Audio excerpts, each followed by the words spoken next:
Chapter 1. Yearly Transitions. This year, it's my turn. What is this peculiar taste? Why does it seem somewhat salty? In a daze, Lin Hao felt his lips brush against something slightly moist, soft, and fragrant. He instinctively opened his eyes, only to be confronted by an utterly terrifying visage. Ah, a ghost. Startled, Lin Hao leapt upright and recoiled, crashing against the wall, which caused him to clutch the back of his head in pain. After some time, he regained his composure and discerned the source of the horrific face. It was a woman. No, wait, it was a zombie. Her face was marred by numerous decayed patches.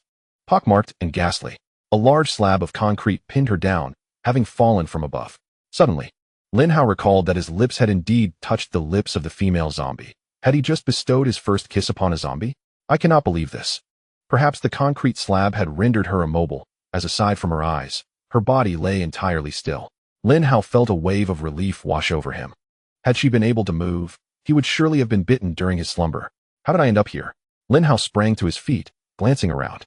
He found himself in a filthy, dilapidated little room, the lighting dim and the walls adorned with patches of red and black paint. No, wait, those are dried bloodstains. Lin Hao lowered his gaze to the zombie before him. The sight of her face was unbearable, yet the area beneath her neck. Yikes. What a grotesque sight. Frowning, Lin Hao pondered his surroundings. He distinctly remembered being at an internet cafe for an overnight stay. How could he awaken in such a place, accompanied by a female zombie? Not to mention, the zombie had stolen his first kiss. Had I somehow traversed realms? With this thought, Lin Hao began to scour the room. Soon, he stumbled upon a world map. Gazing at it revealed a geography entirely alien to his memory, nearly eliciting an exclamation, a greeting from his homeland. It is confirmed. I have truly crossed over. Yearly transitions, and this year it has come to me? If I must traverse, at the very least, grant me a golden finger. In a world teeming with zombies, Lin Hao did not believe that an ordinary person like himself could survive. Yet, after waiting several minutes, nothing happened. Lin Hao silently raised his middle finger to the heavens. Without a golden finger, he had no choice but to persevere. After searching thoroughly, he discovered a backpack containing 5 packets of instant noodles and a few biscuits, no bottled water, and he was reluctant to use the tap water for now. From his observations, this appeared to be a woman's room. Colorful clothing, including lingerie and stockings, littered the floor, shattering Lin Hao's illusions about women's spaces. He approached the sink and turned on the faucet, clean water gushing forth. The lights flickered on, indicating there was electricity. It seemed the zombie outbreak had occurred quite recently. This was his opportunity. Lin Hao, unwilling to squander precious time, casually grasped a watermelon knife to bolster his courage. Just as he prepared to exit the room, he cast a glance back at the zombie still pinned to the ground. The thought of potentially unearthing something valuable from the defeated undead ignited a fervent desire within him. Stealthily, he approached the zombie from behind and decisively plunged the knife into its eye. With a swift thrust, the blade encountered little resistance, penetrating the zombie's brain. A mere flick of his wrist rendered the creature motionless. To his astonishment, a faint, pale gas emanated from the zombie's body and swiftly entered his own. Whether it was merely an illusion or not, he felt a surge of strength and a newfound lightness in his step. Could slaying zombies indeed enhance his prowess? Was this his hidden advantage? Elated, Lin Hao cautiously opened the door, uncertain of what awaited him outside. His previous victory over the zombie had been facilitated by its immobility, leaving him unaware of the true capabilities of these creatures. As the door creaked open, he peered cautiously outside. No zombies in sight. Safety. However, as he stepped through the threshold, he was confronted by several mangled corpses, their remains ravaged as if by dogs, unmistakably the work of zombies. Suddenly, those corpses began to tremble. A chilling realization struck him. In films, those bitten by zombies invariably turned into one themselves. Resolute, Lin Hao chose to take the initiative. In a single stride, he approached the nearest zombie, mercilessly driving the watermelon knife into its eye socket with practiced precision. With a swift twist, he withdrew the blade and moved to the second zombie, which had already risen. Another strike, and it was dispatched. Alas, the final zombie had fully risen.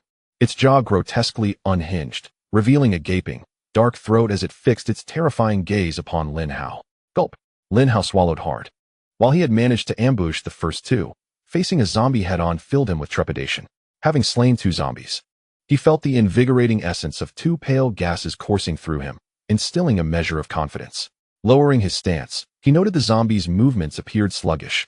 This was his opportunity. As the zombie lurched forward, Lin Hao sprang into action. The creature's left leg, partially missing, hindered its agility. Seizing the moment, he charged towards its vulnerable side. Just under 3 meters away, the zombie struggled to pivot, unable to retaliate in time, presenting Lin Hao with a golden opportunity. With a decisive thrust, the watermelon knife once again found its way into the zombie's skull, bringing it to its end. Though the act seemed deceptively simple, Lin Hao had exerted every ounce of his strength. Had it not been for his considerable resistance to terror, he might have faltered at the first sight of such horror. Particularly when faced with a lunging zombie, an experience that could induce paralysis in the unprepared. This is entirely different from a zombie game. The scents surrounding me and the sounds emitted by the undead unmistakably convey one truth. This is reality, not a game. Should one succumb, there will be no second chance for rebirth. The speed of the zombies seems comparable to that of ordinary humans, but wait, the leg of this particular zombie is injured. Shouldn't a normal zombie be able to run just a tad faster than an average person? The mere thought sends a chill down Lin Hao's spine. At that moment, from the fourth zombie he dispatched, an inexplicable vapor surged forth and entered Lin Hao's body. In an instant, he felt as if his entire being had undergone a rejuvenating massage. An overwhelming sense of comfort enveloped him. Crack, crack. The bones in Lin Hao's body emitted a series of crisp sounds, and amidst the cacophony, he distinctly sensed a surge in his strength. Indeed, the golden finger proved to be remarkably effective, albeit he could not ascertain his current status. As Lin Hao pondered this, a display akin to a game interface materialized before his eyes. Name, Lin Hao. Strength, 12. The standard for an average adult is 1. Spirit, 2. Constitution, 12. Speed, 12 available points. 005. He could feel that his strength exceeded that of an ordinary adult by 10%. However, the fact that his spirit was double that of a typical adult raised questions about how one might test it. His constitution and speed had increased slightly, which was commendable. But what did the available points signify, and why was it merely 005? Did this imply that he could allocate points to these 4 attributes? Chapter 2. The Arsonist. Lin Hao attempted to tap the plus sign, but there was no response. He tried several others, yet to no avail. After some contemplation, he surmised that the only possibility was that his available points were too scant to allocate. Each attribute was represented with a single decimal point, which indicated that once his available points reached 01, he could indeed make an enhancement. The question remained, how was this available point system calculated? His gaze inadvertently drifted to the zombies sprawled on the ground, and a hypothesis formed in his mind. He had slain 5 zombies, which had yielded him 005 points, suggesting that each zombie was worth 001 points. Verifying this was a simple task. He could determine the truth by dispatching another zombie. Wait a moment, hadn't he just experienced a comprehensive enhancement? After the enhancement, he was only marginally stronger than an ordinary adult? Lin Hao felt exasperated, pondering just how ineffectual his body truly was. Shaking his head, he dismissed further thoughts. Survival in this world teeming with zombies was paramount. Through his observations, he discerned that he was in a high-rise building, a total of 33 stories, with his residence situated on the top floor. Each floor housed 8 units. And in search of bottled water, Lin Hao resolved to inspect each room one by one. Naturally, this presupposed that the doors to these units were ajar, as he lacked the strength to force open locked security doors.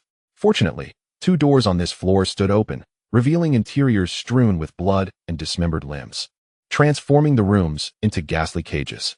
With patience, Lin Hao meticulously searched each chamber, ultimately discovering 2 unopened bottles of mineral water along with some scattered snacks. As he prepared to step outside, a faint sound reached his ears. Instinctively, Lin Hao drew a watermelon knife and pointed it towards the door, demanding, "Who goes there? Do not make a move. We are human." A man's voice responded from outside. Cautiously, Lin Hao ventured out and beheld a young man in his 30s, clad in ordinary attire, sporting glasses, and bearing a somewhat foolish grin. Beside him stood a little girl, around 6 or 7 years old, gazing at Lin Hao with wide, innocent eyes. "Who are you?" Lin Hao kept his knife raised. "I live next door," the man replied. "This is my daughter. I heard the sounds of zombies outside cease, so I stealthily came out to investigate, and that's when I heard the noise from here. I mean no harm. I merely believe that strength lies in numbers. Perhaps we can devise a plan to escape together?" At that moment, the man seemed to recall something significant and shared an important piece of information. The broadcast mentioned that survivor bases have been established on both sides of the city. "If we can reach one, we will be safe." Lin Hao's expression softened. This was indeed good news. He did not believe that having a system granted him the liberty to act recklessly. He was merely slightly stronger than the average person. Just as he was about to respond, Lin Hao noticed that both the father and daughter had panels appearing beside them. Could he see the panels of others? Maintaining his composure, he scrutinized their panels. The young man's statistics were predominantly below 1, indicating a lack of physical fitness, falling short of even the average adult standards. The little girl fared even worse, with all her attributes below 0.5. Which direction is closer? Lin Hao pondered. He was utterly unfamiliar with this world and needed to gather more information. Clearly, the man before him was a favorable source of insight. Yet, he realized that the man had no choice in the matter. The little girl was evidently a burden. But persuading the young man to abandon his daughter was out of the question. Lin Hao was not so heartless. The young man cast Lin Hao a puzzled glance, seemingly curious as to how he could live here without knowing the area's layout. We are closer to the east, but it is still over 20 kilometers away. 20 kilometers, ordinarily, that distance could be traversed quickly, but now, with zombies lurking everywhere, such a journey would likely be impossible in the short term. Lin Hao approached the window and glanced down, witnessing individuals being discovered by zombies and dragged away to meet their grim fate. We cannot go out now. At least not yet. Our supplies of food and water are insufficient. As you mentioned, we need more people. Seeing that Lin Hao was not as unapproachable as he initially appeared, the young man finally relaxed his tense demeanor. However, none could have anticipated that, in that instant, a zombie would suddenly burst through the door, lunging directly at the little girl and sinking its teeth into her. With a sickening crunch, the girl's face was a mask of bewilderment, as if she had yet to comprehend the horror unfolding before her. The young man's eyes widened in despair. Yeah. The young man seized the chair beside him and struck the zombie with all his might, causing its head to bleed profusely. Yet, it refused to release its grip. A torrent of blood flowed from the young girl's neck, staining the ground crimson. Consumed by a frenzy, the young man was even prepared to tear into the zombie himself. Lin Hao sighed and stepped forward, plunging a watermelon knife directly into the zombie's brain. With the slightest movement, the creature succumbed to death. He toppled the lifeless body, but it was evident that the little girl was beyond saving. Cradling his daughter's body, the young man wept openly. Yeah, it's going to be all right. Daddy's here. Don't be afraid. The little girl grasped her father's finger and managed to force a faint smile through her blood-stained face. Yea's not afraid, just a bit cold. The young man attempted to staunch the bleeding from her neck, but it proved futile. Lin Hao felt a deep sorrow. The events had transpired far too swiftly for him to comprehend. Gradually, the girl closed her eyes, and her small hand fell limply. Overwhelmed with grief, the young man held his daughter's lifeless body and wept silently. Just as Lin Hao was about to offer him solace, he suddenly noticed a remarkable change in the young man's status panel. The once colorless frame surrounding it had turned crimson, and a new line of text appeared. Initial profession, arsonist. Not only that, but his attributes had surged exponentially, skyrocketing from less than 1 point to 2, or even 3. Flames erupted from the young man's body.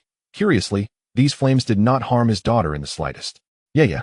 I will ensure that all these zombies pay for what they've done. At that moment, an electronic voice echoed in Lin Hao's mind. Initial profession activated, current selection, arsonist. Lin Hao was taken aback. His system possessed additional functionalities? Wasn't the arsonist the young man's initial profession?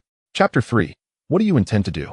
Setting aside the matter of the arsonist, Lin Hao realized that if the young man charged out recklessly, his chances of survival were slim. If you go out now, it will be in vain. Do you not wish to avenge your daughter? Do you not desire to eradicate all the zombies? Lin Hao stood before the young man, who radiated an astonishing heat. With unfocused eyes, the young man gazed at Lin Hao. Yeo is gone. Nothing else matters. I only wish to take a few zombies with me to accompany her. Then do you wish for your daughter to have died in vain? You must feel the transformation within you. If individuals like you exist in this world, who can guarantee that they're 1 TB away to resurrect the dead in the future? If you die now, who will bring your daughter back? The young man's expression shifted. Indeed, he had become a being engulfed in flames. Perhaps there would be a means of resurrection in the future? If he perished, he would forfeit any chance of that. However, before that, we must consider a pressing matter: how to deal with your daughter, who is on the brink of becoming a zombie. The young man looked down and saw his daughter's body beginning to twitch, her once adorable face contorting into a grotesque visage. Damn it! I will not allow you to desecrate my daughter's body. The young man, consumed by rage, grasped his daughter's arm, and suddenly, fierce flames erupted around her. With a crackling sound, Lin Hao observed as the girl's previously trembling body came to an abrupt halt. What was happening? I have incinerated all of Yeye's brain tissue, preserving her original form. She would not wish to become a zombie. Tears streamed down the young man's face as he spoke these words. Subsequently, he retrieved a large backpack, placing his daughter's body inside and hoisting it onto his back. By the way, I don't yet know your name. I am Chen Ding, he declared. Lin Hao. If you don't mind, you can call me Brother Chen. Lin Hao nodded. Indeed, Chen Ding was older than him, so addressing him as Brother Chen felt appropriate. This world has transformed into something unrecognizable. Zombies roam freely, and the nation has crumbled in an instant. The only destination left for us is the survivor's base. Chen Ding produced a city map. To reach the survivor's base, we must traverse these areas. Lin Hao leaned in for a closer look. The route wound through numerous residential districts and commercial streets, ultimately leading to an amusement park and a river, making for a long journey. The greatest concern lay with the final river, which had only 3 bridges, each quite distant from one another. The status of those bridges was uncertain. If they were blocked by zombies, they would be forced to find an alternative. If all 3 were obstructed, well, one step at a time. We can address the bridge issue later, Lin Hao remarked. Chen Ding nodded. It was all they could do for now. Lin Hao, should we encounter zombies, I will take the lead in combat while you provide support. Do not engage recklessly. A warmth spread through Lin Hao's heart. Indeed, he had not misjudged this person. Even after gaining strength, Chen Ding had not changed, willingly placing himself in the most perilous situations, allowing Lin Hao to assist him. While termed as support, it was primarily a means of safeguarding him from harm. Those of lesser character might have treated him as mere bait. The elevator was no longer operational. Stranded on different floors, they had no choice but to use the stairs. Chen Ding strode forward confidently, gently pushing open the fire door, revealing an interior devoid of zombies, a safe passage. They descended cautiously, their footsteps barely audible, wary of making any sound. Just then, a piercing scream erupted from an unknown floor below, evidently indicating a zombie encounter. Chen Ding glanced at Lin Hao, who subtly shook his head, understanding Chen Ding's intent. He likely wished to rescue someone. However, they were too far away. By the time they reached the location, it would be too late. Upon arriving on the 32nd floor, they found 5 doors ajar, and the situation within remained a mystery. I will venture inside to investigate. You keep watch outside, Chen Ding instructed as he stepped in first. Lin Hao stood in the corridor, surveying his surroundings, and noticed something peculiar. There was not a single corpse on this floor. At that moment, sounds emerged from one of the rooms, prompting him to draw his watermelon knife and rush inside. Upon entering, he beheld Chen Ding pressing a zombie's head against the wall, flames engulfing it. Within mere seconds, the zombie lay still, collapsing to the ground. Subsequently, a similar pale gas entered Chen Ding's body. Lin Hao observed, his lips twitching. This was not his coveted golden finger. He had truly believed that only he could slay zombies to gain strength. As he pondered this, Lin Hao unexpectedly discovered that his available points had increased. Having just dispatched a zombie, his available points had risen from 006 to 007. Could it be that as long as he was in proximity, even zombies not slain by him would still grant him available points? Regrettably, the pale gas was no longer his to claim. There's only one zombie here. Let us search for some food. After a thorough search, they finally found provisions, and Chen Ding donned a backpack on his chest to carry more supplies. Thus, the two of them scoured an entire 10 floors, uncovering 8 survivors, who were all currently gathered in one location. Among these 8 individuals were 3 adult males, 2 young females, an elderly couple, and a disabled man. This disabled man was missing his left arm, having lost it to an electric wire during childhood, necessitating amputation. To seek additional assistance, only the combat-capable Lin Hao and Chen Ding continued their ascent through the floors, while the others were confined within a single house. 8 strangers congregated together amidst the perilous ambience teeming with zombies, leading some to despair. 2 seemingly dubious men huddled together, whispering occasionally while their gazes frequently darted towards the 2 young women, revealing a predatory glint understood only by men. They then rose and approached the women, their lascivious stares instilling fear in the ladies. What do you intend to do? One woman exclaimed in alarm. TSK, lovely lady, this is the apocalypse. What do you think we can do? One man croaked. We're all bound to die eventually. We might as well enjoy ourselves before the end, lest our lives be in vain, another man chimed in. The elderly couple, witnessing this scene, remained silent, paralyzed by fear. Yet, the sole disabled individual unexpectedly stood up, pointing at the 2 men. Stop. Have you forgotten the 2 who saved us? They would never allow you to act in such a manner. At the mention of Lin Hao, a flicker of trepidation crossed the faces of the 2 men, but soon their desires overpowered their fears. Do you think they are benevolent? In these times, who would act without selfish motives? Surely, they will use us as bait to attract zombies. Get away from me. And you lot. Anyone who dares to impede us will not be treated kindly. The elderly couple remained mute, while the only able-bodied man shrank back, too intimidated to utter a word. The faces of the two women were etched with despair. They could hardly believe that, amidst such a crowd, only one disabled individual had stepped forward to voice their plight. "No, let us go," they cried. Ultimately, however, they struggled as they were dragged into a room, from which soon emanated their screams and the fervent howls of men. Chapter 4. The early bird catches the worm. An elderly couple closed their eyes in silence, while the disabled man sighed deeply, lamenting his singular hand and pondering how he might confront two able-bodied individuals. Only the physically intact man leaned in attentively, his ear pressed to the door, his face flushed, and his legs tightly crossed. After a while, two men emerged, their demeanor refreshed, and upon witnessing the scene outside, they exchanged knowing smiles. "Mate, shall we indulge ourselves inside? There's no one else. You could enjoy a double delight," one man suggested with a mischievous gleam. "Indeed, such opportunities are rare. Were it not for your somewhat agreeable appearance, this wouldn't be your chance. Just look at that disabled man over there. He lacks such fortune." Under the influence of their persuasion, the man, bewitched, ventured inside, and once more, the room was filled with seductive melodies. Some time later, Lin Hao and Chun Ding returned. Having found no additional survivors, it seemed the others had perished. As Lin Hao entered the room, he acutely sensed that the atmosphere was amiss. Yet he was disinclined to delve into others' affairs. Had it not been for Chun Ji's belief in the strength of numbers, he would have been loath to involve himself with these individuals. Chun Ding furrowed his brow, noting the swollen eyes and disheveled clothing of the two young women. If he were still oblivious to what had transpired, he would be a fool. "Who did this?" Chun Ding bellowed, his eyes ablaze with fury. Upon witnessing Chun Ding's wrath, the two young men exchanged glances, their expressions smirking as they approached him. "Chun Gu, don't be angry. It's just two women, nothing too serious. We'll find you someone prettier to enjoy," they said flippantly. Chun Ding was left incredulous, laughing in disbelief at their assumption that they were akin to him. With a swift motion, he knocked each of them down with a punch. "Are there only the two of you?" he queried, casting a glance at the remaining individuals. One man grew anxious, realizing he had also participated in those deeds. As the elderly couple prepared to speak, someone else was quicker.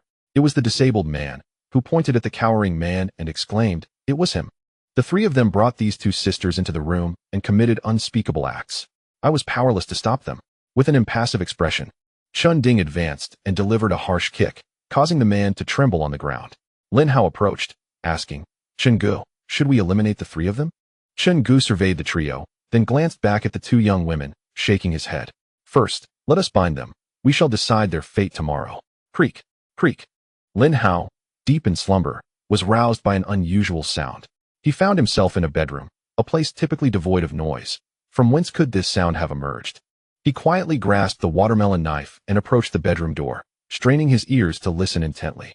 Soon, he discerned that the sounds emanated from the living room, where several people were asleep. Gently, he opened the bedroom door, peering into the living room.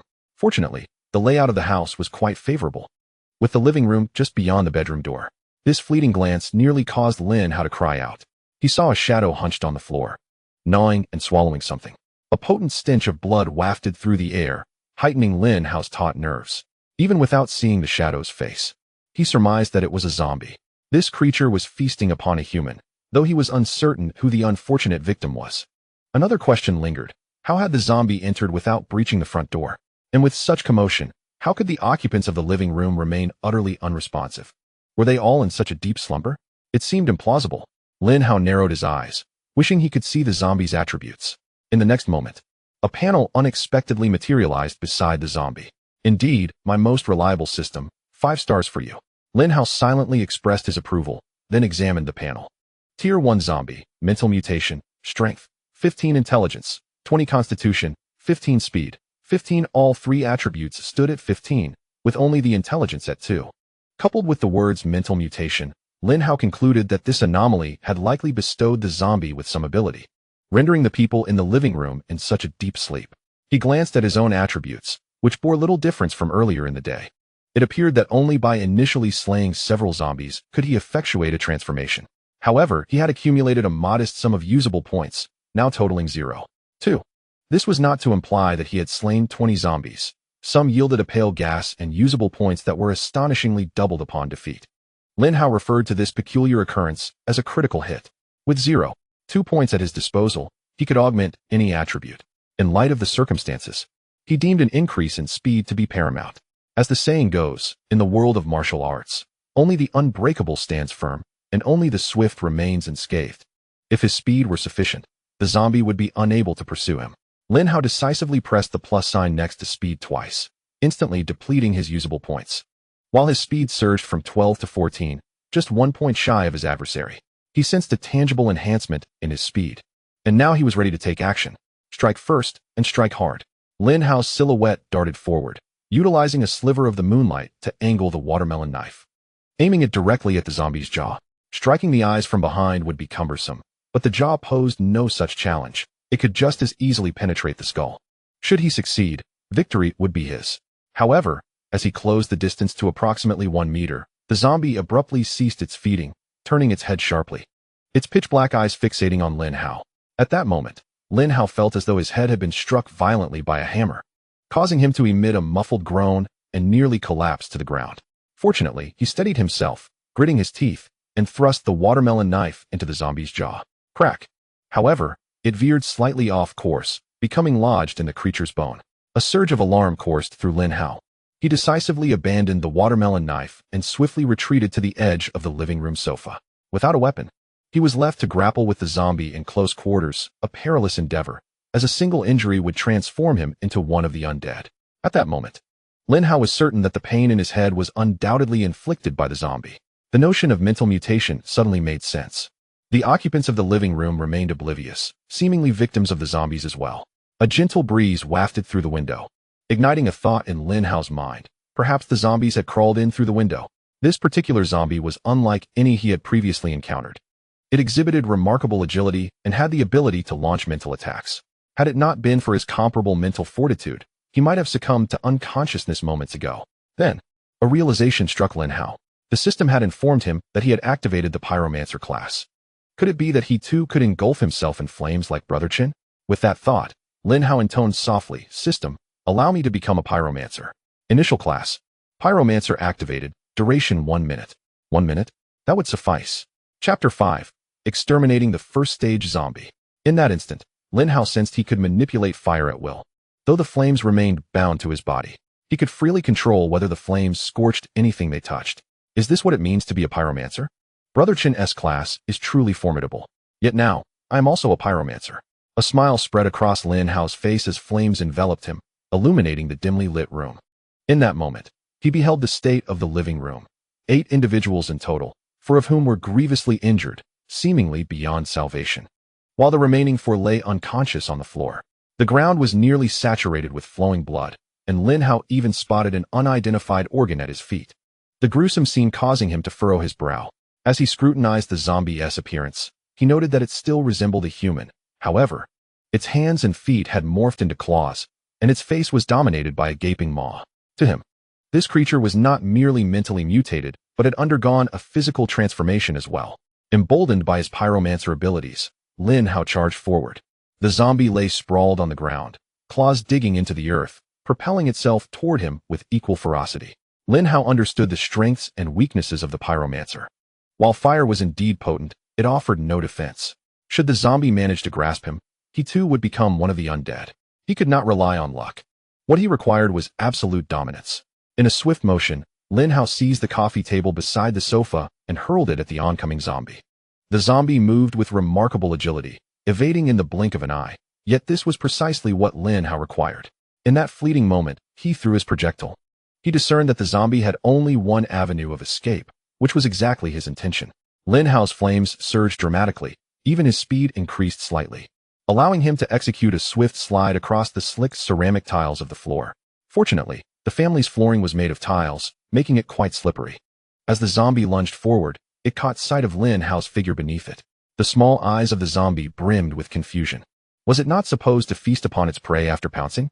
What was this peculiar situation with the human? Lin Hao flashed a radiant smile at the zombie, then forcefully propelled himself upward with a powerful kick. Thud! The zombie's body collided with the ceiling, producing a dull thud. Ordinarily, Lin Hao would not possess such strength, but activating the pyromancer's initial abilities had astonishingly doubled all his attributes. As the zombie plummeted back down, Lin Hao deftly sidestepped and seized its head. flames instantly leaping from his hand to engulf the creature's skull. Sizzle. A noxious gas seeped from the zombie's orifices as it struggled desperately, attempting to unleash a mental attack on Lin Hao once more. Hiss. The pain was quite acute. Lin Hao silently endured the throbbing agony within his mind. It was merely discomforting, not debilitating. Realizing its attack was ineffectual, the zombie reached to pry Lin Hao's hand away. With a cold smirk, Lin Hao let the flames extend, engulfing the entirety of the zombie's form. Now, a foul odor permeated the entire living room. The zombie opened its mouth wide, seemingly wailing. But with Lin Hao's grip constricting its throat, no sound escaped. Could a zombie truly feel pain? Lin Hao was taken aback. Soon, the zombie lay utterly motionless, its cerebral matter incinerated by the flames.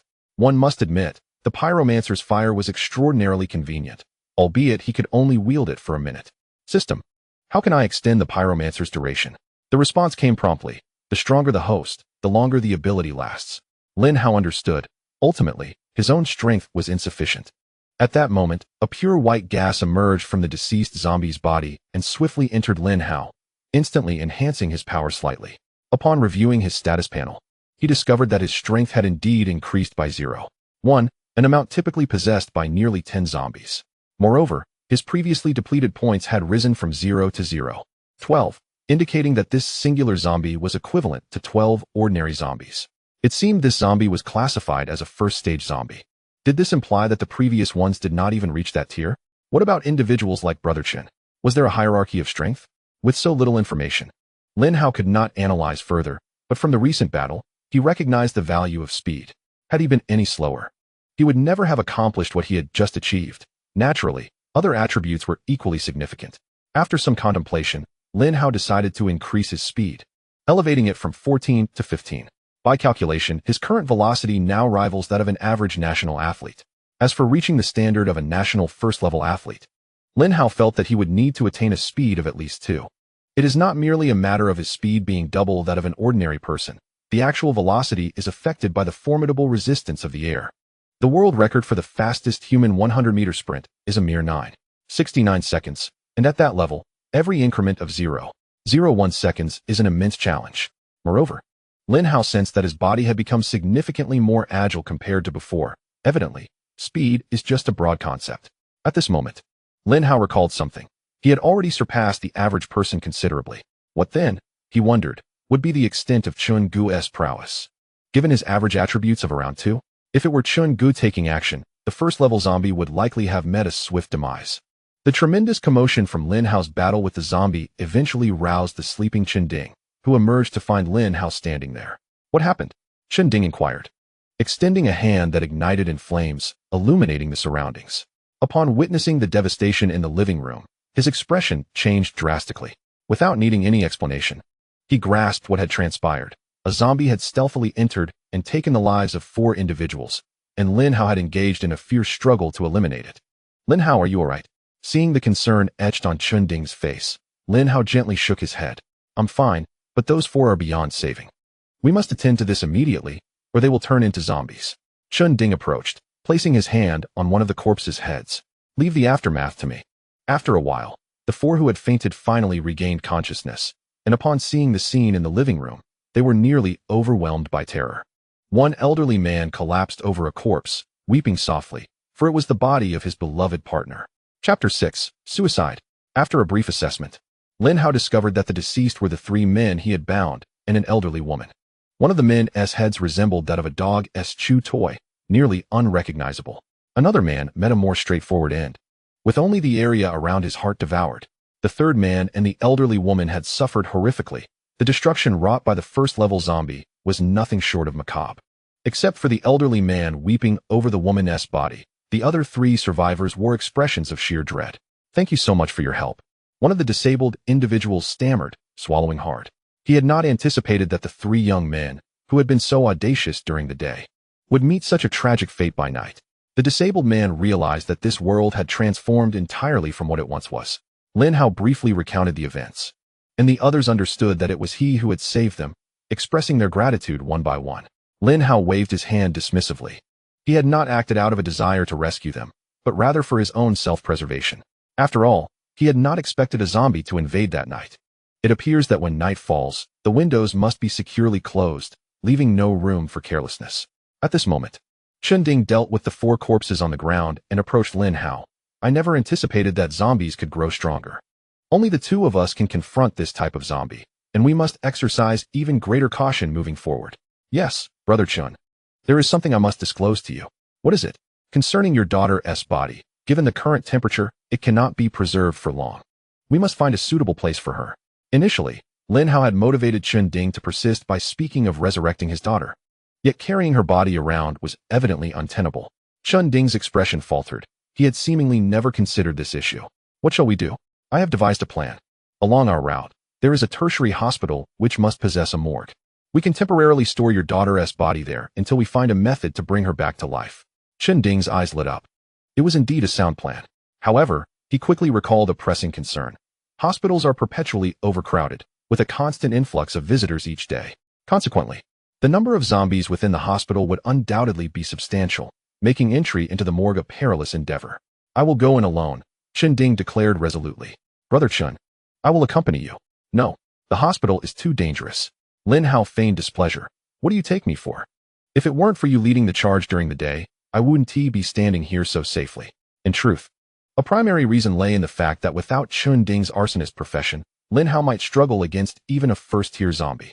In other words, Chunding had inadvertently saved Lin Hao's life once again. Seeing Lin Hao's unwavering determination, Chunding could only reluctantly acquiesce. Just as the 2 were preparing to tidy their surroundings and set off at dawn, a muffled groan echoed. Old man, why such a mournful sound? Lin Hao glanced over to see the elderly man, who had been weeping, inexplicably brandishing a small knife, plunging it into his chest before withdrawing it. A torrent of blood gushing forth. Under their current medical circumstances, there was no hope of saving him. Chunding swiftly approached, extending his hand to assist the old man, but was halted. There is no need to save me. My partner has passed, and I have no reason to continue living. We had promised to depart together in our old age, so she would not be alone. Chunding's expression grew complex as he lowered his hand. He yearned to say that there might be means of resurrection in the future, yet the reality remained. For an old man, what chance did he have to attain such a fate? Even he himself clung to a flicker of hope, which was why he had not contemplated death. Ultimately, the old man closed his eyes, departing with a serene countenance. It is not as such. I heard the voices of the elderly couple, who had long prepared to remain behind, not wishing to become a burden upon us. Tears streamed down the woman's face as she spoke. With gritted teeth, Chunding clenched his fists, realizing that despite possessing extraordinary strength, he was still powerless to save these individuals. Lin Hao let out a faint sigh, recognizing that this was the apocalypse, vastly different from any game, with a suffocating atmosphere that enveloped them. A moment's negligence could lead to death. In this time, human life held little value. The elderly had chosen to end their own lives, untouched by zombies, and Chunding refrained from any action, merely placing their bodies in a corner of the living room as he bent down. A night passed in silence. Come dawn, a few individuals emerged from a bedroom, having secured the doors and windows to prevent a recurrence of the previous events, all resting in one room. As they stepped out, Lin Hao closed the door and discarded the key. Thus, the elderly corpses could at least be safeguarded from the zombies' detection. Next, you 3 must gather and carry supplies, ensuring that you have weapons in hand, and preferably some thick cardboard or similar material on your person. Lin Hao succinctly outlined their tasks. Upon finishing, the only disabled individual inquired, how can I become as strong as you? Just yesterday, he had witnessed Chunding and Lin Hao effortlessly dispatch 2 zombies, a sight that filled him with envy. The 2 young women perked up at this question, equally intrigued. Lin Hao smirked. I thought you would refrain from asking. It's not really a secret. It will eventually be revealed. It's quite simple. By personally slaying zombies, you can grow stronger. Is it really that simple? The 3 seemed incredulous. Then how can Brother Chun breathe fire? The woman questioned, skepticism evident in her tone. Brother Chun is a special case. Normally, individuals are like me. If you wish to grow stronger, you must actively seek to slay zombies. Lin Hao shrugged. How exactly does Brother Chun? The woman began to probe further, but was abruptly interrupted by a voice laced with coldness. This conversation ends here. Lin Hao's gaze was indifferent as it rested on the girl. This is not a school, and I am not your teacher. Some matters are best left undisclosed, understand? Understood, the woman responded softly, startled. Continuing down that path would only touch upon Chunding's wounds, a matter Lin Hao would not permit. Chapter 7. Lian's First Battle. Among the 3, Only the disabled individual expressed a desire for an opportunity, requesting that a zombie be left for him to combat. Lin Hao acquiesced, and on the 20th floor, he and Chun Ding eliminated other zombies, leaving behind one with a broken arm for the disabled individual. His name was Li Yin. Li Yin wielded a wooden mop handle, the end bound with a sharp vegetable knife, which served as his weapon. In the words of Lin Hao, when battling zombies, it is preferable to maintain a distance, as close combat is perilous. A zombie stood at the edge of a doorway, its toothless visage fixed upon Li Yin, instilling within him a profound sense of dread. Suddenly, the zombie lunged forward, propelled by a speed surpassing that of an average human. A flicker of panic crossed Li Yan's eyes. Lin Hao had previously warned him that zombies possess an edge in speed. As a disabled individual, Li Yin was left with only his right hand, a limitation he had long since compensated for through rigorous training, enabling him to surpass ordinary individuals in strength. In fact, Lin Hao had already discerned that Li Yan's physical power and constitution rated at 11, exceeding that of a typical adult, although his speed lagged at 0.9. His mental acuity, however, was his greatest attribute, soaring to 14, indicative of the considerable stress he had faced as a disabled person, which had transformed into his current capabilities. Among the three survivors, Lin Hao held the highest regard for Li Yin, despite his disability. Li Yin steadied himself, acutely aware that panic in the face of a zombie would spell disaster. He needed to strike with precision, for he had but one opportunity. As the zombie closed in, the girl beside him could scarcely bear to witness the impending scene.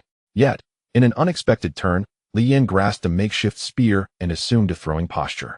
Was that a javelin throw? Lin Hao was taken aback, soon realizing something felt amiss. This was a fish spear. Indeed, Li Yan's stance resembled that of a fisherman. Yet traditional fishing requires a downward angle, and they were on the same horizontal plane, which posed a challenge. Without hesitation, Li Yan leapt onto the railing bordering the corridor. A daunting height of 20 stories loomed below. A fall would be fatal.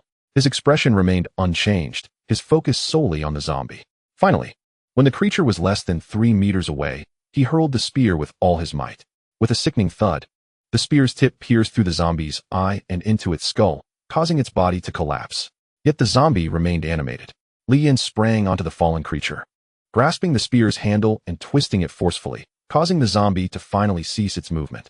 A faint white gas, visible only to Lin Hao, wafted from the zombie's form and entered Li Yan's body, leading him to feel a slight surge in strength. Observing his available points increase by 0.01, Lin Hao remained composed. Excellent. If you can dispatch about 5 more zombies, you may be in for a surprise, Lin Hao remarked. As for why Chun Ding experienced no change after eliminating over a dozen zombies, Lin Hao speculated it related to his pyromancer vocation. Li Yin had demonstrated his capability to confront a zombie single-handedly, thereby augmenting their collective combat prowess. The two women watched with envy, wishing to possess the strength of Lin Hao and his companions, yet lacking the courage to face a zombie alone. To speak candidly, they had almost believed that Li Yin was doomed just moments ago, yet unexpectedly, the situation took a turn, resulting in an outcome entirely contrary to their expectations. Once Li Yin had garnered a modicum of strength, Lin Hao resolved to act independently, as gathering resources collectively proved to be a sluggish endeavor. Chun Ding and Lin Hao each accompanied a woman, while Li Yin embarked on his solitary quest.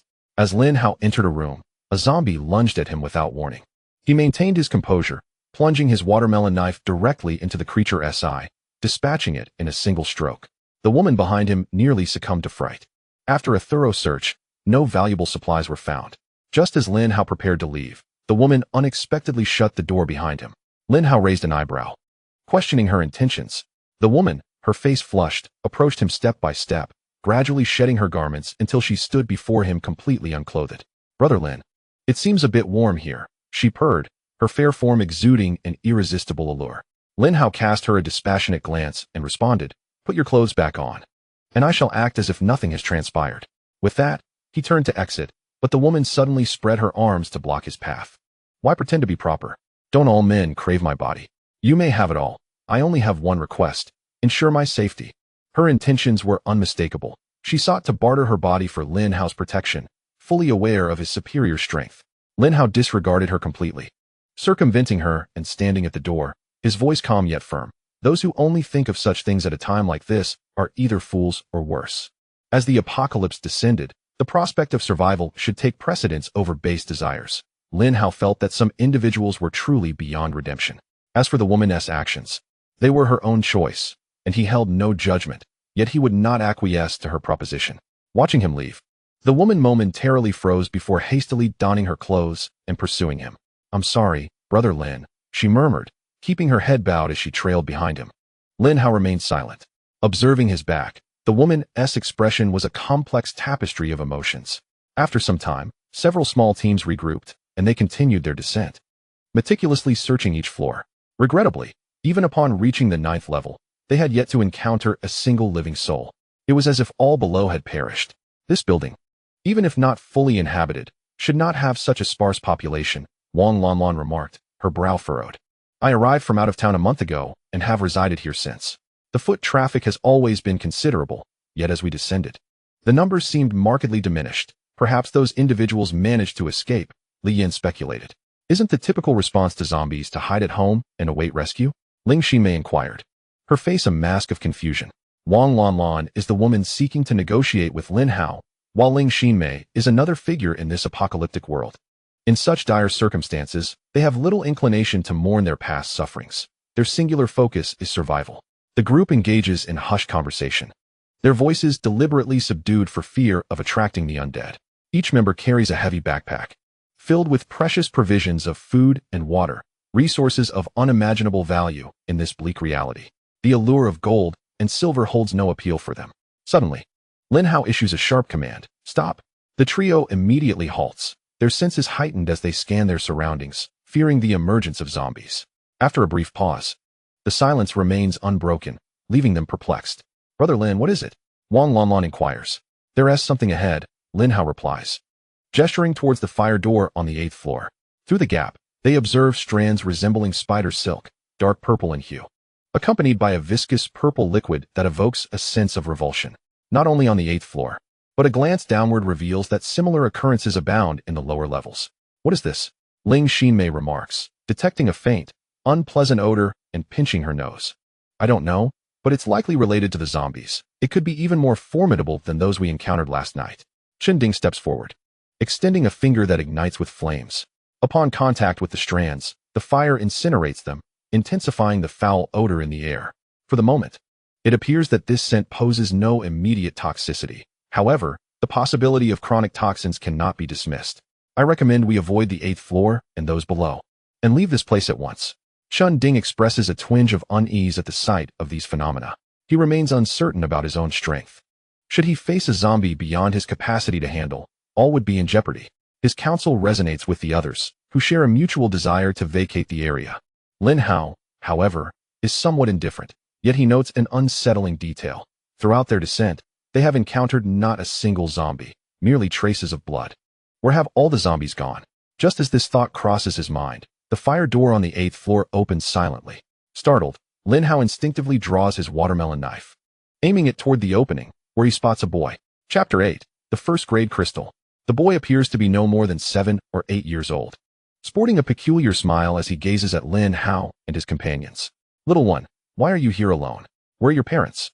Ling Ximei approaches, her face illuminated by a radiant smile. She has always been fond of children. Despite the boy's odd grin, he is undeniably adorable, striking a chord within her. However, as she steps closer to Lin Hao, his watermelon knife intercepts her path. "If you wish to perish, proceed forward." "What are you saying? That's just a child. He's not a zombie." Ling Ximei protests, bewildered. The appearance of zombies is unmistakable, and this boy does not fit that description in the least. Lin Hao chuckled lightly. "Not a zombie." In his eyes, the panel beside the young boy clearly indicated that this was indeed a zombie. Level 1 zombie, physical mutation, strength, 16 mental, 12 constitution, 21 speed, 17. Similar to the previous mentally mutated zombie, this one exhibited remarkable physical attributes, boasting a constitution of 21, which meant it surpassed the average human by more than double. Furthermore, the fact that a zombie could take on the appearance of a human boy demonstrated that physical mutation allowed for a transformation of one's form. However, the intrinsic desire of a zombie for human flesh could not be suppressed. Lin Hao could discern the boy's gaze, filled with a ravenous hunger. At that moment, the boy opened his mouth and emitted a sound that was far from human, then dropped to all fours and lunged toward Lin Hao. With a calm demeanor, Lin Hao found a watermelon knife in his hand at some point, pushed Ling Ximei aside, and charged forward with the knife raised. Zombies acted without any intelligence, relying solely on the most primal form of attack, which provided Lin Hao with an excellent opportunity. It was important to note that a zombie in midair possessed no ability to evade. With his right hand tightly gripping the watermelon knife, Lin Hao surged forward at a speed comparable to that of the zombie. Whoosh! A flash of cold light swept through the air as the knife plunged directly into the zombie's right eye. The creature emitted a chilling scream as dark, viscous blood oozed from its eye socket, creating a horrific sight. At that moment, even Ling Ximei realized that the boy was not human, but indeed a zombie. Can zombies transform into humans? Chen Ding paused momentarily before swiftly coming to the realization that without weapons, Lin Hao was in grave danger. Suddenly, a searing flame erupted from his body, akin to a sovereign of fire. With a graceful leap, he positioned himself before the zombie, seizing its arm. Instantly, flames engulfed the entire creature, consuming it in a fiery blaze. The zombie let out an even more agonizing scream, yet astonishingly, it did not become immobile. Instead, its other arm reached out toward Chen Ding. A flicker of surprise crossed Chen Ding's eyes. Previously, zombies consumed by his flames could only await their demise. This was the first one to exhibit resistance. Unfazed, Chen Ding acted swiftly, delivering a powerful punch to the zombie's elbow, shattering it before the hand could reach him. In the process, he also broke the zombie's legs, rendering it utterly incapable of further resistance. It is noteworthy that Chen Ding possessed a strength of 25, double that of an ordinary human, and as a fire wielder, he easily dismantled the zombie's limbs, leaving Lin Hao with no sense of astonishment. One could say that Chen Ding's performance was nothing short of a dream start. However, Lin Hao believed that Chen would prefer to forego such power. Witnessing the normally amiable Chen Ding display such brutality in the face of a zombie left a profound impact on Li Yin and the others. Though they had encountered Chen Ding's flames and prowess before, it was their first time witnessing his treatment of the undead. Why was this so? The matter concerning Chen Ding's daughter was known only to Lin Hao, who would not voluntarily disclose it to the others. They had long assumed that the large backpack behind Chen Ding was filled with provisions and water, never suspecting that it contained his daughter. After a brief period of burning, Chen Ding unexpectedly discovered that this particular zombie had yet to perish even after being engulfed in flames for over 10 seconds, still struggling, albeit with diminishing vigor. Approximately 20 seconds later, the zombie finally succumbed, its head charred and hollowed out. Chen Ding wiped the sweat from his brow.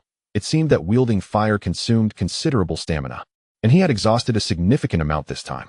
In that instant, Lin Hao noticed an increase of 0.15 in his available points, indicating that the points gained from each first-tier zombie differed. If he could eliminate a few more first-tier zombies, his attributes would swiftly ascend. Coupled with the zombies he had dispatched along the way, his available points had accumulated to 0.46, allowing him to enhance a particular attribute by 0.4, which was a substantial boost. Having already tasted the benefits of increased speed, Lin Hao resolved to elevate his speed to 2 points, raising it from 15 to 19. Alas, he was still short by 0.1. It appeared he needed to vanquish a few more zombies. As the zombie lay lifeless, Chen Ding casually tossed aside a small, pale crystal, roughly the size of a soybean, that had fallen from the hollowed head of the creature. What was this? Curiosity piqued, Chen Ding picked it up, astonishingly. Despite the intense heat of his flames, the crystal remained intact. Lin Hao's eyes widened at the sight. To him, the crystal displayed its own panel. First-tier crystal, a certain probability of condensation occurs within the brains of first-tier zombies. Consuming it may enhance one's random attributes by 0.1. Lin Hao was taken aback. He had not anticipated such valuable items residing within the skulls of the undead. This must be the essence within the zombies, capable of accelerating one's strength, he mused. I surmise you're correct. I wonder if the head of that zombie from last night contains something similar. Shall we check? Chen Ding inquired. Lin Hao felt a twinge of temptation, but at that moment, he noticed an unsettling increase in the purplish-black threads and liquid surrounding them. We should descend first. Lin Hao's words were abruptly cut short as a shadow darted past, splattering blood across his face. In stunned disbelief, Lin Hao turned to see a bizarre purple-black zombie feasting ravenously upon Wang Lanlan. Her eyes had dimmed, and in an instant, she was gone. Unaware of how her life had been snuffed out, her face was turned toward Lin Hao, her mouth slightly agape, as if she wished to utter something in her final moments. Chen Ding was taken aback, then filled with fury, ready to confront the zombie, only to be restrained by Lin Hao. Lin Hao's expression was one of profound dismay. The zombie's attributes instilled in him a rare desire to abstain from battle. Chapter 9. The Super Mutated Zombie. Level 1 Zombie. Super Mutation. Strength, 45 mental, 50 constitution, 50 speed, 35. All four attributes bore a minimum value of 35. It was noteworthy that Chun Ding's highest attribute was merely 35. Furthermore, although the adversary was ostensibly a level 1 zombie, the parentheses astonishingly indicated supermutation. What could this imply? Did it suggest that not just one, but all four attributes had undergone mutation? How on earth could they fight such a foe? Most importantly, Lin Hao observed that the zombie's panel was silver, marking the second occasion he had encountered a panel of a different color, the first being Chun Ding's red panel. Brother Chun, we must retreat. We cannot contend with this zombie, Lin Hao murmured. But he killed Wang Bofin. Chun Ding protested, unwilling to yield. Do you wish to resurrect your daughter? If you perish, who will bring her back? The thought of his daughter was Chun Ding's sole motivation to survive. He hesitated, primarily because Lin Hao deemed this zombie formidable, and Chun Ding trusted Lin Hao's judgment. Since joining forces with Lin Hao, Chun Ding had noted his unwavering calmness. This was the first instance he had witnessed Lin Hao exhibiting any anxiety. How could Lin Hao not be anxious? The zombie before them was far beyond what they could handle. Even if he employed his arsonist skills, he would only marginally surpass the current strength of Chun Ding. Yet two Chun Dings would still be no match for this zombie. Having just encountered the constitution-mutated zombie, Lin Hao comprehended a critical truth. A mutation in a certain attribute not only conferred unique abilities, but also amplified the effects of that very attribute.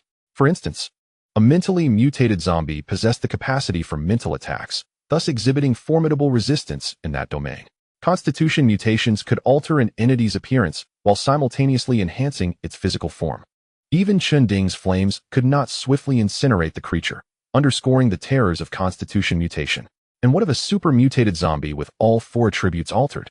The mere thought sent shivers down Lin Hao's spine, for unknown abilities, compounded by the creature's inherent strength, rendered them utterly incapable of combating it. As for Wang Lanlan, Lin Hao could only express regret. He had been caught off guard, let alone an ordinary person. Seizing the opportunity while the zombie feasted upon Wang Lanlan's body, Lin Hao decisively led Chun Ding to flee, leaving Li Yin and Ling Xinmei to their own fates. Lin Hao's thoughts were interrupted when Ling Xinmei, the first to notice his actions, cried out, "Lin Hao, where are you going? Come save me." This exclamation proved catastrophic. The super-mutated zombie abruptly halted its feeding, turning its bloodied, horrific visage toward Ling Xinmei, and then to Lin Hao and Chun Ding. Foolish woman, Lin Hao silently cursed. He realized he had underestimated her level of foolishness. Had she refrained from shouting and quietly departed, perhaps there was a chance for survival. Now, all they could do was rely on luck. Taking a deep breath, Lin Hao shouted, "Run." Li Yin was exceptionally astute. Upon witnessing Lin Hao's actions, he discerned that this zombie was formidable enough to overpower both Lin Hao and Chun Ding. He had quietly resolved to follow them in their escape. However, he had not anticipated that there was a fool among his companions. No, rather, one who was even more foolish than a pig. Today's students have been coddled far too much. Like delicate blooms in a greenhouse, they snap under the slightest tempest, having never endured the harsh realities of life, leading them to perceive matters with naive simplicity. When Lin Hao shouted for them to run, Li Yin took off without hesitation, leaving Ling Xinmei standing in a daze. Wasn't the script supposed to have Lin Hao come to her rescue upon hearing her voice? Why had they all fled? Tick-tock. At that moment, she felt a dampness on her shoulder. She reached up to touch it, only to find her fingers smeared with a purplish-black, foul liquid. Ling Xinmei's body stiffened as she trembled and turned her head, only to confront a hairless, grotesque visage of deep purple staring directly into her eyes. Before she could utter a sound, the ghastly face suddenly split open, revealing a gaping maw that devoured her head in one horrifying bite. Splat! Blood gushed forth, and she collapsed to the ground, becoming the second meal of the supermutated zombie. Having sprinted out of the building, Lin Hao showed no signs of stopping. Yet the wandering zombies within the vicinity had already caught wind of their presence and were approaching. "We cannot linger here. Let us head to the underground parking lot, where the zombies should be fewer," Lin Hao stated with remarkable composure.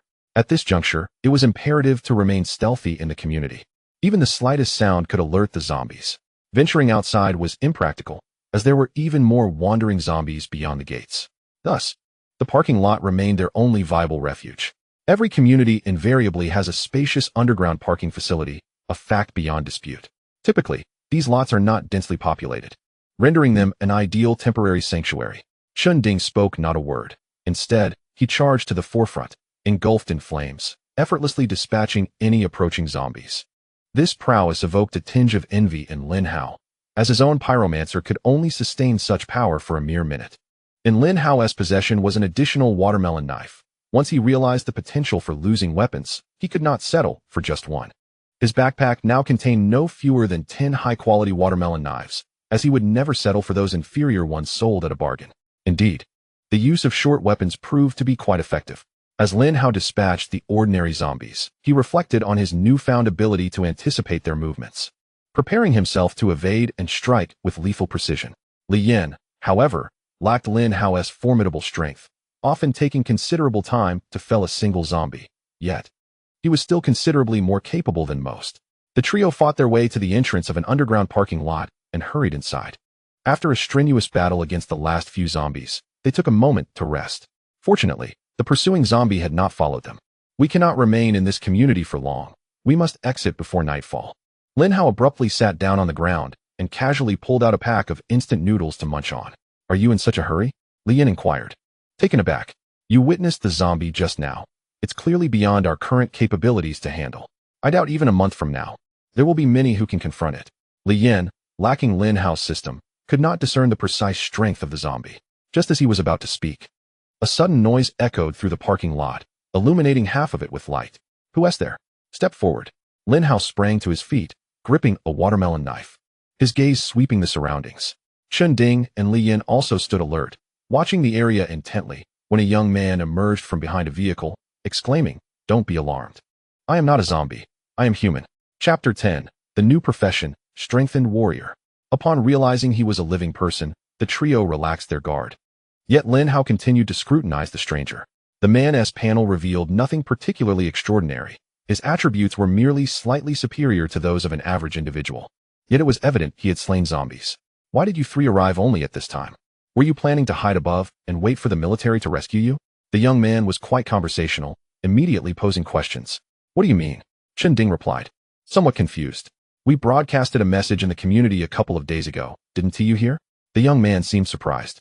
For reasons unknown, after the zombie outbreak, phones had turned into mere bricks, losing all functionality, leaving only the most primitive radios operational.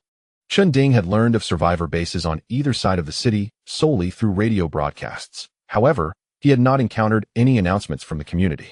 Observing their expressions, the young man realized they were entirely unaware of this information. All right, I'll take you to the leader then. Leader? It's essentially the person chosen by the remaining survivors in the community. I've grown accustomed to calling him the leader. The three followed the young man to a corner of the parking lot, where they stumbled upon numerous headless zombie corpses, indicating that a battle had indeed transpired here. Upon reaching a wall, Li Yin could not restrain himself from asking, "Isn't this a dead end?" The young man smirked. What follows will be a moment of miraculous revelation. With that, he reached out, grasped the wall, and with a swift motion, revealed a hidden passage behind it. Surprised? This was originally a basement parking level, but unfortunately, construction was halted when the zombies emerged. After our rudimentary modifications, we concealed the entrance, making it difficult for outsiders to detect. The young man appeared quite pleased with himself. Lin Hao also noted something peculiar. Several dismembered zombie parts lay scattered nearby. They had ingeniously utilized the scent of the zombies to confuse their sense of smell, preventing them from discovering this place.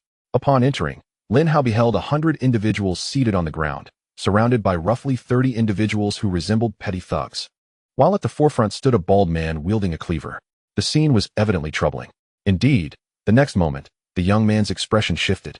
He pulled out a dagger with a sinister grin, pointing it at Lin Hao and his companions. Sit quietly, if you desire to see blood. I have no objections to letting you experience it. Lin Hao glanced at the others, noting their rapid change of expression, a talent wasted if not devoted to the national essence. Chen Ding and Li Yin turned to Lin Hao, silently questioning what to do. Unbeknownst to them, Lin Hao had already assumed the role of leader among the trio. Without uttering a word, he approached, prompting the others to follow. Since Lin Hao had chosen not to confront, they would simply align with his decision. The three casually settled into the last row, where a middle-aged man nearby sighed upon their arrival, lamenting yet another trio boarding the proverbial pirate ship. Remarkable, 3 newcomers.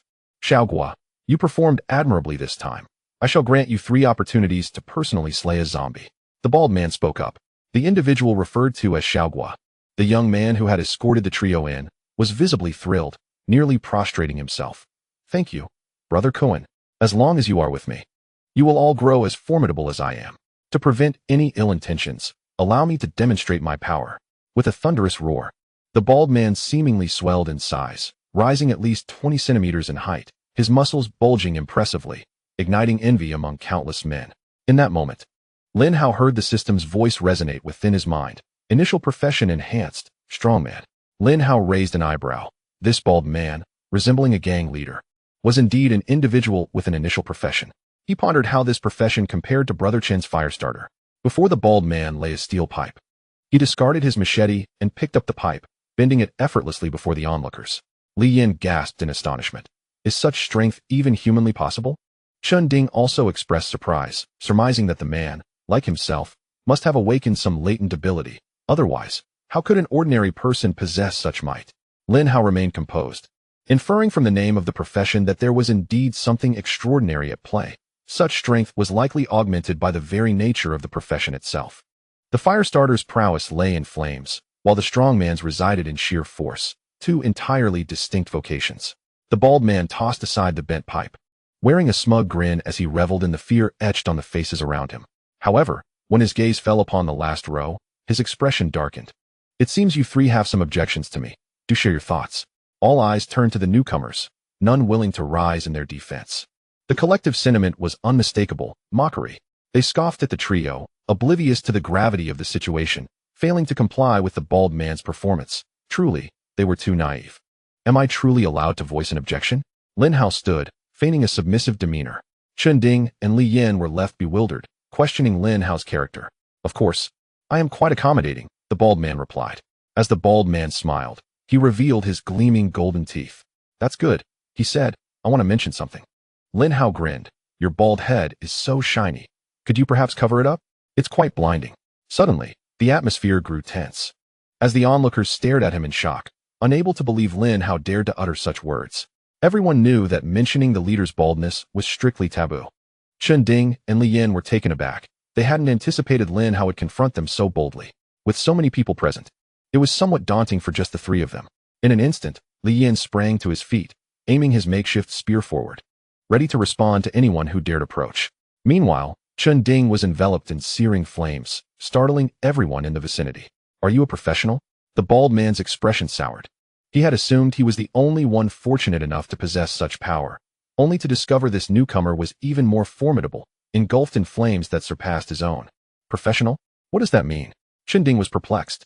Lin Hao was particularly astonished that the bald man had used the term professional, suggesting he understood the source of their powers, which seemed to stem from a profession. Chapter 11. A Game of Pretense. Noticing Chun Ding's demeanor, the bald man refrained from acting rashly, fully aware of the formidable strength professionals possessed. He sheathed his knife and forced a disingenuous smile. We are all survivors here.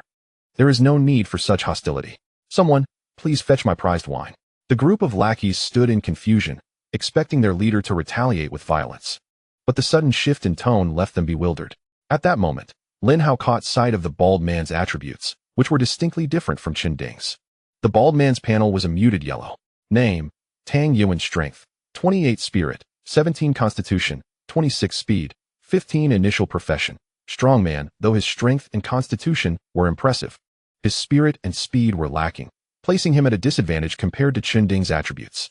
However, Lin Hao's attention was drawn to the knife Tang Yuan wielded, for it too possessed a panel.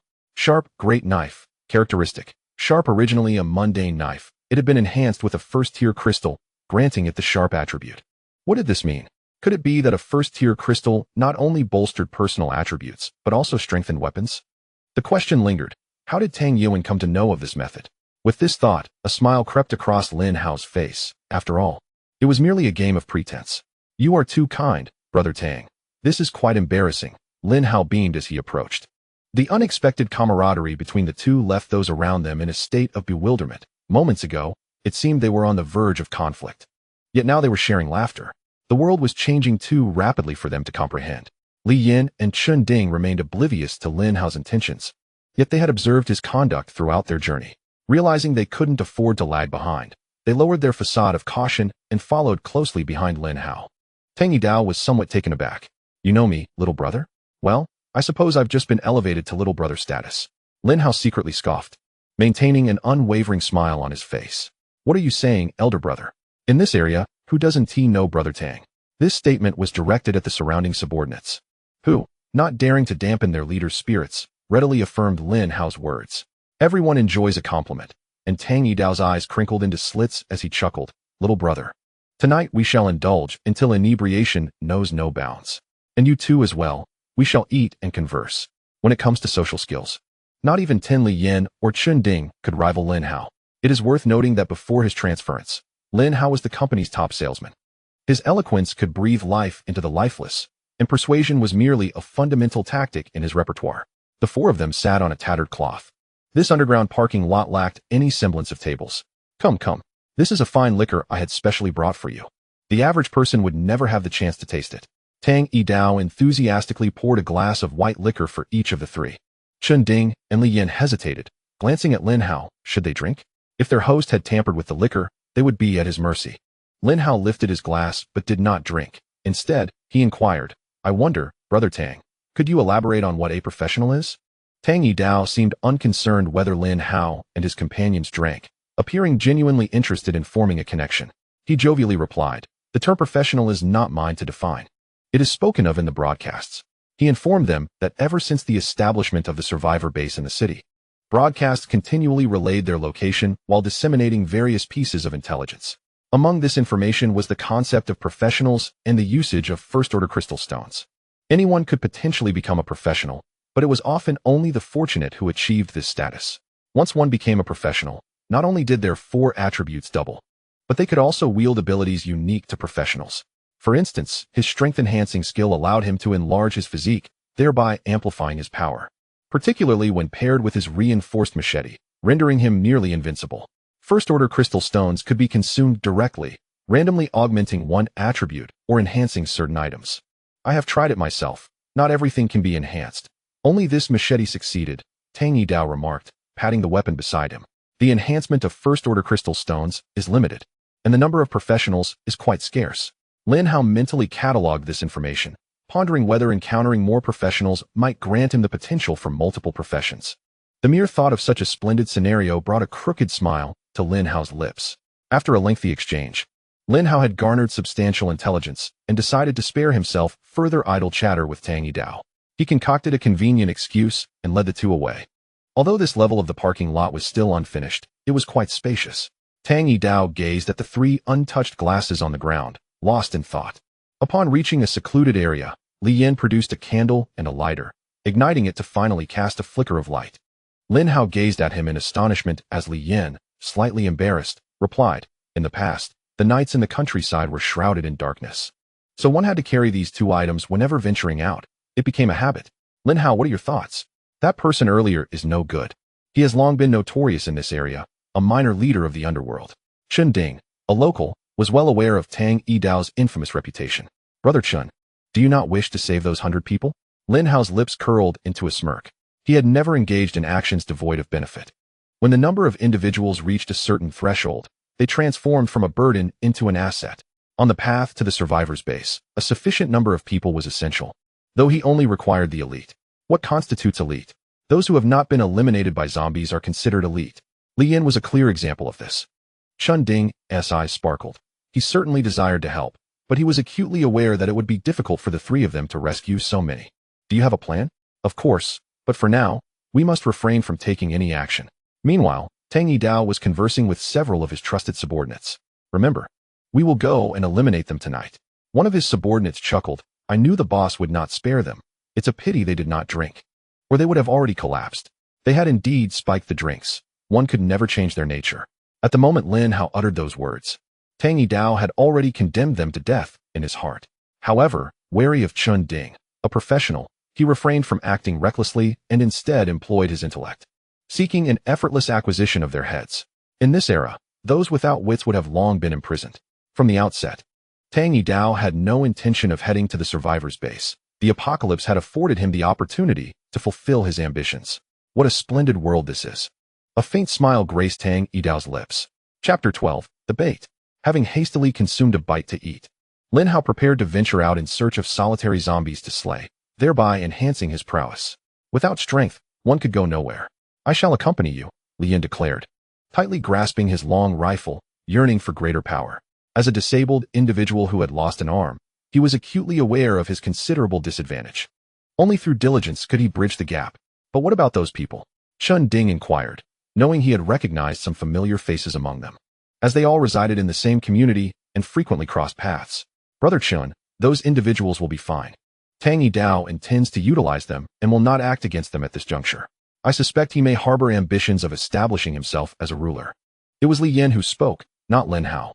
Lin Hao cast a mildly astonished glance at Li Yin, surprised that he possessed such insight.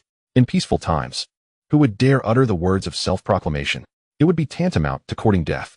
Yet, in this apocalypse, with the existence of such formidable professionals, the notion of self-rule might indeed be feasible. As the saying goes, in chaotic times, heroes emerge, and so too do warlords. It would all depend on whether he possessed the capability. Lin Hao let out a cold snicker. The peace that appeared on the surface was merely ephemeral. Lin Hao understood well that Tang Yidao would not let them off easily. He was a man who harbored a grudge. His provocative words during the day had undoubtedly incited the opponent's ire. The trio swiftly exited the parking lot on the second basement level and arrived at another exit on the first basement level. It was quite common for a residential complex to have multiple underground entrances. Boss, they have emerged, one of them reported. Rest assured, they will definitely return before nightfall. This is the safest place in the complex. Venturing out at night is tantamount to courting death. Under the cover of darkness, human vision would be severely hindered. Yet the zombies seemed unaffected by such limitations. The three emerged from a small exit situated at the edge of the complex. Where the number of zombies was sparse, only about 5 or 6 were visible at a glance. One for each of us. Chen Ge and I will break the zombies' legs. And then you can deliver the final blows. This will significantly enhance your strength, Lin Hao instructed. Thank you, Li Yin replied earnestly. Already aware that taking down around 5 or 6 zombies at the outset would lead to a comprehensive strengthening of his capabilities. This opportunity was a gift from Lin Hao and Chen Ding. A smile crept across Lin Hao's lips. He understood Li Yin's character well enough to know he was someone who would be grateful and not lacking in integrity. Had Li Yin been unworthy, akin to the likes of Wang Biave from before, Lin Hao would have been disinclined to extend such an opportunity. With Lin Hao and Chen Ding's prowess, dealing with these ordinary zombies was a mere trifle, and soon several dismembered zombies lay sprawled on the ground, emitting futile cries. Seizing the moment, Li Yin gripped his long gun with one hand and pierced through the heads of the zombies. Before long, all the zombies had perished, and pale wisps of energy entered his body. A crisp sound echoed from within Li Yin, indicating that he had indeed grown stronger. According to Tang Yidao's intel, they had successfully completed a fundamental evolution. Li Yin set down the long gun and clenched his right fist. Feeling a surge of power emanating from deep within his muscles, an experience unlike any he had encountered before. I feel significantly stronger. This basic evolution is remarkable, Li Yin marveled. In Lin Hao's eyes, all 4 of Li Yin's attributes had surpassed one, suggesting that as long as he did not act recklessly, he could handle 1 or 2 zombies with relative ease. However, due to the loss of one hand, his combat effectiveness would be slightly diminished. This is merely the beginning. As we increase the number of zombies we kill, who can guarantee how formidable we will become in the future? Lin Hao remarked with a smile. Chen Ding could not resist the urge to pat the large backpack on his back. He was alive for a purpose, not merely to survive, but to grow stronger. With the hope of discovering a way to resurrect his daughter, let us not waste any more time. Let us proceed, Chen Ding urged. Before night fell, the trio finally returned to the parking lot on the second basement level, where they noticed about a dozen individuals returning from another entrance, led by none other than Tang Yidao. Lin Hao keenly observed that there was something peculiar about Tang Yidao's group. Aside from his underlings, there were unexpectedly 3 ordinary individuals inside, who appeared utterly shaken, as if they had encountered some form of trauma. It seemed that these 3 had garnered quite an experience. Would you care for a drink tonight? Tang Yidao instructed his men to escort the individuals away, before approaching with 2 of his subordinates. Thank you for your kind offer, Brother Tang, but our petty squabbles cannot possibly compare to your endeavors, Lin Hao replied with insincere politeness. Tang Yidao's invitation was not genuine. It was merely a ploy to lower the guard of Lin Hao and his companions, for tonight marked the fateful hour for the trio. After exchanging a few casual remarks, Tang Yidao took his leave. Once he departed, Lin Hao suddenly spoke. Chen Ge, let us take a closer look. If my instincts serve me right, it seems a few individuals are missing. Chen Ding appeared somewhat perplexed, yet Li Yin grasped the underlying implication. As they cautiously approached, They indeed discerned a noticeable absence of approximately 10 individuals. What is the meaning of this? Chen Ding inquired, bewildered. Lin Hao, with a hint of coldness at the corner of his lips, replied, Chen Gu, when faced with an overwhelming horde of zombies. Is it worth sacrificing one life for the chance of others to survive? Though not foolish. Chen Ding had not contemplated the situation deeply until Lin Hao's words illuminated the truth. The 10 missing souls had been used as bait to lure the zombies away. In an instant, fury ignited within Chen Ding's eyes, his entire being radiating with an intense blaze, an embodiment of his utmost wrath. That scoundrel! Chen Ding prepared to confront Tang Yidao, but Lin Hao restrained him. Brother Chen, do not act impulsively, even in the pursuit of rescuing others. We must evaluate whether they are worth saving. A group merely waiting for fate holds no value for rescue. Lin Hao's words, though seemingly harsh, surprisingly calmed Chen Ding. Understood. We can resolve this tonight. We must depart by morning. Chen Ding glanced behind him, noticing that his daughter seemed to be on the brink of collapse. Lin Hao understood that the most pressing matter was to access the hospital's morgue, for only there could Chen Ding's daughter's body be preserved. In the stillness of the night, the underground parking lot lay shrouded in darkness, as if all had succumbed to slumber. At that moment, dozens of silhouettes stealthily crept towards Lin Hao and his companions, making no sound, yet, unbeknownst to anyone. The first level of the parking lot had become home to a number of wandering zombies. Chapter 13. The first test subject. Due to his apprehension towards Chen Ding, Tang Yidao chose to intervene personally this time.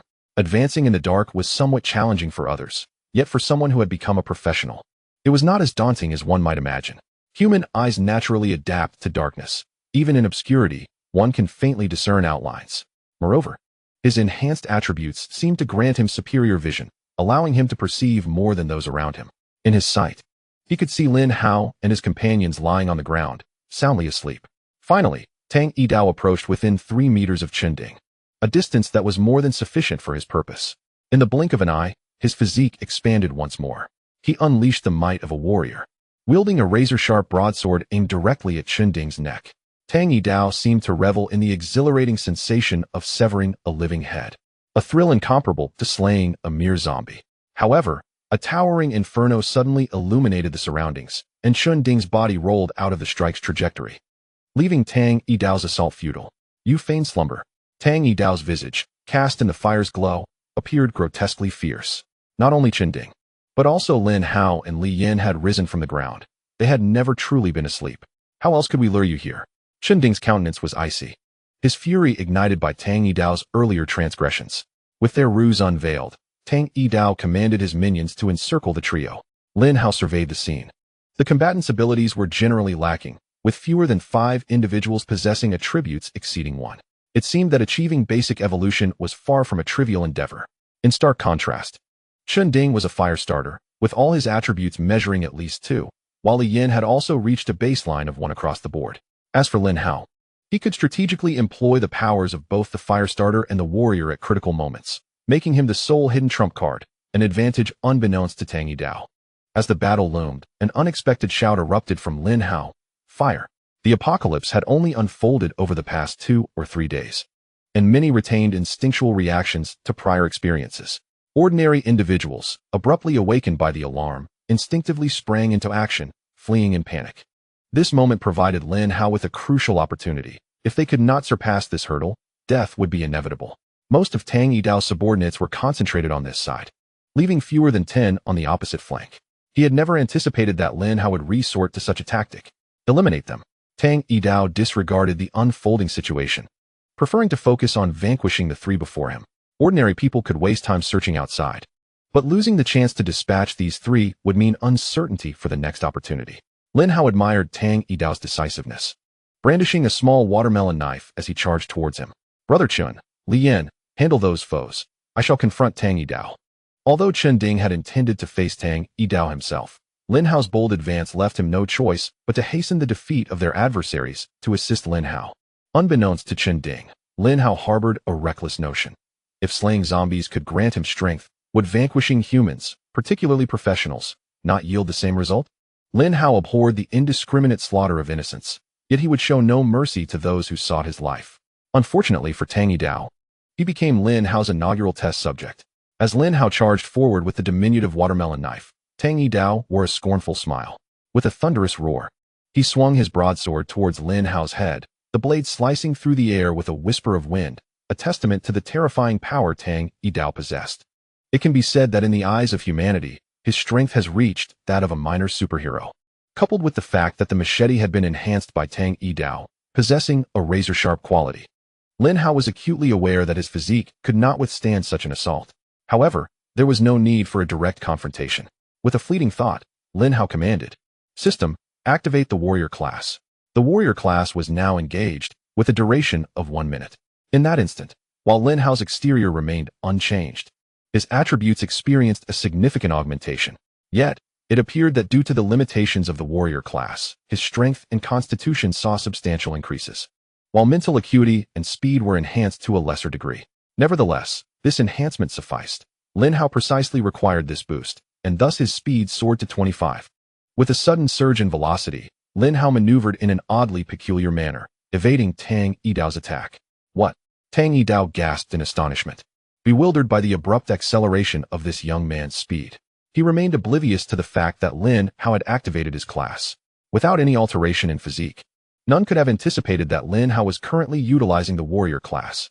Lin Hao, undeterred, raised the watermelon knife in his hand and swiftly slashed towards Tang Yidao's neck. Swish! The watermelon knife glinted as it passed, sending a spray of crimson into the air. However, to Lin Hao's surprise, the strike merely grazed Tang Yidao's skin, failing to sever his windpipe. The defensive capabilities of a warrior were astonishing. Lin Hao's expression shifted. This was only the second professional he had encountered, and much about the various classes remained unclear to him. The only one he comprehended well was Chunji's arsonist. Tang Yidao touched his hand to the blood streaming from his wound, his expression contorted with rage. "Lin Hao," he bellowed. Ignoring him, Lin Hao pressed forward once more. If one attempt had failed, then another was warranted. For the first time, he experienced the exhilarating sensation of speed. It was simply delightful. He effortlessly evaded every one of Tang Yidao's assaults, while the latter could only withstand Lin Hao's counterattacks. The second strike landed. This time, a wretched scream escaped Tang Yidao's lips as a wound appeared on his throat. Although not extensive, it still elicited excruciating pain. Tang Yidao realized, to his disbelief, that he was at a disadvantage. How could it be that someone who was not a professional was stronger than he? This defied logic. Lin Hao noted that he had half a minute remaining and knew he had to swiftly eliminate Tang Yidao. Otherwise, he would have no choice but to resort to the arsonist class. In such a perilous world, it was imperative to retain a trump card. And the arsonist was precisely that for Lin Hao. Just as he prepared to act, a chilling scream echoed from afar. Zombies! There were zombies everywhere outside. Startled, Lin Hao pondered. Were there not guards stationed in the basement parking lot? Indeed, that was the case, to ensure the demise of the three of them. Tang Yidao had summoned back even those on watch outside. Consequently, the emergence of zombies in the basement had gone unnoticed by them. Had it not been for the ordinary citizens fleeing to the basement, they might have remained oblivious to the situation. Shall we cease hostilities? The zombies posed the greatest threat. Tang Yidao was reluctant to continue fighting. The waves of pain emanating from his throat warned him that even if he managed to eliminate these three adversaries, he would pay a tremendous price for it. Chapter 14. You are unworthy. In Tang Yidao's perspective, retreating was the wisest choice. However, Lin Hao was resolute. "I refuse." His movements showed no signs of hesitation as he aimed the watermelon knife at Tang Yidao's numerous vulnerabilities. Tang Yidao was taken aback, struggling to fend off Lin Hao's relentless assault, bewildered by the question, "Why? Do you wish to perish alongside me?" Lin Hao scoffed, "Perish together? You are unworthy." Tang Yidao's expression darkened upon realizing Lin Hao's unwavering determination to oppose him. He could no longer restrain his fury. Die! Suddenly, the muscles in Tang Yidao's legs tightened, and his speed surged unexpectedly. This was a result of his mastery over the formidable control of his muscles, allowing for a brief burst of speed. However, such exertion risked severe damage to his leg muscles, a method he typically refrained from employing. Even from over a meter away, Lin Hao felt a prickling sensation enveloping his skin, indicating that Tang Yidao's attack had escalated to a threatening level. With a sigh, Lin Hao's physique transformed, his muscles bulging as he unleashed the power of his transformation ability. Tang Yidao was horrified. Lin Hao was also a powerhouse. He had been playing the fool to catch a tiger. By the time Tang Yidao sought to retract his strength, it was too late. With a low growl, Lin Hao seized Tang Yidao's wrist with one hand, while the watermelon knife in his right hand plunged directly into the wound in Tang Yidao's throat, striking true. As Tang Yidao struggled, Lin Hao denied him the opportunity. The watermelon knife was withdrawn and thrust straight into his eye. Unlike the undead, a human brain, once injured, was as good as dead. The machete slipped from Tang Yidao's grasp, and his body fell heavily to the ground, producing a resounding thud. Tang Yidao was dead. Yet Lin Hao did not relent. "Stop!" he shouted, and upon seeing their leader truly lifeless, his underlings hastily ceased their actions. At that moment, Chen Ding and Li Yin had already dispatched 4 or 5 foes. "Brother Hao is truly formidable, even defeating professionals," remarked Li Yin, who, despite being older than Lin Hao, naturally referred to him with respect. Chen Ding glanced at Tang Yidao, now utterly lifeless. To prevent him from rising as a zombie, he approached and incinerated the remains of his brain with flames. Just then, a youth, seemingly no older than a teenager, rushed in. "Over 50 zombies have already infiltrated outside, and more will follow. We must consolidate our strength to break through." "Indeed, that is a valid point. However, it seems irrelevant to us," Lin Hao assessed the youth, noting a glimmer of intelligence in his demeanor. Yet, he deemed the boy too inexperienced to serve as an ally. The youth appeared confident. "To reach the survivor base, even with your formidable strength, you cannot contend against the multitude of zombies outside. Thus, you must expand your team. However, ordinary individuals will not suffice. You require elites. Am I correct?" Lin Hao's gaze shifted slightly. This youth had discerned a portion of his intentions, proving to be no ordinary child. "I consider my intelligence to be quite commendable, suitable for the role of a strategist. I wonder if I have the honor of joining your ranks. My name is Li Han." This self-recommendation from a young lad left a strong impression on Lin Hao. "I can offer you an opportunity to lead these individuals out of this community, provided the losses remain minimal," Lin Hao stated indifferently. "It is settled then." After Li Han departed, Chen Ding curiously inquired, "Can he truly accomplish this? Regardless of the outcome, he has at least granted those individuals a chance at survival, thereby securing one for himself as well," Lin Hao remarked with a grin. With someone eager to survive, Lin Hao was more than willing to engage in additional endeavors. It was uncertain what persuasive rhetoric Li Han employed to convince Tang Yidao's subordinates, but they prepared to charge through an alternate exit with a considerable number of people in tow. The underground parking garage had 2 exits from level B2 to level B1. The front one was obstructed by zombies, leaving them no choice but to opt for the rear exit, where the zombie presence was comparatively sparse. As the group emerged from the back exit, they immediately spotted a dozen or so zombies staggering within the parking lot. "Form up. 3 of you tackle one. Remain calm," Li Han commanded, and immediately, some of his subordinates and ordinary individuals stepped forward. Not all ordinary people were resigned to inaction. They had simply felt powerless against Tang Yidao previously. In this dire situation, it was either fight or face death. Admittedly, 3 individuals against 1 zombie felt somewhat excessive. Yet in the face of such creatures, no one cared about fairness. Tang Yidao's subordinates, while not exceptionally powerful, possessed a modicum of courage, attacking with fierce determination, aiming for the zombies' heads. In stark contrast, the ordinary residents of the community fared poorly. One unfortunate soul was caught by a zombie and had a chunk of flesh bitten off. Li Han's expression shifted as he brandished a metal pipe, rushing forward to plunge it into the zombie's skull, twisting it to ensure its demise. He then looked down at the man writhing on the ground. "If you are bitten, you will become a new zombie. We cannot take you with us. You must remain here. No, please. Help me. Save me." The man's face was streaked with tears and snot, unable to maintain composure in the face of his grim fate. Li Han shook his head, signaling for others to carry the man away. Lin Hao observed this scene, somewhat astonished.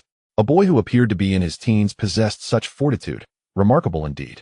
This youth is extraordinary. It is surprising to find someone of his caliber in such a community, Chen Ding reflected. He understood well the advantages of having a clever ally at such a time. Not to mention, their journey to the survivor base would see a reduction in danger by at least 30%. As they exited the parking garage, the air was filled with the growls of zombies, interspersed with sporadic cries, indicating that survivors were not limited to their group. Others still lived in different parts of the community. Chen Ding remained silent this time. Previously, his impulsiveness stemmed from the loss of his daughter. But now he understood that not everyone is deserving of salvation. At the very least, he must endure until a means of resurrection emerges. For he is resolute in his singular obsession to revive his daughter. "Let us make our escape through the side gate of the community. It is less frequented, and the number of zombies there should be minimal. Once we are outside, everyone must fend for themselves," Li Han declared with a smile. "Li Han, we are classmates. You cannot abandon me." A youth of similar age to Li Han stepped forward, his face adorned with a humble and pleading smile. "Indeed, little Li, We are neighbors. When your father was alive, we were close friends, a middle-aged man called out. Before long, a group of individuals conjured various reasons to follow Li Han, all driven by the instinct to survive. Chapter 15. The Darkness of Humanity. Li Han chuckled, his gaze sweeping over the crowd as he scrutinized their expressions. Moral coercion will not sway me. It would be more prudent for you to contemplate how to survive outside. From the outset, he had no intention of leading these individuals. It was simple. Having lived in this community, he had encountered most of them at least once. With his intellect, he could easily discern their character. While they might have seemed amiable in peaceful times, in this apocalyptic scenario, they revealed themselves as selfish beings. Selfishness is a fundamental aspect of human nature. Li Han found it unsurprising, yet it irked him when reflected in his own experience. In contrast, he had discerned Lin Hao's intentions to select companions. Lin Hao had just eliminated Tang Yidao in a one-on-one confrontation, demonstrating the strength of their group, prompting Li Han to offer his assistance. Accompanying a band of inept individuals would only lead to demise. Thus, he preferred to seek a reliable and capable team. Thus far, Li Han's performance had greatly pleased Lin Hao. This person shall be mine. At that moment, the wandering zombies took notice of their presence, salivating as they rushed toward the group, startling many ordinary individuals. Panic was futile, adhering to their previous strategy of 3 individuals against 1 zombie. Their numbers far surpassed that of their adversaries, allowing them to charge forth. Li Han's words instilled confidence in them. Armed with a variety of weapons, they rallied together and surged outside. Meanwhile, Lin Hao glanced at his panel. After defeating Tang Yidao, his available points had suddenly increased by 0.5. This indicated that 1 Tang Yidao was equivalent to 50 ordinary zombies. Yet, only Tang Yidao had granted him usable points. Those slain by Chun Ding and Li Yin had yielded nothing. This posed an intriguing question. Did only the death of professionals provide usable points, while ordinary individuals did not? Or was it that only those whom he personally dispatched granted him such rewards? For the time being, Lin Hao remained uncertain. Yet he was preparing to utilize his remaining available points when he suddenly noticed an unexpected number appearing beside the Firestarter and Brute classes. Could it be that initial classes could also be enhanced? His heart raced at the thought. The Firestarter and Brute were his trump cards. If they could grow stronger, what heights could they reach? Unable to restrain himself, he clicked on the Firestarter's number, only to be met with the cold, unyielding voice of the system. Insufficient points. Lin Hao grimaced, pondering how many points were necessary for an upgrade. The Firestarter required 15 points, while the Brute needed merely 1. As soon as his available points reached 1, he would use them without hesitation. Currently, he possessed a mere 0.5 points, acquired from defeating Tang Yidao, along with an additional 0.03 points, totaling 0.53 points. Any enhancement was far beyond his reach. At present, Lin Hao's attributes had developed commendably. Both his spirit and speed stood at 2 points, while his strength and constitution had reached 18. He had achieved a well-rounded development, allowing him to exploit the best opportunities against ordinary zombies, delivering lethal strikes with precision. Regrettably, a lack of a formidable weapon left him feeling somewhat helpless. As for the cleaver in Tang Yidao's possession, he had given it to Li Yin, as Lin Hao had little desire to wield it, and Chun Ding had no need for it whatsoever. In the dim light of night, without their sources of illumination, engaging in battle against the zombies would be perilous, as a moment's inattention could lead to injury. Lin Hao and his companions stood on the left flank, shouldering the entirety of the zombie pressure from that side. He was unconcerned. The number of zombies before them was manageable, and they needed to eliminate them to enhance their own strength. It was crucial to remember that any zombies that perished within Lin Hao's vicinity would increase his available points. Watching his available points increment gradually brought a smile to his face. It appeared that the range for increasing available points was approximately a 50-meter radius around him, forming a circle with a diameter of 100 meters, a rather favorable situation, allowing him to potentially accrue additional points in the future. While Lin Hao and his companions felt little pressure, the ordinary people around them were overwhelmed with anxiety. Despite their greater numbers compared to the zombies, not everyone possessed combat skills. Among them were the elderly, children, and even pregnant women. An elderly man, hindered by frailty, could not run fast enough and was swiftly overtaken by a zombie, disappearing in an instant. A child, paralyzed by fear, collapsed to the ground, abandoned by his heartless parents. Soon following the elderly man's fate, a couple, seemingly deeply in love, appeared ready to face death together, yet at the moment a zombie lunged at them. The woman ruthlessly shoved her partner aside and fled. In such dire circumstances, the darkness of human nature laid bare. Lin Hao shook his head slightly. realizing these individuals held little value for salvation. Were it not for the presence of Li Han, he would have considered leaving the two behind. In contrast, Li Han remained resolute, determined to fulfill the wager he had made with Lin Hao. He aimed to lead these individuals out of the community, even if it was just one person. Fortunately, the entrance and exit of the parking lot are not far from the community entrance, merely 100 meters apart. Typically, such a distance goes unnoticed, yet at this moment, it transforms into an insurmountable chasm in the eyes of all. Alarmingly, a horde of zombies is approaching, drawn by the sounds emanating from their vicinity. Li Yan's expression shifted dramatically.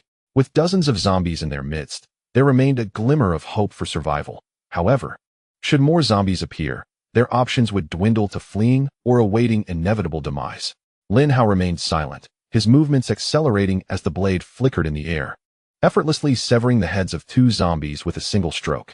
Replacing his weapon with a brand new watermelon knife, Lin Hao declared, "Take Li Han with us. We shall charge out." His intentions were unmistakable. He was prepared to abandon the others, deeming it sufficient to secure the safety of Li Han. Neither Chen Ding nor Li Yin voiced objections. Remaining in their current position would only escalate the danger. Just as they prepared to act, a deafening roar pierced through the air, reaching every ear present. "Ah, my ears." They instinctively covered their ears, writhing in agony. Even Chen Ding and Lin Hao found the sound nearly unbearable. Those engaged in combat with the zombies were suddenly overwhelmed, toppled to the ground by the onslaught of the creatures, who began to feast upon them, inflicting catastrophic losses. Lin Hao's countenance darkened with realization. This is dire. The formidable zombie has arrived. The memory of the purple-black zombie from earlier haunted him. It was nothing short of monstrous. Chapter 16. The Clashing of Clams.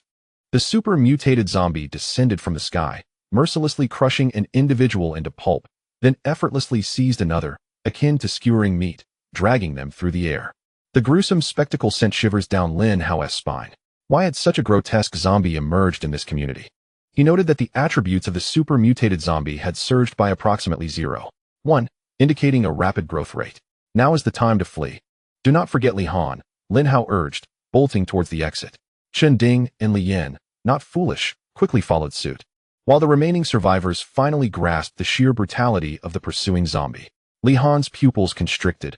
With his intellect, he easily discerned the strength of this newly revealed zombie.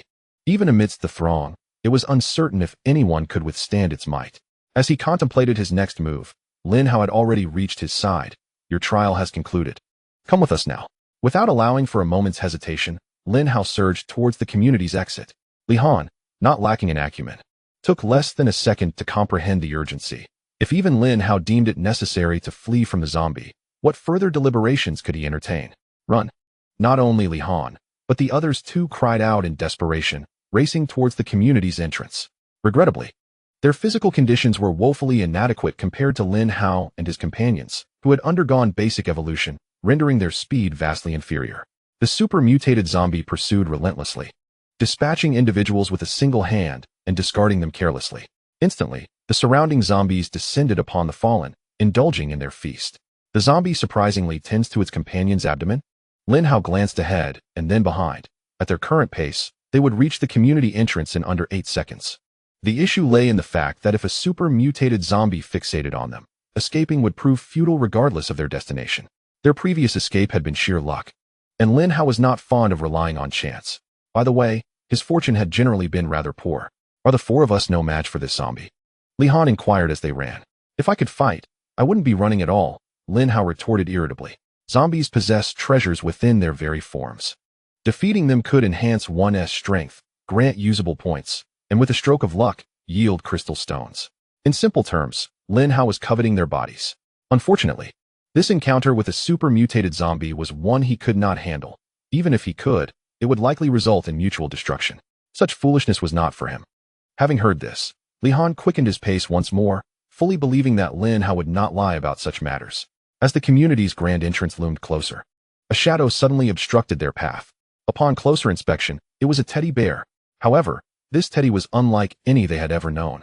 With fur standing on end like spikes and a massive, robust body that could easily be mistaken for a Tibetan Mastiff. What left a lasting impression on Lin Hao was the numerous signs of decay adorning this oversized teddy. It was a zombie dog.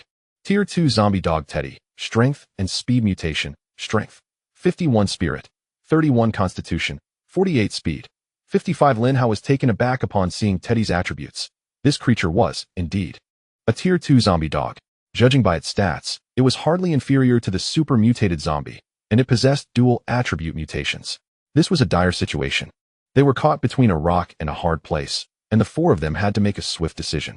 We can't fight the zombie dog. Let's scale the wall, Lin Hao declared decisively. Given their current strength, climbing the wall posed little difficulty. The problem was that these two zombies would not allow them to do so. Thud, thud. The super mutated zombie approached, causing the ground to tremble slightly. The zombie dog locked its gaze onto it, baring its bloody, sharp teeth in a menacing grin. Lin Hao was astonished.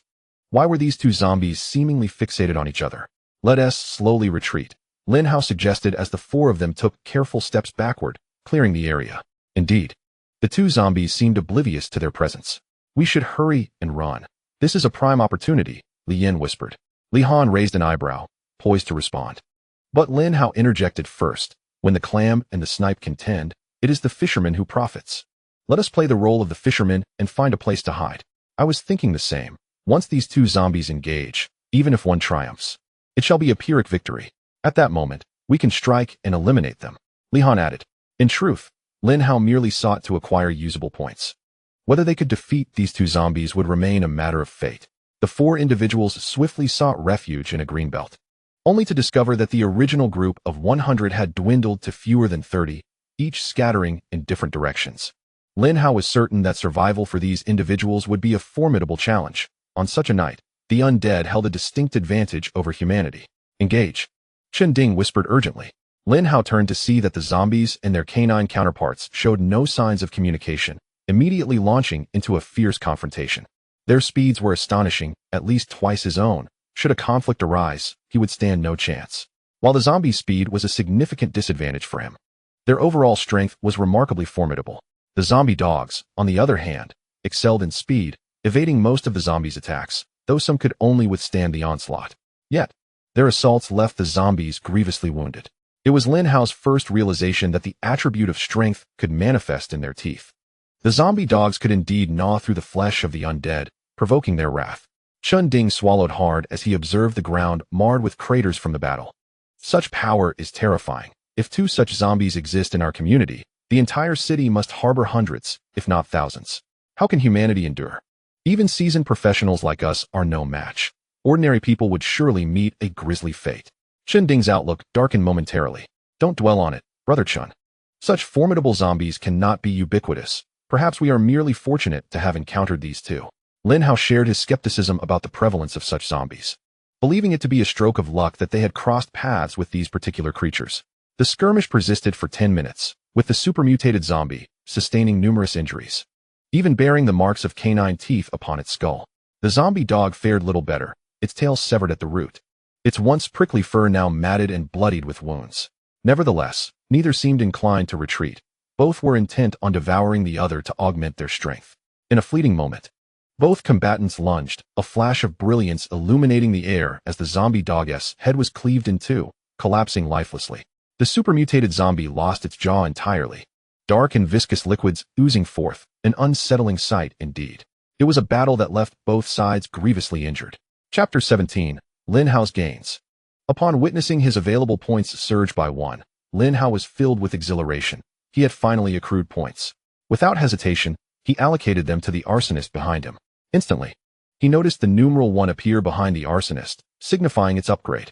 Regrettably, he felt no change in himself when not utilizing the arsonist. Yet, an opportunity lay before him. With the demise of the zombie dog, he could only gain points. The essence dissipating from the dog flowed directly into the supermutated zombie. And Lin Hao observed with clarity as all four of the zombie's attributes increased by 0. 2. This was truly a remarkable boon. At this moment, the supermutated zombie approached the corpse of the zombie dog, seemingly unwilling to let it go. Lin Hao recalled a crucial detail, the likelihood of a crystal being present in the head of the zombie dog, possibly a second-tier crystal. Ready to act. As soon as Lin Hao finished speaking, he charged forward. At this juncture, the differences among the other three became apparent. Chen Ding and Li Yin showed no hesitation, immediately following suit, while Li Han hesitated for a moment before gritting his teeth and joining them. The four stood directly beside the corpse of the zombie dog, facing the formidable supermutated zombie. Only in the presence of such a creature could one truly feel the suffocating aura it exuded. Chen Ding maintained a composed demeanor, positioning himself at the forefront. He believed himself to be the strongest among them, thus mustering the greatest resolve to bear the heaviest burden. Although Li Yin had completed his basic evolution, he felt that he might not even be able to strike a single blow before being overwhelmed by the zombies. Li Han wore a faint, bitter smile. A person of remarkable intellect and typically rational, he found himself acting impulsively for the first time. He was acutely aware that had he chosen to remain inactive or flee, he would never have the opportunity to join this team. Since encountering Lin Hao and the others, he had been observing them from the shadows, feeling that Lin Hao possessed an unshakable confidence, even in the face of Tang Yidao, displaying no hint of fear. Moreover, Lin Hao's subsequent victory over the professional Tang Yidao led Li Han to take a gamble on him. At that moment, Lin Hao stepped in front of Chen Ding. His intent clear. Lin Hao, step behind me. Our enemy is formidable. Even if my strength has diminished somewhat, I may not stand a chance against it. Use this opportunity to find the crystal and lead them away. I will hold them off. Chen Ding stated solemnly. The other two were indifferent. But Lin Hao was of utmost importance. He was the one who had pulled Chen Ding back from the depths of despair, offering a glimmer of hope. Lin Hao smiled. And suddenly, flames erupted around him, mirroring the fiery display Chen Ding exhibited when he wielded fire. Chen Ding gaped in astonishment, his voice trembling. Why you've also become a professional, like me? Li Yan's expression brightened. With two professionals among them, there was hope to defeat this zombie.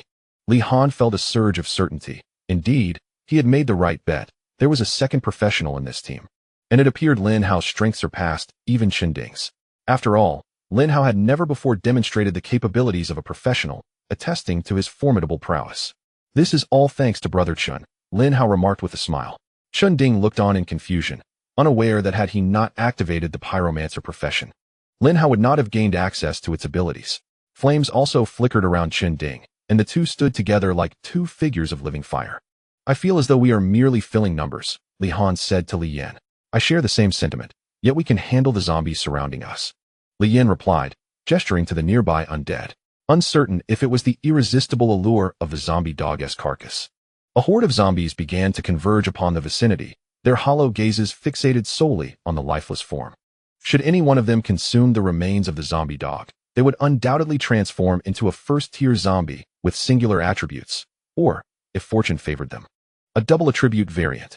The super-mutated zombie came to a halt, its violet-black eyes surveying Lin Hao and his companion, seemingly sensing a hint of threat emanating from them. With a thunderous roar, an invisible wave of sound shattered their eardrums. Li Yin and Li Han clutched their ears in agony, while Lin Hao and Chen Ding exchanged a resolute glance and charged forward. Chen Ding, seizing the initiative, erupted into a burst of speed, swiftly closing the distance to the zombie. With one hand, he grasped the creature's arm, flames emanating from him and engulfing the zombie in a fierce blaze. The zombie howled in response, swiping a hand towards Chen Ding.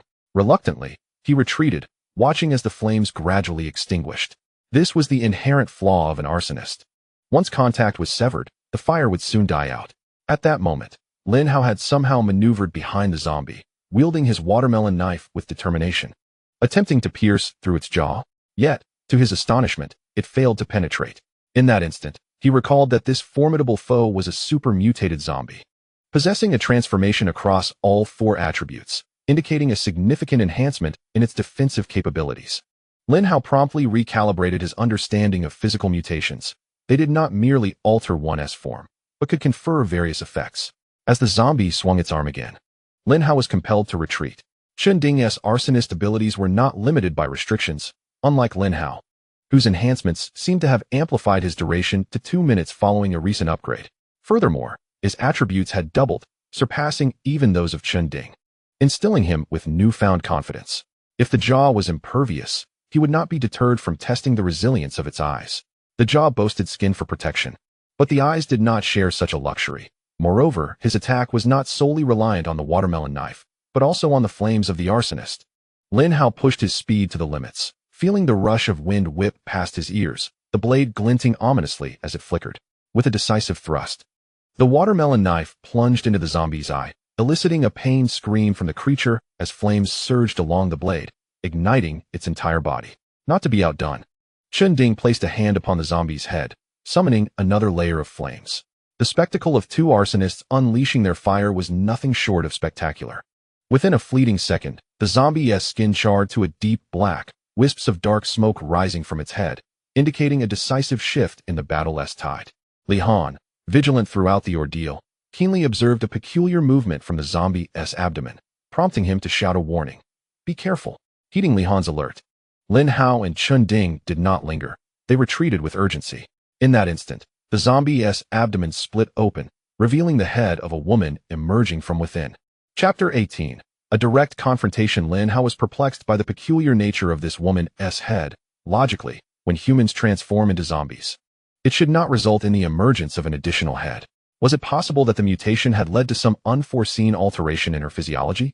Regardless, it was imperative to eliminate this zombie, as Li Yin and Li Han could not withstand the onslaught for much longer. With this thought in mind, Lin Hao resolved to employ the strength of his warrior class, marking his first attempt at simultaneously utilizing two professions. The warrior's abilities lasted for 1 minute, and though he had not yet invested any points, this duration was ample for his needs. The warrior class primarily enhances strength and constitution, and Lin Hao could distinctly feel an inexhaustible surge of power coursing through him. He possessed the stamina to sprint a marathon with ease. Suddenly, with a crackling sound, Lin Hao's physique expanded dramatically, leaving Chun Ding momentarily astonished. Wasn't this a skill of Tang Yidao? How could Lin Hao also possess such a capability? There was no time for explanation. Gripping his watermelon knife tightly, Lin Hao propelled himself forward with the ferocity of a tiger, unleashing an astonishing speed. With a swift motion, the watermelon knife plunged into the zombie's skull, performing a complete 360-degree rotation, reducing its insides to a pulpy mess. However, the zombie did not collapse, nor did Lin Hao's available points increase. This zombie was still alive. As Lin Hao lowered his gaze, he was startled to see the woman's head in the zombie's abdomen suddenly open its mouth, and a strand of purple-black silk was forcefully expelled towards him, rendering him immobile. He recalled the threads he had observed earlier in the building. They were indeed spider silk. The battle had unfolded so abruptly that he had forgotten about it entirely. Furrowing his brow, Lin Hao swung his watermelon knife at the silk, only to find it as ineffective as striking steel. If brute force failed, then perhaps fire would succeed? A smirk graced his lips as flames erupted from his body. The spider silk was incinerated upon contact with the fire, disintegrating completely. The woman's head, devoid of significant intelligence, persisted in spewing silk, but it was utterly useless against the flames. Without mercy, Lin Hao drove the watermelon knife into the head, finally dispatching the zombie. A milky white gas entered his body, and he noted an increase of 0.1 in all attributes, along with a surprising gain of 15 available points. This was an unexpected windfall. After vanquishing the zombie, Lin Hao promptly allocated a point to his warrior class and distributed the remaining points evenly. His final attributes were as follows: strength, 21 spirit, 21 constitution, 21 speed, 22. All attributes now exceeded 2 points. Should he revert to his initial class, his statistics would only be further enhanced.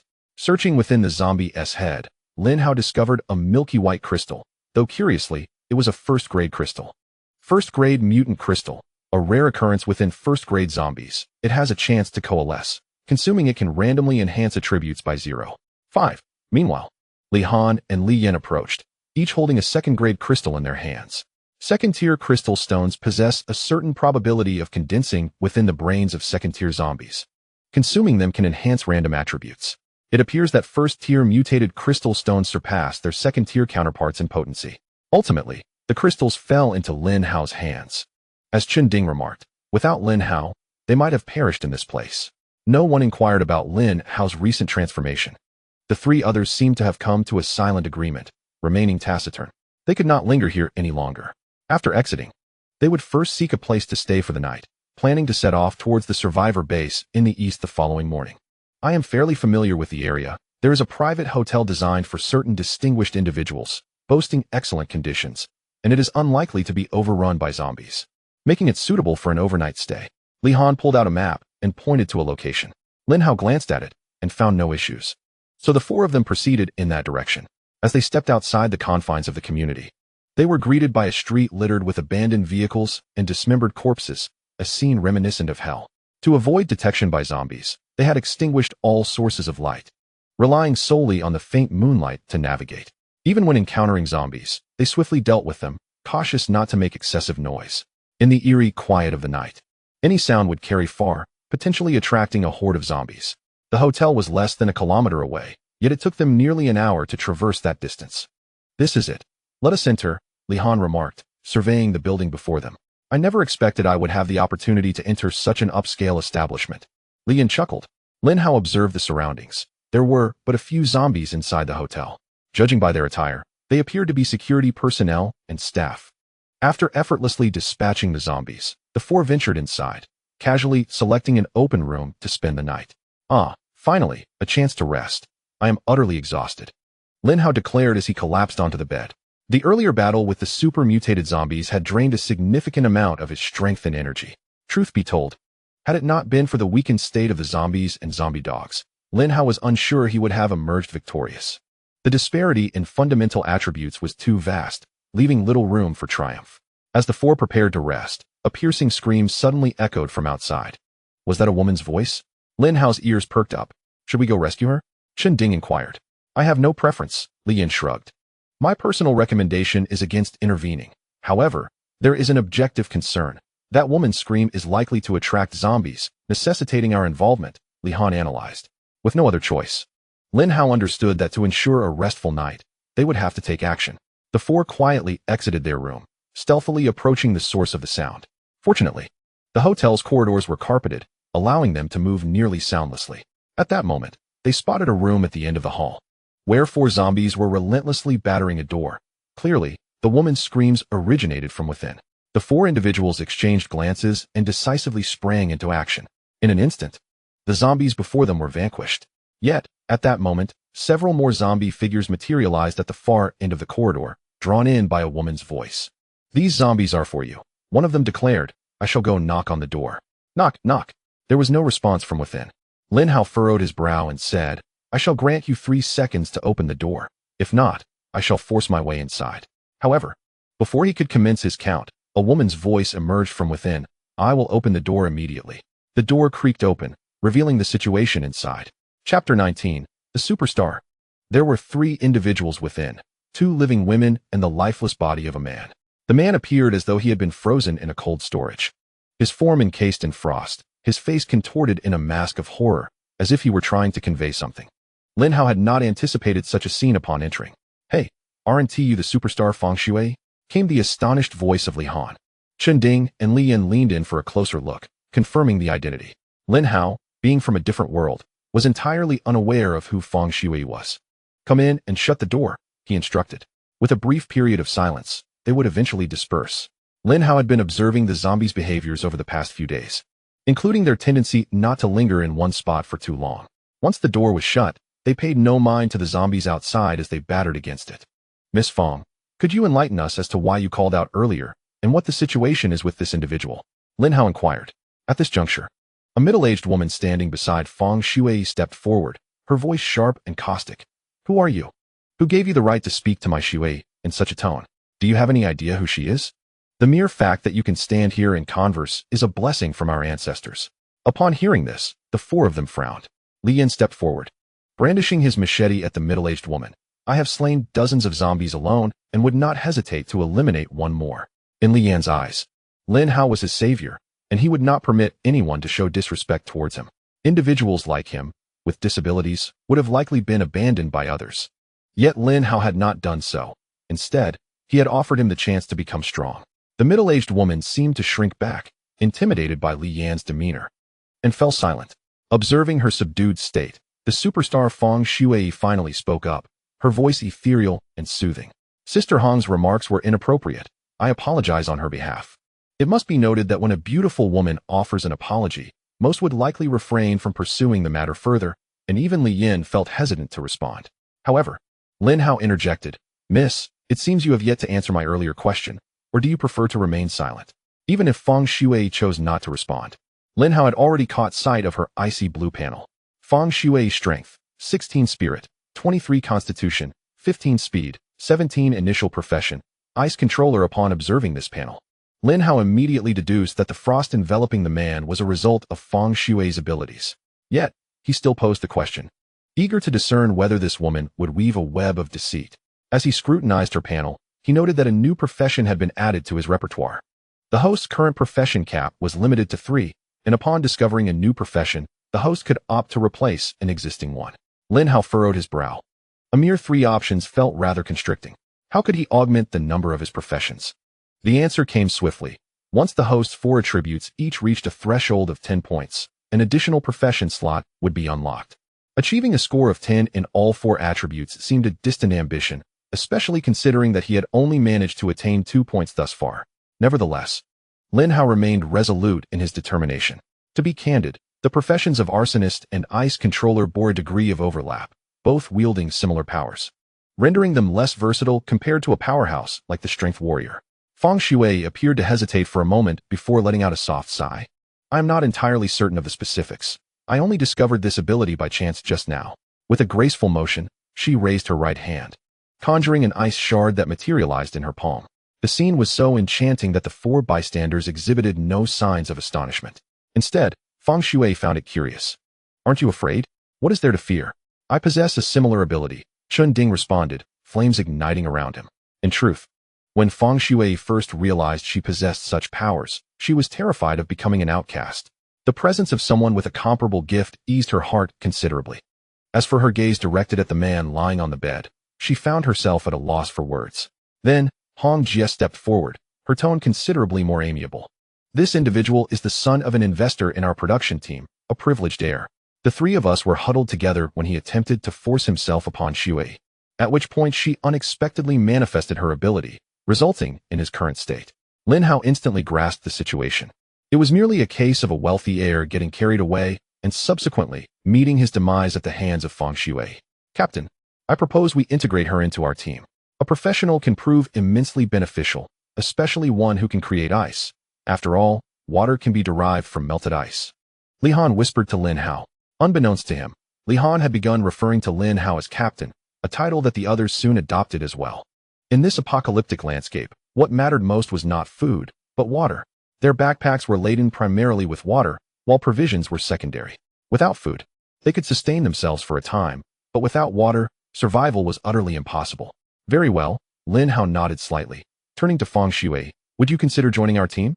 Thank you for the kind offer, but I believe I must decline, Feng Shui replied. Lin Hao seemed to perceive her reservations. On one hand, she likely harbored distrust towards men, given the example set by the privileged heir. On the other hand, she felt empowered by her newfound abilities and believed she could protect herself and her manager, which led her to reject Lin Hao's invitation. Lin Hao remained indifferent. He merely approached to ascertain the issues at hand. Having grasped the situation, he prepared to return and continue his rest. Observing Lin Hao's nonchalant departure, Feng Shui was momentarily taken aback. As a prominent star, she was accustomed to being surrounded by countless fans, predominantly male, wherever she went. This man, upon seeing her, displayed no reaction whatsoever, not even a flicker of acknowledgement in his gaze. Did he not recognize her? Wait a moment. I believe we can collaborate, Feng Shui hastily proposed. Collaborate? How so? You must be heading to the survivor base in the east as well. We could temporarily team up until we reach there, and then disband our alliance. Agreed. We shall depart at 7 in the morning. The following dawn, as the first rays of sunlight broke through the sky, Lin Hao and his companions gathered in the hotel lobby. Which route do you intend to take? Feng Shui inquired as she approached. Certainly this road, Lin Hao replied, gesturing to a main thoroughfare on the map, which led directly to the hospital they had initially targeted. Chun Ding's expression turned grave. He understood that the hospital would undoubtedly be perilous, and a fierce battle awaited them. Chapter 20. The Beast Within. As the 6 of them exited the hotel, numerous zombies roamed the streets outside. Each of us will handle the nearby zombies quietly. Try not to create too much noise. As for you, Lin Hao directed his last remark towards Hong Jie. Just focus on protecting yourself. Among the group, she was the sole ordinary person, lacking any abilities. Hong Jie seemed to comprehend her own limitations and refrained from speaking. With a swift motion, Lin Hao's watermelon knife effortlessly pierced the zombie's skull, twisting it to ensure its demise. The knife he wielded was markedly different from before, having enhanced it with a low-tier crystal last night. It had transformed into a reasonably sharp weapon, significantly improving his efficiency in dispatching the undead. Throughout their journey, they circumvented areas densely populated with zombies, engaging in combat only when the numbers were manageable. After considerable time, they finally arrived at the entrance of the hospital. The hospital was marred with dark red stains, and the sight of blood on the ground sent shivers down their spines. with several zombies gnawing on corpses. Unsurprisingly, lives had been lost here not long ago. We cannot enter through the main gate. We must scale the wall, Lin Hao declared. I concur, replied Li Han. The hospital likely experienced heavy foot traffic, and the number of zombies inside is probably substantial. To access the morgue, we must locate an area with the fewest zombies. Lin Hao had already divulged the reasons for their hospital visit to Li Han, as such a perceptive intellect should not be squandered. While they deliberated, Feng Shui interrupted their conversation. Why should we enter the hospital? Our objective is the survivor base, is it not? Indeed, what could possibly be of value within the hospital? Hong Jie chimed in. Lin Hao cast a sidelong glance at them. He would not indiscriminately share details regarding Brother Chun, having informed Li Han solely to leverage his intellect. You may find a nearby place to wait. We will emerge within half a day. If we do not appear by then, you may leave, and our collaboration will be terminated, Lin Hao stated with an air of indifference. Feng Shui raised her elegant brows, her voice tinged with a hint of coldness. What do you perceive our partnership to be? Is it so easily cast aside? This is your attitude? You seem to have misunderstood. It was you who sought me out for this collaboration, not the other way around. Lin Hao's gaze remained unperturbed. Even the most exquisite woman held no allure for him at that moment. Survival was his sole objective. Feng Shui's chest heaved with suppressed anger, her eyes glinting as if they could pierce through flesh, yet she chose silence and walked away quietly. We shall wait over there. If we do not see you in half a day, we will leave immediately, came a frigid voice from a distance. Chinding chuckled. It seems we've offended a major celebrity. What does it matter in these times? Without the glamour of stardom, they are just an ordinary person, Lin Hao shrugged and remarked. But let's set that aside. Does anyone know where the morgue is located? Each hospital's morgue was situated differently, and Lin Hao was unfamiliar with this one. Chinding pondered for a moment. I believe it's in a building at the back, underground. Indeed, it was there, an old building where many rooms served as storage.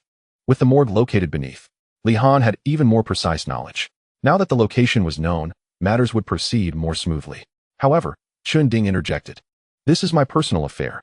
Only Lin Hao and I should go in. There's no need for the two of you to take that risk. Li Yin replied with a chuckle. We are a team. Why say such things? Do you find me, a one-handed man, a burden?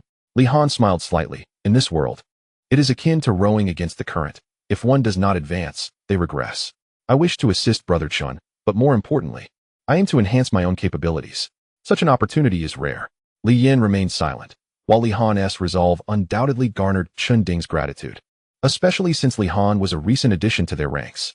The four of them navigated around the hospital's perimeter, reaching the back. The wall was low and posed no traps. After all, who would scale a wall to enter a hospital? As they climbed over, they were met with the sight of 3 zombies charging towards them, their foul mouths agape. Among them was a nurse, her white uniform stained with dark red, her stockings marred by several tears. Most perplexingly to Lin Hao, a significant portion of her attire had been torn away, exposing part of her shoulder. Goodness! If only her face were concealed, her figure would be quite appealing, Lin Hao jested. With that, he approached without hesitation, dispatching the nurse zombie with a cleaver. While the other 2 zombies stood no chance of survival. Beside the old building, there were a dozen zombies. As we prepared to make our move, we had to be cautious not to create any noise. Just as Lin Hao was about to finish his sentence, an explosion erupted from the building not far from them. Instantly, a horde of zombies stirred, rushing towards the source of the commotion. Lin Hao was rendered speechless. Was he truly cursed to speak only to invoke calamity? Look, there are people upstairs, he exclaimed. Indeed, 2 heads appeared from the window adjacent to the explosion, one belonging to a young man clad in a white coat, resembling a doctor, and the other to a young girl in a nurse's uniform. However, despair clouded their eyes. The explosion had attracted an overwhelming number of zombies, and should they reach the building, the 2 would surely meet their demise. Dr. Zhao, what should we do now? Who knew what was stored in the neighboring warehouse that led to this catastrophe? The nurse lamented, her face a portrait of hopelessness. Dr. Zhao's expression was frantic, yet he forced himself to regain composure, though his hands trembled. How should I know? I'm just a doctor. Just as he was about to withdraw from the window, his gaze suddenly fell upon Lin Hao and the others concealed among the foliage, and his eyes brightened. There are people over there. If we can lure the zombies away, we can make our escape. Isn't that rather dangerous? The nurse hesitated. Would you prefer to live or die? Dr. Zhao's gaze turned cold. Startled, the nurse quickly replied. Of course, I want to live. Dr. Zhao, I will follow your lead. Excellent, Dr. Zhao said with a satisfied smile. I remember there is a loudspeaker in the room. We will activate the recording and throw it over. The nurse felt a chill run down her spine, realizing how ruthless Dr. Zhao was. Yet, in the pursuit of survival, she murmured, "Forgive me." Chapter 21. Charge in. Watching the zombies relentlessly batter the old building's entrance, Lin Hao felt that the door could not withstand the assault for much longer. At that moment, Chun Ding exclaimed, "What are they doing?" Lin Hao turned to see the doctor holding a large loudspeaker, a peculiar smile playing on his lips, before a booming voice emanated from the device. "Cabbage for 50 cents a pound. Edamame for 1 yuan 80 a pound. Come and buy." The loudspeaker's sound carried far, and the zombies below responded with even greater ferocity. But the situation escalated further as the four watched the doctor toss the loudspeaker in their direction. "Crap," the four gasped, realizing the doctor was leading them to their doom. If the loudspeaker landed near them, they would be exposed, and facing such a multitude of zombies was beyond their capabilities. As the loudspeaker plummeted towards them, Lin Hao suddenly recalled his third profession, ice manipulator. In an instant, he activated this ability, conjuring an ice sphere in his hand, and hurled it with all his might. Smack! The loudspeaker was shattered midair by Lin Hao's ice ball, and the sound abruptly ceased. However, the zombies nearby still took notice and began to approach. "This scoundrel! If I catch him, I will make him pay." Li Yin seethed with anger. They had not provoked anyone, yet they were actively being undermined. At this moment, I find such occurrences unsurprising. Were I in their position, I might act similarly. Yet, this time, we are the ones being deceived, and I concur with Li Yan's sentiment. A glimmer of coldness flickered in Li Han's eyes. When had he ever been the victim of deceit? It was always others who fell prey to his cunning. It was time to take action. Lin Hao drew his watermelon knife, prepared to strike. With over 50 seconds remaining on his ice control ability, they could engage in battle. And only after using it did he realize that its primary function was not offensive, but rather supportive. As soon as he finished speaking, Chun Ding and the others felt an icy chill envelop their bodies, causing them to shudder involuntarily. They witnessed frost forming on the ground surrounding Lin Hao. With a radius of about 10 meters, the approaching zombies seemed affected, their speed diminishing by at least 30%. Such a reduction was significant. If the zombies had been slightly faster than an average person, their speed now resembled that of a lethargic couch potato. Seizing this opportune moment, the other three would not simply wait idly by. Opportunities like this are fleeting. Chun Ding took the lead, flames roaring from his body as he pressed one hand against the zombie's head. The fire blazed intensely, and in under 3 seconds, the zombie was incinerated. Li Yin wielded his cleaver. Even with just one arm, he charged forward fearlessly. With the sharp edge of his cleaver, he effortlessly separated a zombie's head from its body. A sight that made Li Han envious. Although Li Han prided himself on being a strategist, he understood that in this era, lacking self-defense capabilities rendered even a strategist nearly useless. His method of attack was straightforward. Wielding a metal baseball bat, he struck a zombie's head, caving it in. And with another blow, it was dispatched. This was achievable due to his basic evolution. An ordinary person would require over 10 strikes to eliminate a single zombie. With Lin Hao's assistance, the four of them dealt with the zombies within their range with relative ease. Lin Hao recognized that this situation was untenable. There were far too many zombies, and they needed to enter the old building before them. Charge in. With Lin Hao's command, the four surged forward, prioritizing speed over killing the zombies, racing toward a window in the old structure. It was the only window unblocked by large objects. Lin Hao was the first to reach it, kicking aside what appeared to be a table behind the window, and then he squeezed through. The others followed closely, but the zombies trailed behind them. "We can't be hindered by these obstacles. Let's ascend." Li Han surveyed the contents of the room, finding little of use. The sole furniture, a pair of chairs and a table, were nothing but discarded remnants. If they could not withstand such trifles, how could they hope to fend off zombies? "I have a plan." With less than 10 seconds remaining, Lin Hao positioned himself before the window, one hand resting upon its surface. Crack! A massive block of ice materialized before his eyes, instantly sealing the entire window in a frigid embrace. Li Yin and Li Han gazed on with envy. The advantages of being a professional were indeed monumental, yet the path to becoming one was purely a matter of fortune. No one inquired how Lin Hao could wield the powers of a celebrity. It sufficed for them to acknowledge his strength. They had initially intended to descend into the basement, but the doctor's previous antics had incensed them, prompting the quartet to ascend and duly discipline him first.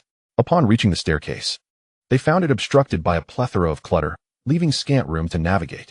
Surely, there must be a considerable amount of food upstairs, Lin Hao mused, stroking his chin. No food and blocking the way back. Only a fool would act thus.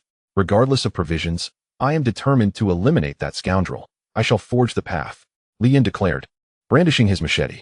However, he was halted by Chun Ding, who asserted, "Allow me, my abilities are more suited for this."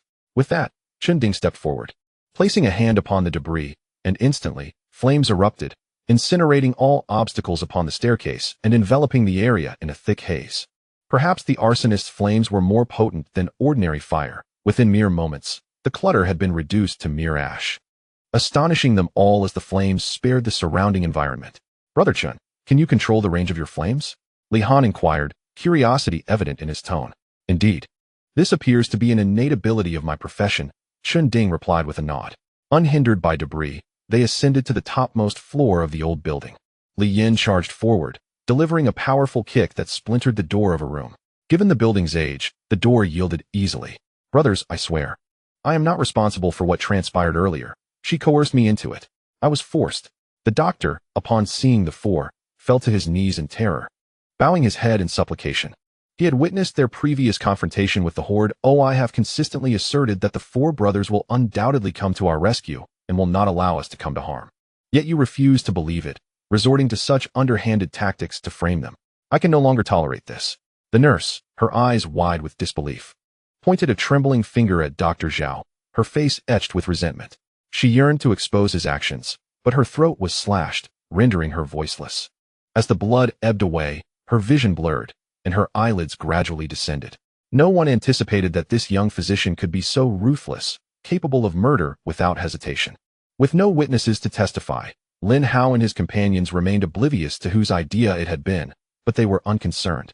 Li Yin charged forward, delivering a kick that sent Dr. Zhao sprawling to the ground, clutching his abdomen in agony. "My analysis indicates a staggering 89% likelihood that this doctor is the mastermind. While the nurse is likely a coerced accomplice, his intent to kill and obscure the truth is painfully evident," remarked Li Han. In truth, regardless of who the true culprit is, Lin Hao had no intention of sparing either individual. Even if Dr. Zhao is the mastermind, the nurse remains complicit. Had it not been for their considerable strength, they would have surely succumbed to the horde of zombies. This was a deliberate attempt to end their lives. Upon hearing Li Han succinctly unveil the truth, Dr. Zhao, suppressing his pain, hastily exclaimed, "I am not the mastermind. It was that wretched woman who compelled me. She possesses evidence of my embezzlement, leaving me no choice." A grown man began to weep, leaving Lin Hao feeling a sense of acute embarrassment. "From the moment you hurled the loudspeaker, your fate was sealed." In a swift motion, the glint of a watermelon knife flashed, and Dr. Zhao clutched his throat, collapsing to the ground in defiance, experiencing the very sensation of the nurse he had slain in her final moments. Lin Hao's expression remained impassive. Eliminating someone who sought to harm him stirred no turmoil within him, as he continued to observe his status panel. Notably, the available points on his panel increased by 0.01, revealing an important truth. Only by personally ending the lives of humans could he acquire usable points, for human bodies lack the gaseous essence characteristic of zombies. Let us proceed to the basement. Following the signs along their path, the group arrived at the stairwell, where the morgue resided on the lower level. To their surprise, there were no stairs leading down, only an elevator. What sort of design is this? After a thorough inspection, the four were left in a state of bewilderment. It was their first encounter with such an extraordinary establishment, devoid of stairs. Can you believe it? This building appeared to have been constructed at least 20 years prior, during which time there seemed to be some debate regarding the morgue's location. Ultimately, it was decided to place it here, allowing access solely via the elevator. Seemingly influenced by considerations of feng shui, suggested Li Han, somewhat uncertain. Despite his high intelligence, he had not devoted much attention to hospital matters, possessing only a cursory understanding. Fortunately, the elevator still had power and was operational, a stroke of luck amid their misfortunes, remarked Li Yin. Four individuals entered the elevator and pressed the button for the second floor. The elevator descended slowly, stopping at the basement level. As the doors opened, a chill enveloped them, revealing a corridor shrouded in darkness, accompanied by faint, eerie sounds. This scene was reminiscent of a classic horror film. In his quest to provide a safe environment for his daughter, Chun Ding remained undaunted. A flashlight materialized in his hand, and he switched it on before stepping out. Lin Hao followed closely behind, directing his own flashlight to scan the surroundings. The corridor was profoundly silent, with only the echo of their footsteps breaking the stillness. An unsettling sensation indeed. After walking for a while, Lin Hao suddenly recalled that a morgue should typically have personnel on duty, yet it appeared utterly deserted. Moreover, there should be several corpses stored within, raising the unsettling question, Could they potentially rise as zombies?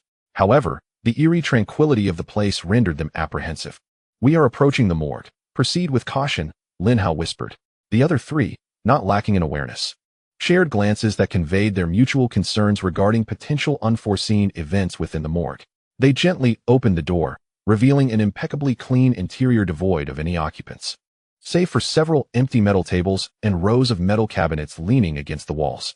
These cabinets were designated for storing corpses, the very objective of their venture. Upon sighting these cabinets, Chun Ding trembled with excitement. If they possessed these freezers, his daughter's body could be preserved in optimal condition. Once he acquired the means to resurrect her, he vowed to return. Just as Chun Ding prepared to open one of the cabinets at random, Lin Hao's expression shifted, and he shouted, "Don't open it." Chun Ding halted immediately, flames of confusion igniting within him. What is going on? Lin Hao remained silent, his countenance grim. In his perception, panels had manifested on the cabinets, each displaying that the contents were not corpses, but zombies. Should Chun Ding open even one of those cabinets, the zombies would surge forth, leaving him little time to react. Indeed, all the bodies had transformed into the undead. Yet, another pressing question loomed. Where were the guards? As he pondered this, a chilling voice emanated from behind them. "For living souls, my darling finally has food tonight." Lin Hao turned to see several zombies had appeared behind them, and standing amongst them was a gaunt man clad in a down jacket. His sallow complexion and thin lips gave him a sinister appearance. His gaze fixated on them, as if they were mere corpses. The zombies stood motionless. Could it be that he controlled them? Was he a practitioner? Li Han's expression shifted as he deduced the stranger's identity. Lin Hao remained silent as the voice of the system echoed in his mind. New profession discovered. Corpse Wrangler. As the host's professions exceed 3, would you like to proceed with a profession switch? A Corpse Wrangler? From the name alone, it is evident that this profession pertains to the control of zombies. However, the specifics elude him, rendering arbitrary substitutions impossible. Fortunately, the system kindly elucidated the general nature of the corpse driver, a vocation primarily focused on the mental aspect. By maximizing mental attributes, one could command multiple zombies. Yet, the profession's shortcomings are glaringly apparent. Devoid of zombies, the practitioner's own strength is rather feeble and easily targeted. Such a lackluster profession is not worth my time, and I would refuse even if offered. Chapter 23, Fleeing. Who are you? Lin Hao inquired in a low voice. The man emitted a sinister, cackling laugh, extending his ghastly pale right hand to point at Lin Hao. "My little darlings, bring him here." No sooner had he spoken than the 4 zombies before him sprang into action. Lin Hao's eyes widened as he realized that all 4 were first-tier zombies. "Lian, Li Han, be cautious, these are all first-tier zombies," Lin Hao shouted, charging ahead. Only he and Chun Ding possessed the capability to confront first-tier zombies directly. The other 2 were somewhat unreliable. Their objective was to survive until Lin Hao and Chun Ding could eliminate the zombies. First-tier zombies at least possessed a mutated attribute. The one before Lin Hao exhibited a strength mutation, with its robust arms reminiscent of a champion from some athletic contest. Roar! The zombie let out a bone-chilling cry, reaching out towards Lin Hao with both hands. Lin Hao rolled deftly, positioning himself behind the zombie. He skillfully thrust his watermelon knife toward the zombie's jaw, only to have it blocked. Astonishingly, the first-tier zombie had placed one hand at its jaw, making Lin Hao's blade feel as though it struck steel. Having missed his initial strike, Lin Hao prepared to change his angle for another assault. System, activate the Strength Warrior profession. A powerful clash of strength was about to unfold. Lin Hao let out a low growl as his physique suddenly expanded, his size nearly matching that of the zombie. He charged forward, toppling the zombie to the ground, and then pressed one hand against its head, the watermelon knife poised to descend. With a satisfying thud, the knife penetrated the soft eye of the zombie. Yet it did not lose its will to fight. Instead, it flailed its arms in a desperate struggle. A smirk curled at the corners of Lin Hao's mouth, and he delivered a swift kick to the zombie's arm. Crack! The zombie's arm shattered instantly, rendering it immobile. The augmentation from the Strength Warrior was truly terrifying. However, the other hand of the zombie was still reaching for him. Lin Hao relinquished his grip on its head, seizing the zombie's wrist and twisting with force. The zombie's wrist snapped, exposing its ghastly white bone. Roar! The zombie emitted a cry of agony, igniting Lin Hao's curiosity. Did zombies truly possess the sensation of pain? This was rather different from the portrayal of zombies in films. As the watermelon knife stirred within, the zombie finally ceased its movements, gas escaping as it filled Lin Hao's body, increasing his available points, much to his satisfaction. At that moment, Chun Ding also subdued his first-tier zombie. flames engulfing the creature's head, indicating that all was proceeding smoothly. However, the predicament faced by Li Yin and Li Han was severe. Confronted by the onslaught of first-tier zombies, they could only evade, and when evasion was impossible, they had to endure the blows. At that moment, Li Yin was drenched in sweat. His hand gripping the machete trembled violently, a testament to his immense physical exhaustion. Li Han's condition was scarcely better. Both had merely achieved basic evolution, with their attributes lingering between 1 and 2 points, making it quite challenging to contend with first-tier zombies boasting attributes exceeding 2 points. Suddenly, a first-tier zombie lunged towards Li Yin, its hand reaching out to grasp him. He attempted to fend it off with his machete, but in a moment of instability, the weapon was knocked from his grasp. This was dire. Li Yin's pupils constricted as he sought to evade the attack, yet his depleted stamina rendered him incapable of movement. Just as despair enveloped him, a glimmer of cold light flashed past. The first-tier zombie before him collapsed to the ground. "Are you all right?" Lin Hao's voice resonated. "I'm fine. Thank you, Captain," Li Yin replied, wiping the cold sweat from his brow, reflecting on how perilous the situation had just been. Meanwhile, Chun Ding rushed to rescue Li Han, and it appeared that he would soon eliminate the threat. At that moment, Lin Hao cast a glance towards the entrance, only to discover that the man had fled, escaping faster than a rabbit. "I'll find him later," Lin Hao thought, then moved to assist, effortlessly dispatching the last of the first-tier zombies. Upon examination, he uncovered 2 first-tier crystal stones, which boasted a commendable drop rate of 50%.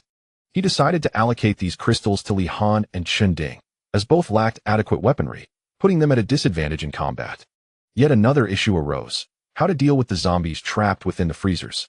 "Let us eliminate them all," Li Yin declared fiercely. "I concur. These zombies are a source of unease." Li Han shrugged in agreement. Lin Hao turned to Chun Ding. "What do you think, Brother Chun?" Gazing at the corpse of his daughter before him, Chun Ding remained silent for a moment before resolutely stating, "Any threat to Ye must be eradicated."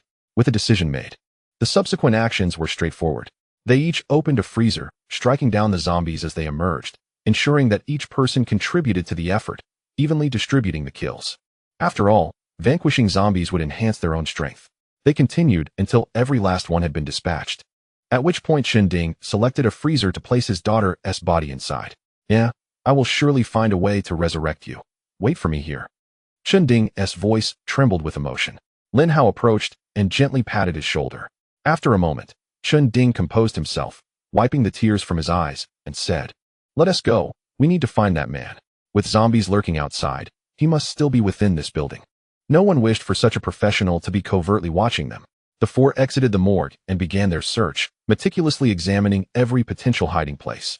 The elevator showed no signs of having been tampered with, leading Li Han to conclude that the man must still be on this floor. "We should have checked this floor thoroughly. There's only one morgue. Where could he possibly go?" Li Yin pondered, perplexed. At that moment, Lin Hao recalled something. What did that man even come from? The 3 individuals were momentarily taken aback. But it was Li Han who first entertained a plausible notion. There must be a concealed chamber nearby, and he is likely hiding within. The quartet began to knock and probe the surrounding walls, and soon enough, they discovered a hidden door at the far end of the corridor. Lin Hao swiftly delivered a kick, forcefully opening it. With 4 flashlights illuminating the interior, they quickly discerned the situation within. It was a small monitoring room, filled with an array of screens displaying footage from the morgue and various floors. On the ground lay an open sewer entrance, suggesting he had escaped through it. Chun Ding hurried over, directing his flashlight below, but found not a single figure present. "We must exercise caution from here on. For a practitioner capable of controlling zombies poses a significant threat. The sewer system is labyrinthine. Even if we pursue him, there is no guarantee of success. And we risk becoming lost, a gamble not worth taking." The 4 had no choice but to abandon the chase, yet a new dilemma emerged. They had forcibly intruded, and outside the old building, numerous zombies roamed. How would they make their exit? Chapter 24. I must go rescue them. At that moment, the zombies at the main entrance seemed to realize they could not breach the door and gradually dispersed, leaving only about a dozen behind. Lin Hao cautiously peered through the window, and upon observing the situation outside, he whispered, "We will charge out again shortly. Once we are beyond the hospital's perimeter, we will be safe. Captain, we could first divert their attention using sound, then make our escape. Would that not be a better strategy?" Li Han proposed. "A commendable idea. But what can we use to lure them away? There is only one loudspeaker, which Lin Hao has already damaged, and finding a second one is nearly impossible." I noticed a storage room containing a multitude of unused plastic bottles, Li Han remarked with a slight smile. Lin Hao's eyes brightened. He had not only utilized these bottles, but had also smashed them before. Simply tossing one to the ground produces a sound comparable to that of a large firecracker, sure to attract the zombies. Before long, each of them held 2 plastic bottles, positioned near the second-floor window. We will throw them one by one into the distance. Once the zombies have mostly gathered there, we will seize the opportunity to dash out. 3, 2, 1, go. The sharp crackling of the exploding bottles resonated, and indeed, the zombies below, drawn by the noise, began to converge in that direction. Seizing this moment, the 4 made a hurried exit, vaulting over the wall, unnoticed by any of the zombies. Next, we shall rendezvous with the celebrities and head to the survivor's base. Following the location provided by Feng Shui earlier, they easily located the 2 of them, who were surprisingly sipping hot water and enjoying instant noodles. As the city's electricity had yet to be cut off, finding a clean water source to boil a pot of water was quite simple. Feng Shui possessed the ability to conjure ice from thin air. Nothing could be purer than the water she fabricated. Witnessing this scene, the 4 exchanged no further words and quickly prepared bowls of instant noodles for themselves. As the previous days of consuming only cold water and dry rations had left them quite famished, after savoring a steaming bowl of instant noodles, Lin Hao felt an overwhelming sense of satisfaction. In this apocalyptic world, the ability to enjoy a warm meal was akin to experiencing royal indulgence. Have you completed your tasks? Feng Shui inquired, her gaze fixed curiously on the 4 individuals. She had initially thought they would not return, yet they had come back so swiftly. What could have been accomplished in such a brief span? We have finished.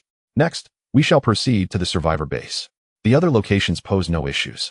The only challenge lies with this bridge, Lin Hao responded, producing a map and indicating a bridge. Given the current circumstances, I can confidently assert that there are numerous zombies on the bridge, along with a significant amount of vehicle wreckage and human remains, Li Han remarked matter-of-factly. The mere thought of confronting such a multitude of zombies unnerved everyone present. Captain, there's something I find peculiar. Although we are not in a major city, why has there been no military intervention in such a dire situation? It feels strange that we are left to make our way to the survivor base alone. Li Yin scratched his head in bewilderment. Lin Hao, being an outsider to this world, had no answer. He turned to Qinding. Qinding pondered for a moment before speaking. The government never abandons anyone. However, the absence of military presence this time leads me to suspect that there may be significant issues within their ranks. Do not forget, the zombies appeared unexpectedly.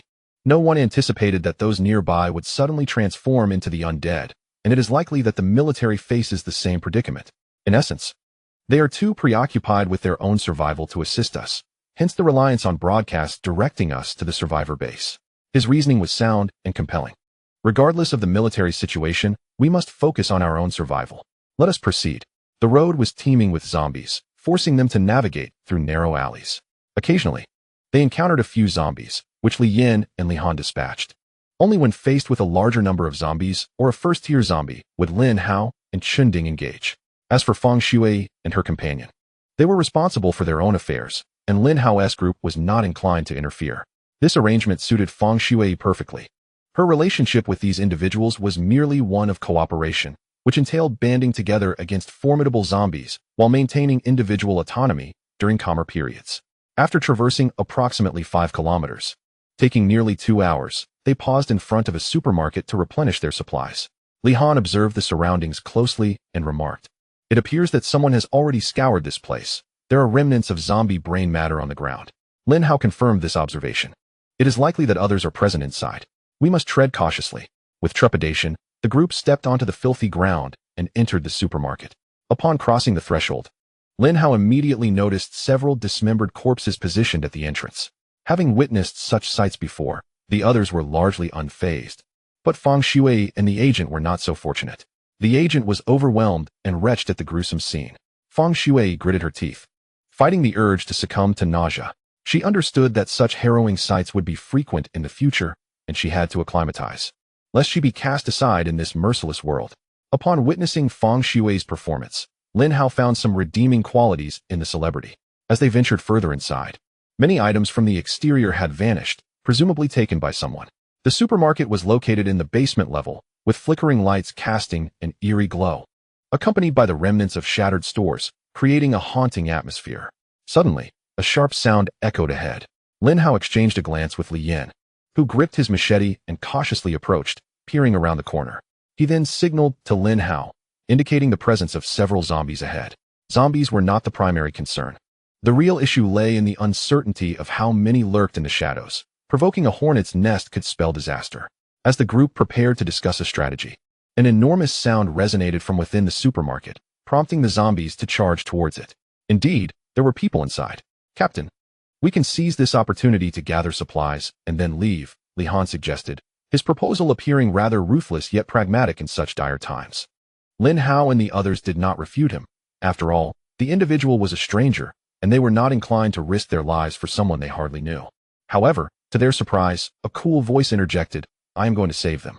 Whether you join me is up to you." With that, she dashed forward, leaving Hongjia in a state of turmoil.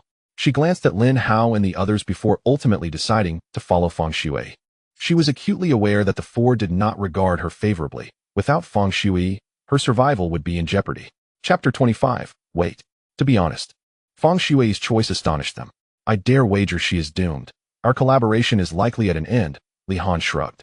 "Zombies do not recognize celebrities, they simply attack." Chen Ding expressed some compassion, stating, "Feng Shui's abilities could be immensely beneficial to us and to the survivor base. If she perishes, it would be a significant loss for humanity. I may be a simple man, but Feng Shui's skills are indeed impressive. She should be able to save more lives," Li Yin remarked innocently. In the next moment, all three turned their gazes toward Lin Hao, as the final decision rested upon him, being the captain. Lin Hao pondered. Although he possessed the ice control ability, its duration was fleeting, vastly different from Feng Shui's readily available skills, making it impossible to replace her. "Let us assess the situation. If it's a guaranteed death trap, we abandon her. If she engages in another reckless act, then let her face her fate." Lin Hao's voice was chilling. His primary concern was his own life, followed closely by that of his companions, while Feng Shui's fate was a distant consideration. Just because one is beautiful does not grant them the liberty to act as they please. Do they truly believe the world revolves around them? Li Han observed Lin Hao with satisfaction, realizing he had indeed chosen the right leader, though lacking wisdom akin to his. Her decisive character undoubtedly equips her to endure the longest in this apocalyptic world. Upon reaching a consensus, the four individuals swiftly dashed towards the supermarket. From a distance, they could hear the cacophony of numerous zombies' growls, accompanied by the frantic cries of a woman. It seemed that this distressing voice did not belong to Feng Shui or her agent. Could it be the source of the sound? Chen Ding found himself at a loss, struggling to comprehend how, after several days, someone could still resort to ineffectual screaming in the face of zombies. If my conjecture is correct, this woman must have been hiding here from the beginning, as the supermarket is replete with ample food and water, allowing her to survive comfortably, Lin Hao remarked casually. The four weaved through the shelves and finally glimpsed the battle unfolding in the fresh produce section. Feng Shui, single-handedly, stood her ground against nearly 20 zombies. She displayed remarkable intelligence by not launching ice spikes directly. Instead, she erected 2 walls of ice to shield the girl behind her. The girl, initially resigned to her fate, was astounded when a celestial-looking woman suddenly appeared, hurling an ice spike to vanquish a zombie, subsequently conjuring an ice wall for her protection. "You must be from the dragon team, right? Are all members in your group superhumans? Has the government dispatched troops for rescue?" the girl exclaimed excitedly. Feng Shui furrowed her brow slightly, taken aback that the girl still had the presence of mind to entertain such fanciful thoughts at this critical juncture. Creating such substantial blocks of ice was no trivial task. She could sense her stamina depleting significantly, akin to having run 1,000 meters. It dawned on Feng Shui that utilizing her powers drained her physical strength, a principle that adhered to the law of conservation of energy. Without concealment, she informed the girl that there was no dragon team, nor had the government sent anyone for rescue. Her abilities were merely an unforeseen acquisition, shattering the girl's illusions. "Shui, this cannot continue. We must flee at once," Hong Jie urged anxiously. "This is a dead end. There is no means of escape. We have only 2 options. Charge out directly or wait," Feng Shui replied. "Wait?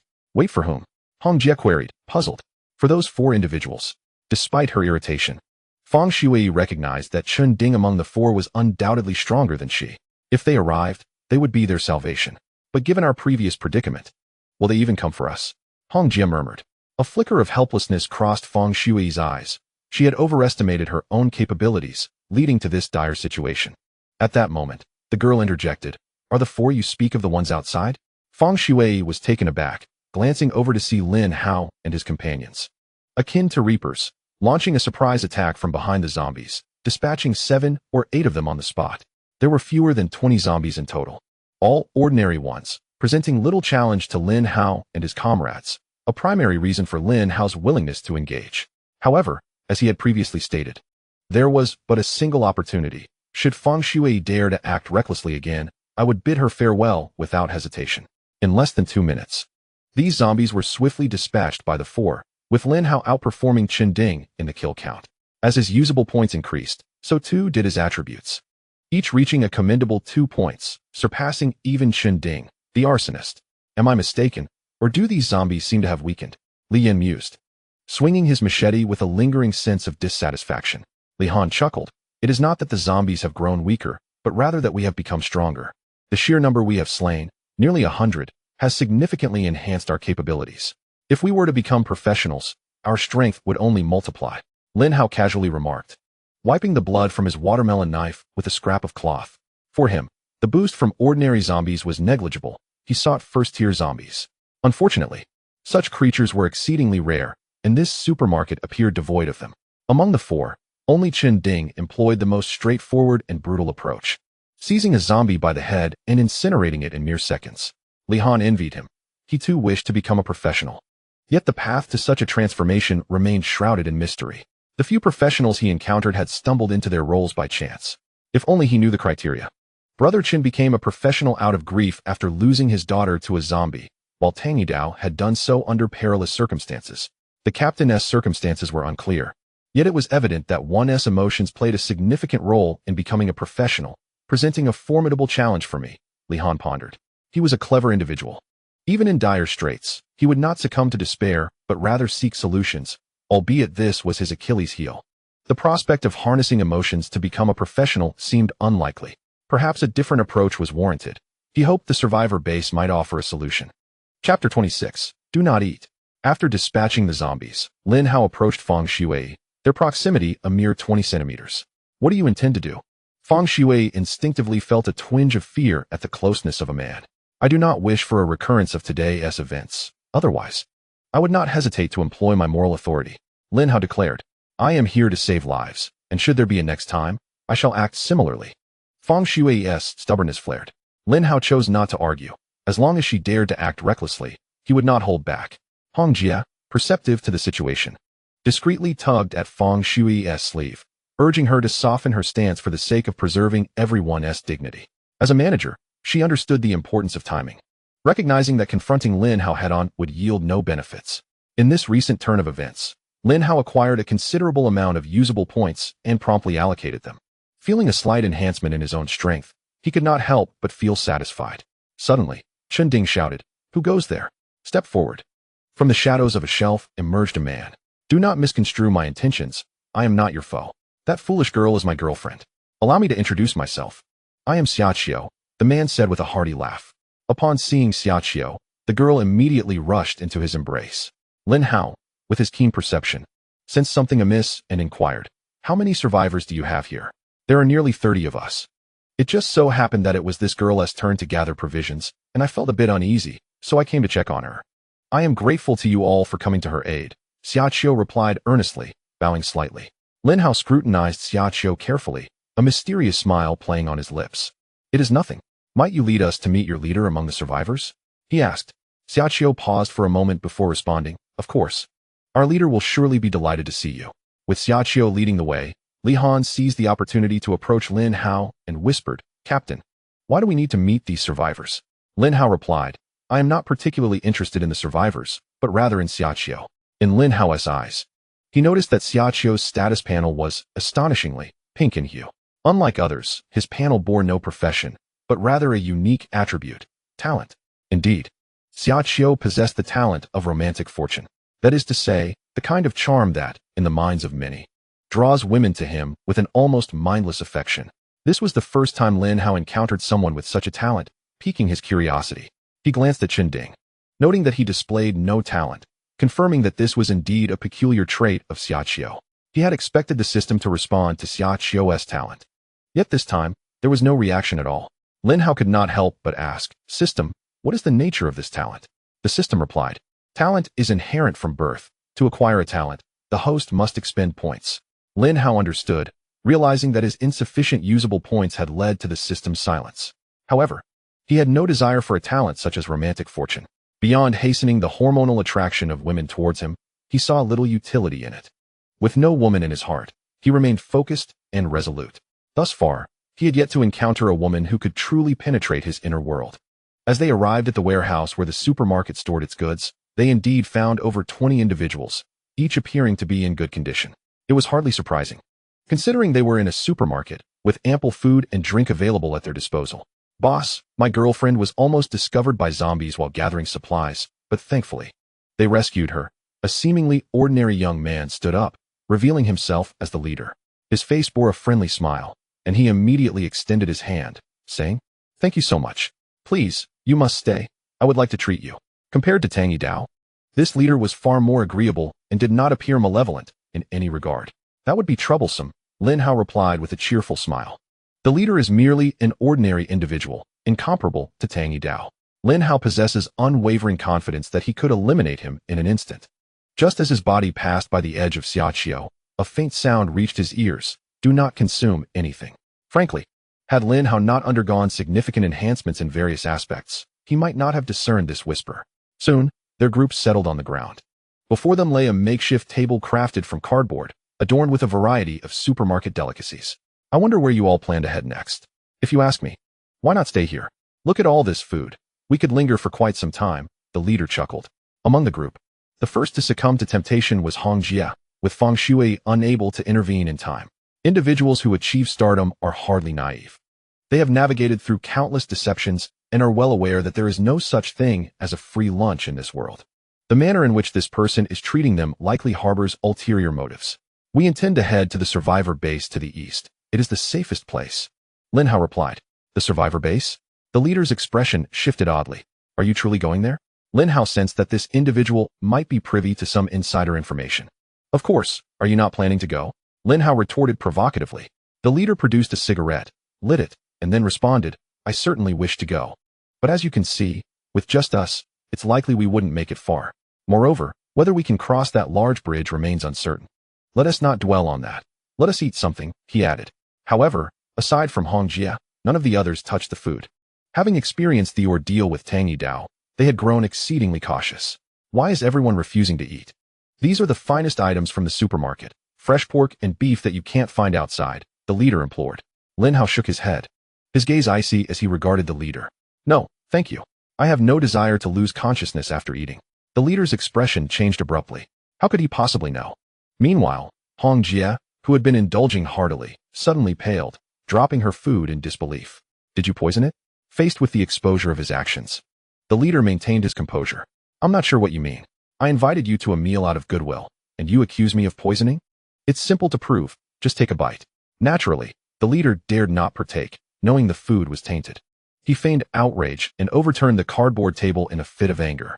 This action seemed to serve as a signal, prompting the surrounding survivors to brandish various weapons and encircle them. Chapter 27. Zombie Rats.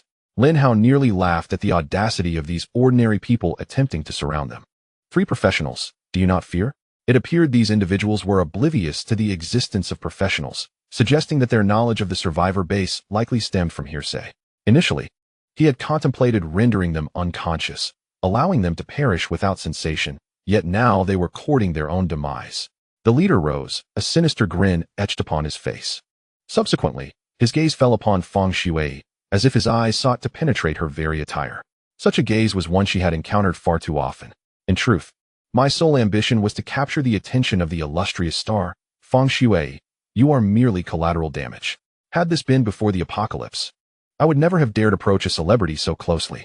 Yet now, I shall ensure she experiences the essence of manhood. Ha ha. The leader's laughter was grating. Yet the surrounding survivors bore expressions of numbness, seemingly accustomed to such brutality. Feng Shui furrowed her brow, a faint chill emanating from her being. She was incensed. Lin Haoming realized that this individual had developed an infatuation for Feng Shui, and they were merely collateral damage in this unfolding drama. What an unexpected revelation. Your thoughts are intriguing, yet it appears you have misjudged a crucial aspect. What? The leader shot Lin Hao a cold glance, curious to hear what this man might utter in his final moments. I merely wish to convey that you cannot even contend with her. How then do you muster the audacity to entertain such notions? Liang Jingru, perhaps? As soon as the words fell, the survivors felt a sudden drop in temperature, frost accumulating upon the ground, causing them to shiver uncontrollably. The source of this frigid air was none other than Feng Shui. You wretched soul! Feng Shui's garments fluttered without wind, with each step she took. An ice flower blossomed upon the ground. Moreover, Lin Hao observed something peculiar. It seemed Feng Shui's attributes had momentarily elevated. Could it be that emotions influence one's capabilities? Crack! A layer of ice began to ascend from the leader's feet, enveloping him in an unbearable cold. Great star! I was merely speaking nonsense. Please regard my words as inconsequential. The leader wished to kneel, but with his legs encased in ice, he found himself utterly immobilized. Regret flooded his mind. Why had he spoken so arrogantly? Had he held his tongue, perhaps there would have been a chance for redemption. I have a wife and child in another city. If I perish, how will they survive? The leader cried out desperately. Feng Shui paused, her expression wavering. In her fury, she had contemplated ending this scoundrel-esque life, yet his words softened her resolve. The leader, ever astute, seized upon Feng Shui's hesitation, and once more pleaded with exaggerated sorrow. He implored her to consider that should she take his life, she would be the true villain. Just as it seemed Feng Shui might relent, a haunting voice interjected. Feng Shui, do you truly place your faith in the words of a man unworthy of a dog's regard? This individual has tainted food with poison and claims to desire you. If you cease your assault now, I believe our collaboration may come to an end. The leader's eyes widened in shock. He intended to rebuke Lin Hao, but felt the icy grip ascend to his head, encasing him entirely. It is my fault. I have been too lenient. This is not an era of peace. Feng Shui's beauty was striking, yet her expression remained frigid. Had Lin Hao not spoken at that critical juncture, she might have indeed spared this man. In the days to come, she would certainly regret her decision. Lin Hao's lips curled into a satisfied smile. At last, Feng Shui's performance had met his expectations.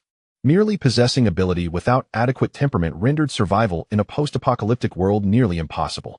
Even if this time passed without incident, future dangers loomed ominously. The apocalypse was not a challenge to be navigated lightly. Witnessing their leader transform into an icy statue, the survivors, unaccustomed to such terrifying sights, dropped their weapons and knelt in fear.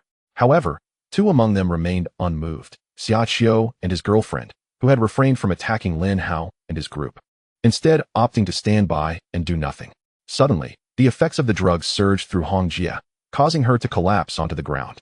Hongjie. Feng Shui rushed over and, upon discovering that Hongjie was merely unconscious, she breathed a slight sigh of relief. Where's the antidote? I know where the antidote is. A voice shouted, a hand raised in urgency. Hurry and fetch it. The individual hastily dashed inside, but soon a chilling scream echoed through the air, abruptly cut off mid-cry. In an instant, a profound silence enveloped the scene, thick enough to induce a sense of suffocation. Lin Hao exchanged a glance with the three others, then quietly made his way inside. He could indeed perceive the panels of both humans and zombies, albeit within a limited range, approximately 5 meters. Only upon confirming the identity and strength of the enemy would he make a decisive move. Gradually, he came to a halt when he spotted a panel. Second-tier zombie rat, strength mutation, strength, 49 mentality, 30 constitution, 35 speed, 38 to his astonishment, it was a second-tier zombie rat. Previously, he had encountered a second-tier zombie dog, whose combat prowess was formidable enough to engage a first-tier super-mutated zombie in direct confrontation. Although it ultimately lost, this was sufficient to illustrate the terror of second-tier zombie creatures. Lin Hao felt a flicker of relief. The highest attribute of this zombie rat was nearly 5 points, while the others hovered around 3 points, making it considerably weaker than the zombie dog. A strength mutation, it seemed that a single bite would utterly shatter not just flesh, but bone as well. The memory of the zombie dog's teeth sent a shiver down Lin Hao's spine. In the face of formidable foes, fleeing was not a mark of shame. Charging in recklessly would surely lead to demise. He began to retreat cautiously, intending to sneak away with the others, but as if fate were toying with him. A loud pop echoed, a soda can exploding, causing the zombie rat to halt its feeding. Run! Lin Hao shouted, his body surging with energy as he sprinted at full speed. The zombie rat's velocity was nearly double his own. Yet as long as he could create distance, escape was feasible. Most importantly, there were still numerous survivors outside. At that moment, a story flickered in Lin Hao's mind. Two individuals encounter a tiger. One need not outrun the tiger, only the other person, and that suffices. Upon hearing Lin Hao's urgent command, Chen Ding and the others wasted no time, bolting away. They understood that confronting an enemy even Lin Hao dared not face would only lead to their demise. Chapter 28. It has made its choice. It was Lin Hao's inaugural experience of running with full force, his attributes unfolding impressively, revealing a prowess that rivaled that of a national-level athlete, nearly reaching the pinnacle of human speed. Nevertheless, he remained mindful of his companions. Chen Ding possessed commendable attributes, keeping pace with him. Yet Li Han and Li Yin lagged significantly behind, their capabilities equivalent to that of a national-level third-tier athlete at best. Fang Shui, despite her status as a professional, was not a powerhouse. Her strength was merely marginally greater than that of an average person, rendering the idea of bringing her manager along impractical. Amidst the chaos, onlookers were struck with terror at the sight of a colossal zombie rat, scrambling to escape as if wishing for additional legs to flee. The creature stretched an imposing 3 meters, its fur dark and glistening, with eyes that seemed to harbor a glimmer of human mockery. With a swift pounce, it pinned down an unfortunate individual who had failed to escape. The sound of a gurgled scream pierced the air as the victim was brutally bitten. A gruesome display of blood and entrails erupting forth, sending those who witnessed the horror into a panicked frenzy. Lin Hao's expression shifted. Indeed, the strength of the mutated zombie rat was formidable. A mere bite would shatter the bones of an ordinary person, and even with his physique, which was twice that of an average individual, he would not withstand such ferocity. Soon, Lin Hao reached the supermarket outside, with Chun Ding and the others trailing behind. Here, the traces of the zombie rat were absent, yet the anguished cries of others reverberated in the air. This place had become a slaughterhouse. Where's the superstar? Chen Ding inquired suddenly. Lin Hao glanced around, realizing that Fang Shui had not followed. Encumbered by her manager, her pace was simply insufficient. Li Han, not as swift as Lin Hao and Chen Ding, noticed Fang Shui's predicament. Just as they conversed, a woman's scream echoed, causing their faces to pale. It was the voice of Fang Shui's manager, Hong Jie. Fang Shui had been cornered by the zombie rat. Should we save her? Li Han looked towards Lin Hao, knowing that only if Lin Hao decided to intervene would they act. The problem was, the zombie rat appeared terrifying. Would their approach merely result in their own demise? As Lin Hao prepared to speak, he noticed something crash into a nearby shelf, accompanied by a woman's muffled groan. It's the superstar, Li Yin exclaimed in astonishment. At that moment, Fang Shui looked utterly wretched, blood spilling from her mouth, her body smeared with grime, her once fair visage now marred with patches of dirt, transforming her from a noble swan into an ugly duckling. Take her with us. With her presence before him, Lin Hao felt inclined to extend a helping hand.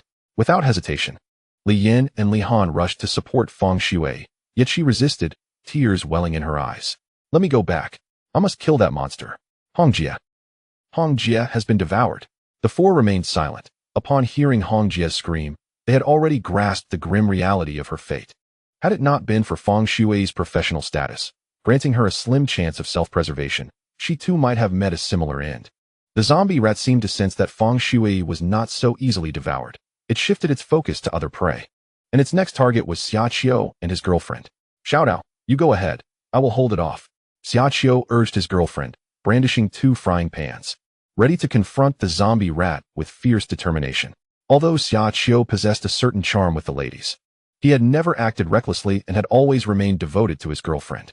However, he found himself troubled by the frequent advances of numerous women wishing to be his partner. Xiao Dao merely cast a glance at Xia Qiu before decisively fleeing, so swiftly that Xia Qiu barely had time to react. A bitter smile tugged at the corners of his mouth. He had thought their love was genuine, yet in the face of real danger, she had abandoned him. In that moment, a warm surge coursed through him. The zombie rat did not fixate on him, but instead leaped, pinning Xiao Dao beneath its weight and sinking its teeth into her. Xiao Dao met a tragic end before she could even utter a cry. Xiao Dao, Xia Qiu shouted. And despite her abandonment, she remained his girlfriend.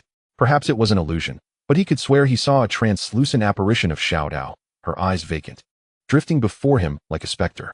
Xia Qiu was rendered speechless. Had he truly seen a ghost? Meanwhile, Lin Hao heard a voice from the system. New profession discovered, Soul Master. Would the host like to switch professions? His eyes sparkled with intrigue. Someone had become a professional here. He glanced at the Soul Master's description, a unique vocation capable of manipulating the souls of the deceased, albeit with numerous restrictions. First, The souls that could be controlled must belong to individuals with whom the practitioner shared a close bond. Second, the souls could only engage in spiritual attacks, without the ability to inflict physical harm. Third, the initial limit on controllable souls was but one. Given these constraints, Lin Hao felt that his three existing professions were quite appealing. I will avenge Xiao Hao. Just then, Lin Hao heard a man's roar, instinctively sensing that this was likely the individual who had become a soul master. You two, take Fang Shui outside. I'll go with Brother Chen to save them. Li Han and Li Yin were momentarily taken aback. Their captain had seemingly taken leave of his senses, actively choosing to rescue someone. They were unaware that, were it not for the fact that the other was a professional, Lin Hao would have shown little interest. Brother Chen, without hesitation, followed suit. Upon arriving at the battlefield, they beheld Xia Qiu standing resolutely alone, a translucent female figure hovering before him, seemingly his girlfriend. In an unusual display, the zombie rat appeared to clutch its head, emitting wails. Unaware that Xia Qiu had become a soul master, Chen Ding was momentarily stunned by the scene. Is this spiritual attack? Aside from relying on mental attributes to withstand it, there truly seems to be no other recourse. Were it not for so many limitations, I would also wish to adopt the soul master profession, Lin Hao contemplated. The two individuals appeared to regard Xia Qiu as quite formidable, yet in truth, his mental energy was rapidly depleting. In less than 10 fleeting seconds, he felt as though his very essence had been siphoned away. Suddenly, a sharp pain pierced his head, and the soul of his girlfriend vanished, the assault ceasing abruptly. His mental stamina had reached its limit. The zombie rat, sensing the absence of pain in its head, fixed its menacing gaze upon Xia Qiu. This human, the source of its suffering, had become its target. Chapter 29, Soul Master. The zombie rat opened its maw, revealing crimson teeth stained with remnants of flesh. A nauseating stench wafted towards Xia Qiu, nearly causing him to faint. Squeak. The zombie rat emitted a ferocious sound, lunging towards Xia Qiu with the intent to bite. He shut his eyes, bracing himself for death. However, after a moment of anxious waiting, he realized he felt no pain. Curiously, he opened his eyes to find a massive mouth hovering before him, the foul odor overwhelming. Young man, as long as you live, do not relinquish hope. A voice infused with a hint of mirth resonated. Soon after, another voice, somewhat cold, followed. Fortunately, this rat's mental defenses are mediocre, otherwise, he would have been doomed. In that brief moment, Lin Hao and Chen Ding had unleashed their full power. Lin Hao had only one fire starter left unused, and with both fire starters in full eruption, the scene was nothing short of breathtaking. Flames erupted from the entirety of the zombie rat, with two fierce flames targeting its critical brain tissue, incinerating its mind directly. In the blink of an eye, the rat's brain was consumed by the flames conjured by the duo. Lin Hao speculated that this phenomenon might be related to the prior mental assault on the zombie rat. An unexpected revelation that mental attacks could indeed compromise one's own brain defenses. To the untrained eye, the zombie rat appeared unscathed, yet in reality, it was already deceased. This second-tier zombie rat had been vanquished through the combined efforts of the three professionals, with Xia Qiu, the soul master, making significant contributions. Unbeknownst to him, he believed it was the duo who had saved him. Exhausted, he expressed his gratitude, saying, I am indebted to you for saving my life. If either of you require my assistance, please do not hesitate to ask. Lin Hao had initially pondered how to coax Xia Qiu into joining them, but he did not expect him to be so amenable. One would not exhibit such profound emotions unless deeply affected by the loss of a loved one. Thus, Xia Qiu's character gained Lin Hao's approval. There is no need for repayment. Simply joining our team will suffice. Xia Qiu was somewhat taken aback, having witnessed the formidable prowess of Lin Hao and his companions, who had effortlessly dispatched a dozen zombies in mere moments, an achievement not typical of ordinary individuals.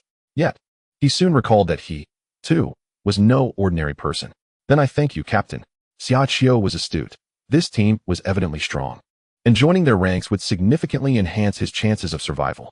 Taking out a second-tier crystal stone, Lin Hao tossed it to Chen Ding, saying, Brother Chen, you should use this. What about you?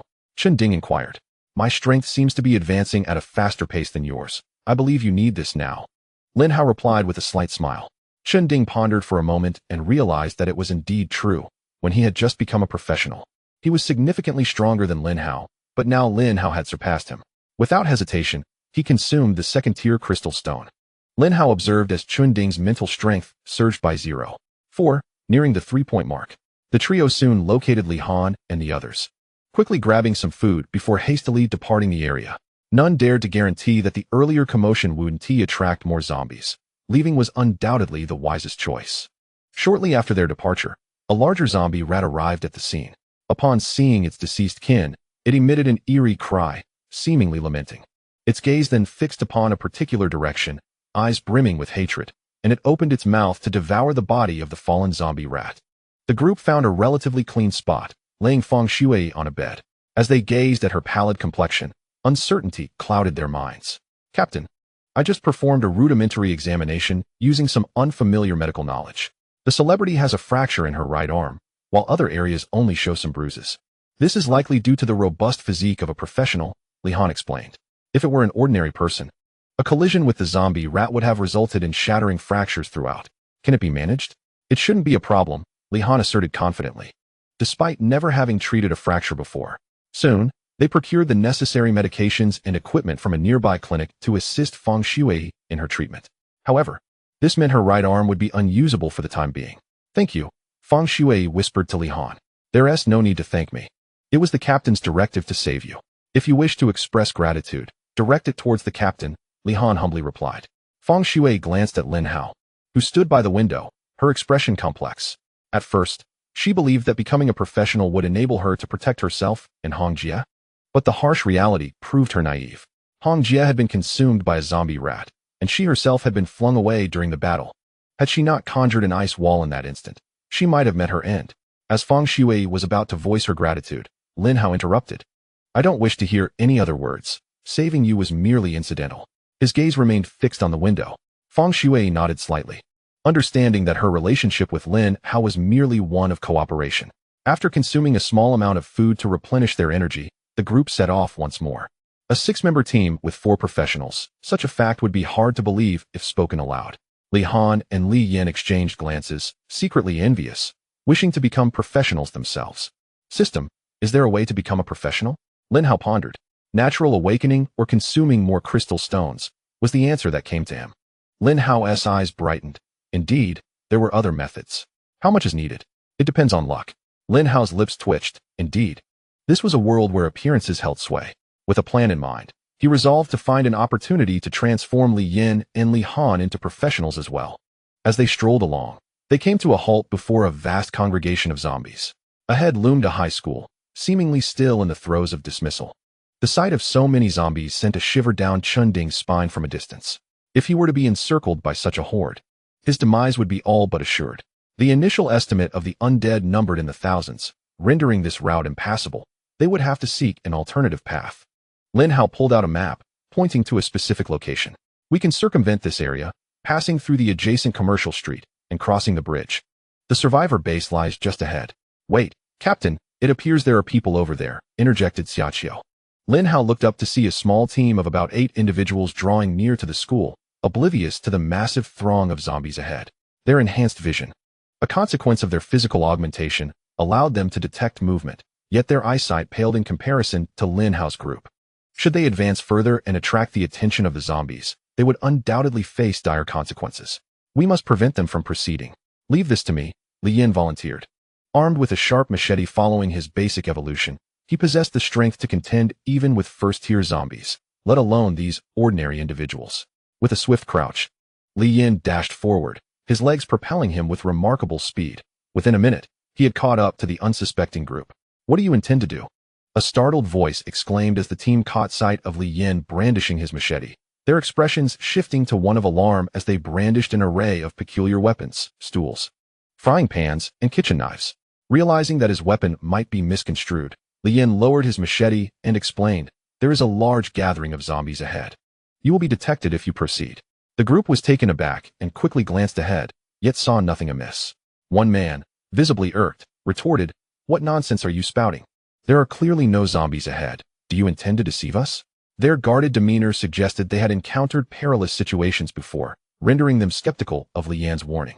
Li Yin understood that their inability to perceive the zombies stemmed from the incline before them. They likely remained unaware that a school lay ahead. "If you wish to perish, that is your choice, but do not endanger others." Seeing Li Yan's resolute demeanor, a few among the group hesitated.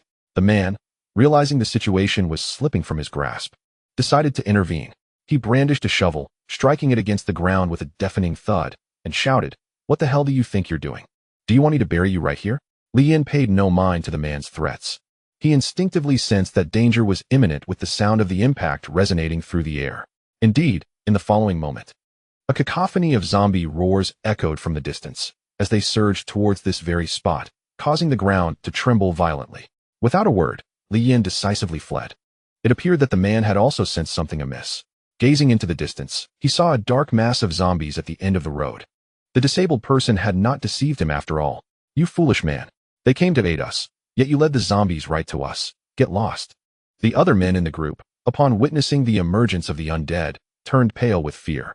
After berating the foolish man, they sprinted away. Mom, the zombies are coming. Run, cried a little girl, tugging at her mother's hand, not daring to look back. Once everyone had escaped, the man jolted, abandoning his shovel to pursue. Wait for me. Li Yin quickly returned to the location where Lin Hao and the others were stationed. Captain, there's a fool in that group who attracted the zombies. I've seen it. We need to relocate immediately and circumvent the school area ahead, Lin Hao replied, nodding. Even without this incident, he had no intention of passing through here.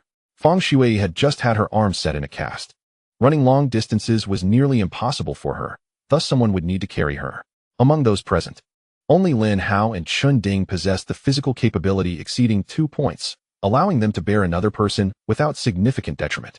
Reluctant as Lin Hao was, it was clear that the burden would fall to Chun Ding. I can manage on my own, Feng Shui protested. Lin Hao's expression darkened. If you wish to court death, no one will stop you. You may as well leap into the horde of zombies right now. Lin Hao could tolerate some incompetence, but he could not abide by a lack of self-awareness. Feng Shui was acutely aware that her arm would impede her speed. Yet she persisted in her stubbornness, an epitome of reckless defiance. Chun, carry her. If she dares to struggle, knock her out and carry her. Chun Ding, obediently following Lin Hao's command, hoisted Feng Shui onto his back. She seemed to realize that Lin Hao was not one to be trifled with and refrained from resisting. Li Han and the others gave Lin Hao a thumbs up. Only the captain could reign in this proud woman. After their 6-person team emerged, the members of the other group spotted them, excitedly waving and shouting, "Help us! There are many zombies behind us." Without turning back, Lin Hao led his team towards their predetermined location, but to his surprise, those individuals followed closely. This posed a significant problem. Should the horde of zombies detect them, none would escape. Captain, what should we do? Li Yin inquired. Lin Hao was about to suggest shaking them off, when suddenly a little girl tripped over something on the ground, with the zombies behind her barely 50 meters away. In that instant, Chun Ding seemed to see the visage of his own daughter in the little girl. He suddenly declared, "Xiaqiu, use her as a distraction." "I will go help."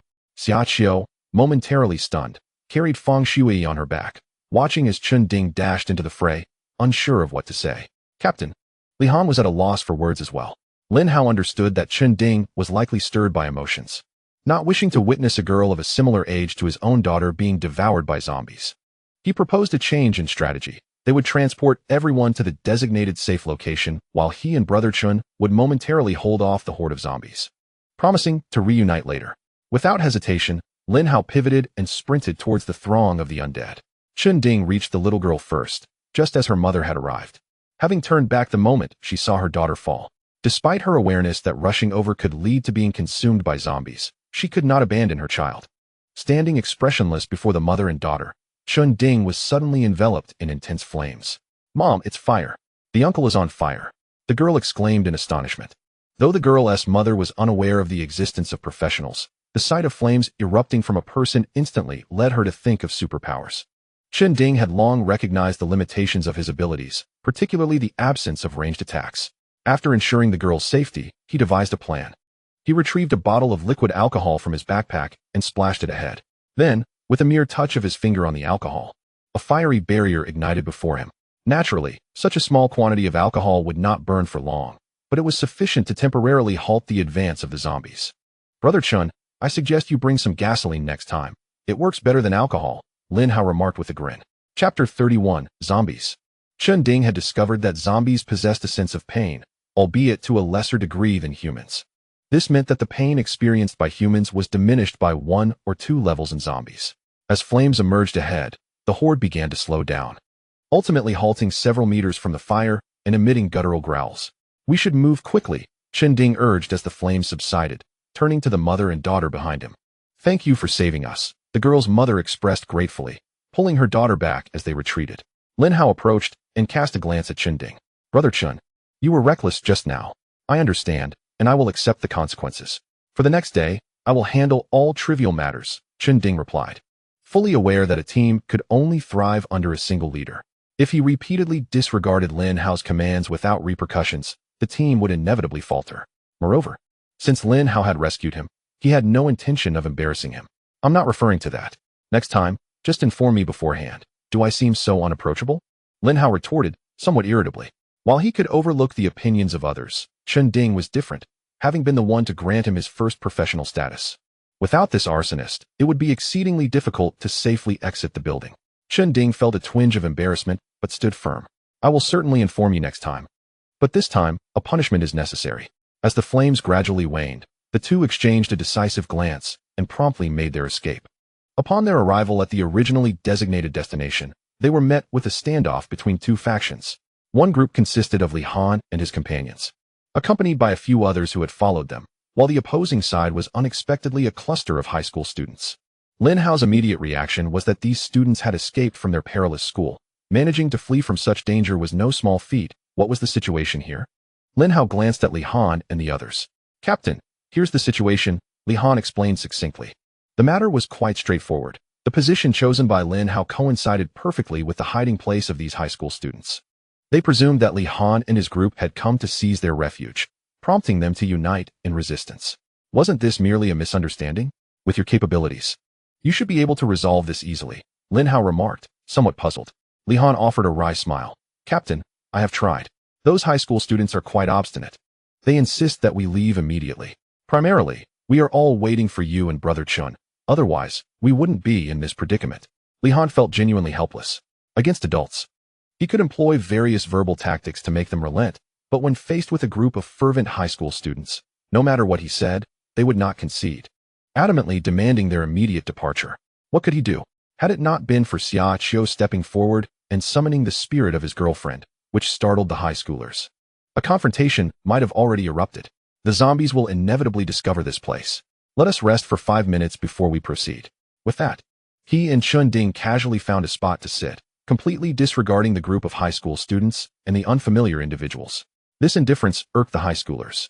In their youthful fervor, they despised being looked down upon. Several impulsive ones even considered confronting Lin Hao, but were restrained by their peers. Stay calm, as you just witnessed. That woman hovering in midair, if I am not mistaken, there are definitely superhumans among them. Why am I not a superhuman? How envious. They pondered whether, if they revealed the substantial stockpile of food present, it would incite an attack against them. I think the same. None of the adults can be trusted. The high school students huddled together, whispering among themselves before ultimately deciding to send one person to negotiate. A boy, clad in a school uniform and sporting glasses, who appeared somewhat astute, stepped forward. Standing several meters away from Xia Qiu, he addressed him. Esteemed superhuman, I am Qian Yan, a senior from the 20th High School. We have come to inquire if you intend to establish a presence here. Xia Qiu, taken aback, stared blankly at the boy. Setting aside the boy's earnest imitation of an adult, the mere mention of superhuman elicited a sense of exasperation within him. From Li Han, he had learned that individuals like him were referred to as professionals. Furthermore, he was merely a subordinate within this group. You have mistaken me. I am not the captain. This individual is. Xia Qiu pointed to Lin Hao, who was not far away. Qian Yan hesitated for a moment, bewildered that a superhuman was not the leader. What an odd assortment of characters this team was.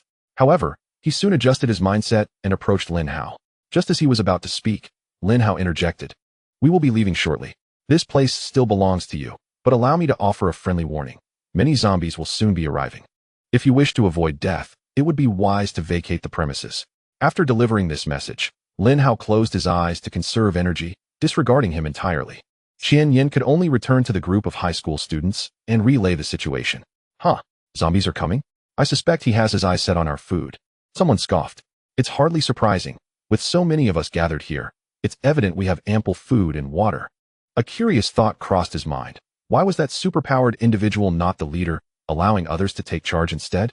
Just then, a high school student, feeling an urgent need, quietly slipped away to an unoccupied area. Just as he was about to turn on the faucet, he felt a sharp pain in his neck and lost consciousness. Shortly after, another boy spotted a staggering figure approaching and jested. You took your time in the restroom this time. Don't you usually linger for over half an hour? Yet, the figure offered no reply. As the boy grew suspicious, the figure suddenly accelerated and whisked him away. Gradually, the group of students engaged in discussion became aware of the unsettling absence of their peers. They had initially counted over 40 individuals, but now fewer than 10 remained. Perhaps they all went to the restroom? One suggested uncertainly. Others grimaced. Do you typically go to the restroom in groups? Just as they pondered this, a blood-curdling scream erupted from within. A figure clawing its way forward appeared before them. The most horrifying aspect was that the individual was only half intact, leaving a trail of blood behind. Help me, the boy pleaded, struggling in vain. In the next instant, a shadow flitted past, dragging him into the darkness, leaving only the faint sound of gnawing behind. Zombies. Chapter 32. The path to heaven awaits, yet you choose not to walk it. No one could have anticipated the presence of zombies within this building, only revealed after so many had vanished. Lin Hao drew his weapon and turned to face the high school students. Indeed, a horde of zombies emerged, all former high school students transformed into the undead. Li Han was the first to sense something amiss. Captain, how could so many high school students suddenly turn into zombies? This is suspicious. Lin Hao nodded slightly, sharing the same sentiment. Zombies possess no intelligence. They instinctively attack humans and would not wait for their numbers to swell before launching an assault. This scenario led Lin Hao to recall the corpse handler who had previously fled. If the zombies were under some form of control, this might explain the situation. He remembered that the corpse handler had controlled 4 first-tier zombies. If ordinary zombies were involved, the numbers would indeed be greater, perfectly aligning with the current predicament. Truly, you have the path to heaven before you, yet you choose not to tread it, and now you find yourself wandering into hell. A faint smile played at the corners of Lin Hao's mouth, his eyes glinting with a hint of murderous intent. The controller of the corpses operates within a specific range, indicating that the adversary is certainly within this building. With this thought in mind, Lin Hao uttered a brief remark and charged forward. Was he seeking death by venturing alone? Qian Yin gazed at Lin Hao as he dashed into the horde of zombies, utterly perplexed. Do not regard the captain as an ordinary individual, young lad, Xiaoqiu remarked with a casual glance. Before long, Lin Hao demonstrated the true extent of his prowess. He accelerated with a powerful leap, reaching his utmost speed as a zombie lunged towards him. Grasping a watermelon knife in one hand, he slashed forward. With a swift motion, the zombie's head flew off. Following that, he delivered a powerful kick, sending another zombie sprawling, causing several more to topple over. Alone, Lin Hao faced the ordinary zombies, asserting his dominance. To encapsulate it succinctly, he had encircled all these zombies single-handedly. Astounding. Is this truly the pinnacle of human capability? The high school students and a group of strangers stood in awe. They had never anticipated that humanity could surpass the zombies in strength. However, even in his current state, Lin Hao dared not exhibit any complacency. He exerted his full strength, methodically dispatching each zombie. His objective was crystal clear: eliminate these zombies and seek the corpse controller. Swish. Swish, swish. The watermelon knife danced in his hand, leaving only a flurry of afterimages. With each strike, another zombie's head was severed. Nevertheless, a handful of zombies managed to evade Lin Hao and surged towards a larger gathering. Ordinary individuals fled in terror, and the high school students followed suit. Most would lose their fighting spirit in the face of zombies, as not everyone could maintain their composure in battle against the undead. Yet, a few individuals remained steadfast beside Xiaoqiu and the others, refusing to flee. They understood one fundamental truth. At this juncture, no matter where one might go, zombies would be present. Thus, it was wiser to stay close to these individuals with extraordinary abilities, as it afforded a greater chance of survival. Among them were 3 high school students, including Qian Yan, along with a mother and daughter rescued by Chen Ding, and a rather peculiar-looking man. Xiaoqiu felt somewhat helpless. As a newcomer to the team, he had no authority to make decisions. He turned his gaze towards Chen Ding, aware that he was the second in command of the group and a professional. Let us seek temporary refuge and discuss everything once Lin Hao returns, Chen Ding stated. With Chen Ding's words, a smile crept across Xiaoqiu's face. The spirit of his girlfriend gradually materialized before him, a bizarre spectacle that startled the onlookers. Qian Yan's eyes sparkled with fervor. Indeed, the advent of the apocalypse was not entirely negative. Humanity, under duress, would begin to evolve, reigniting the long-stagnated path of evolution. During his school days, he had been fascinated by all things peculiar, particularly apocalyptic theories. He believed that should the apocalypse truly arrive, humanity would embark once more on the long-dormant journey of evolution, and his prediction had proven correct. Regrettably, He himself bore no signs of evolution, which left him feeling quite disheartened. He believed that by following these individuals, he too could acquire extraordinary abilities. Suddenly, his girlfriend's soul gaze intensified, and an invisible mental assault struck the approaching zombies. In an instant, the zombies seemed to be afflicted by some unseen force, writhing on the ground and howling in agony. Although Xiaoqiu had the capacity to obliterate these zombies, it would deplete his mental energy significantly. Hence, he opted for a minimal mental attack to incapacitate them before rushing in to eliminate each one. I felt a surge of strength within me. If I could continuously vanquish zombies, wouldn't that be exhilarating? Xiaoqiu appeared to envision himself dominating the battlefield, saliva dripping from his mouth, completely abandoning the demeanor of a formidable warrior he had moments before. Stop daydreaming. Your mental capacity is finite, yet the number of zombies far exceeds our expectations. Even if they stood still for you to kill, how many could you possibly slay? Li Han's voice pierced through. Xiaoqiu pouted. Can't I at least think about it? Is fantasizing a crime? While they conversed, Lin Hao had already dispatched all the zombies in their vicinity, each providing a measure of energy and usable points, gradually augmenting his strength. Next, he sought the corpse herder. Lin Hao entered various rooms, searching for the corpse herder's whereabouts. But curiously, he found no trace. Could he possibly be hiding in the sewers? Upon contemplating this possibility, Lin Hao eventually discovered a sewer entrance behind a shop. Yet the corpse herder was nowhere to be seen. Where could the corpse herder be? With no options left, Lin Hao had to return. The corpse herder has fled. Upon hearing Lin Hao's words, they were equally at a loss. Yet, at that moment, Xiaoqiu suddenly suggested, I can send Xiao Tao to search. Her eyes are my eyes, and her body can penetrate any wall. Lin Hao's eyes lit up.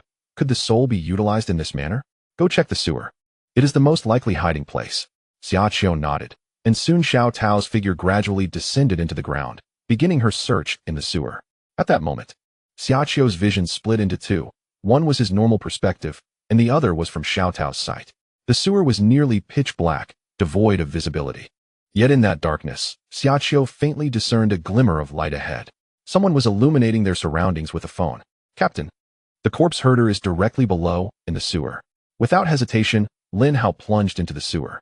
The corpse herder, your end is nigh. Chapter 33, My weakness is my justification. In the sewer, the corpse herder felt an instinctual unease, as though some primal urge compelled him to flee.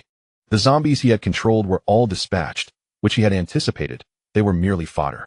He had far more significant matters to attend to. Soon, my dear, you shall succeed, and at that time, no one will stand against you. The corpse driver gazed tenderly at a zombie before him, one that was voraciously consuming a zombie rat. This creature bore a striking resemblance to typical zombies, yet its teeth were exceptionally resilient, shattering the rat's bones effortlessly with a single bite. Suddenly, the corpse driver heard the sound of water, and he whipped around to behold a figure he had longed to eliminate in his dreams. It's you. A piercing voice echoed through the sewer, causing his eardrums to throb painfully. The corpse driver illuminated his phone, casting a faint glow that rendered the dim sewer slightly more luminous, revealing the indifferent visage of Lin Hao. You escaped me before, but this time you shall not evade your fate, Lin Hao proclaimed, his words ringing with foreboding. At this moment, Lin Hao discerned the corpse driver's appearance, which was grotesque, akin to one afflicted by a severe skin ailment, adorned with various unsightly lumps that elicited a shiver of discomfort. No wonder he had awakened to the profession of a corpse driver. He himself appeared as if he had risen from the dead. Lin Hao's remarks twisted the corpse driver's expression into a grimace, for he loathed any commentary on his appearance. Were it not for his visage, he would never have consented to serve as a morgue guard. Little darling, devour him. With the corpse driver's anguished command, a shadow emerged from behind him, a zombie. Lin Hao squinted at this creature, unexpectedly realizing it possessed a unique talent. First-tier zombie, power mutation, strength, 29 mental, 19 constitution, 28 speed, 27 talent. Sharp teeth. Its attributes were relatively balanced, albeit with a slight deficiency in mental acuity. Lin Hao surmised that this zombie would soon ascend to second-tier status. Furthermore, the talent of sharp teeth suggested it possessed formidable biting capability. The inherent strength talent likely enhanced its dentition, and combined with the sharp teeth talent, Lin Hao speculated whether it could effortlessly crush ordinary metal. Upon spotting Lin Hao, the zombie lunged at him like a rabid dog. Gripping his watermelon knife tightly, Lin Hao exhaled a deep breath, tensing his muscles, and then shouted, Xiaoqiu, attack. The corpse driver hesitated. Who was Xiaoqiu? At that moment, a translucent woman appeared before him, resembling a ghost. Subsequently, an invisible mental assault struck the zombie's head. Roar! The zombie emitted a wretched scream. Xiaoqiu had held nothing back, channeling nearly all her mental power to inflict significant damage upon the creature. This presented Lin Hao with his opportunity. He propelled himself forward like a hawk, launching at the zombie with the watermelon knife aimed at its neck, delivering a powerful downward slash. Slicing through, the zombie's neck bore a significant gash, yet it remained partially intact. Lin Hao quickly realized that the zombie's constitution was an impressive 28, endowing it with considerable defensive capability, while his watermelon knife lacked sufficient sharpness. It seemed he would need to fortify himself with a superior weapon soon. Lin Hao contemplated. Crack, crack.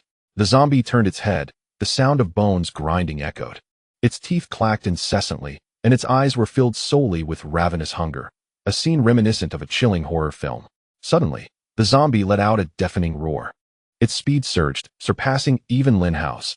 Unfazed, Lin Hao recognized the setting. Within the confines of the sewer, the pyromancer's abilities faced inherent limitations, while the strength of the brawler was ill-suited for this scenario. Thus, the optimal choice was undoubtedly the ice manipulator. System, activate the initial class, Ice Manipulator. In the blink of an eye, an abundance of frost materialized around Lin Hao, a thin layer of ice forming upon the surface of the water. The moment the zombie stepped into the frosty domain, its speed drastically diminished, aligning closely with Lin Hao's own. However, one must not forget that when Lin Hao employed his class, his attributes also received an enhancement. As an ice manipulator, his powers were derived from mental energy, akin to Xiaoqiu's Soul Master, yet his attacks manifested not as psychic strikes, but as direct assaults with ice. Witnessing the zombie lunging toward him, Lin Hao smirked, conjuring a dozen ice spikes that shot forth in an instant. Thud! Thud! Most of the ice spikes struck the zombie, perforating its head with 3 gaping holes. Yet, as long as the brain remained intact, the zombie could still function. Just as the zombie was about to pounce on Lin Hao, a formidable ice wall suddenly materialized before him. Boom! The ice wall shook violently, but remained standing. The zombie collided with it, the force of impact rendering it momentarily incapacitated. Without hesitation, Lin Hao dashed forward, his watermelon knife aimed at the remaining portion of the zombie's neck, and with a swift motion, he slashed, slicing through the air. At last, the zombie's head fell. Now, it's your turn. Lin Hao directed his gaze towards the corpse handler. Devoid of the zombie, the corpse handler was practically powerless, retreating incessantly, even attempting to flee. Yet, before Lin Hao, his speed resembled that of a sluggish turtle. With a decisive stroke, the watermelon knife severed his head, bringing about the corpse handler's demise. After extracting a low-tier crystal from the zombie's head, Lin Hao ascended to the surface. Unbeknownst to him, a massive zombie rat had arrived, feasting upon the remains of the corpse handler and the zombie. Meanwhile, Xiaoqiu observed everything through his girlfriend's eyes, astonished by the captain's unexpected ability to utilize the power of a superstar. Could it be that the captain possessed the ability to replicate others' powers? He dared not inquire further. The sewer was excessively damp, littered with filthy water. Lin Hao rummaged through a clothing store, finding an outfit to change into before emerging. What is the situation with these individuals? Lin Hao inquired, gesturing towards the ordinary people. It was an emergency. I merely assisted them temporarily, Chen Ding replied. Lin Hao nodded, then uttered a statement that caused the expressions of the ordinary people to pale. Given this, you may choose to stay or leave on your own, but do not follow us. They had not anticipated Lin Hao's ruthless demeanor. A young man, unable to tolerate Lin Hao's words, stood up and pointed at him, exclaiming, "You are undeniably powerful, so what is it to protect us? We are merely students, the future blossoms of our nation." His self-righteous demeanor instantly silenced the entire crowd. Chapter 34. Same 9 years, what makes you exceptional? Qian Yin was utterly astonished. He had never fathomed that a classmate of his could be such a fool. Both of them were products of the same 9 years of compulsory education. Why did it seem that only he was so exceptional? It was evident to anyone with a modicum of sense that they were pleading for these individuals to take them along. Yet how had it morphed into an expectation in his eyes?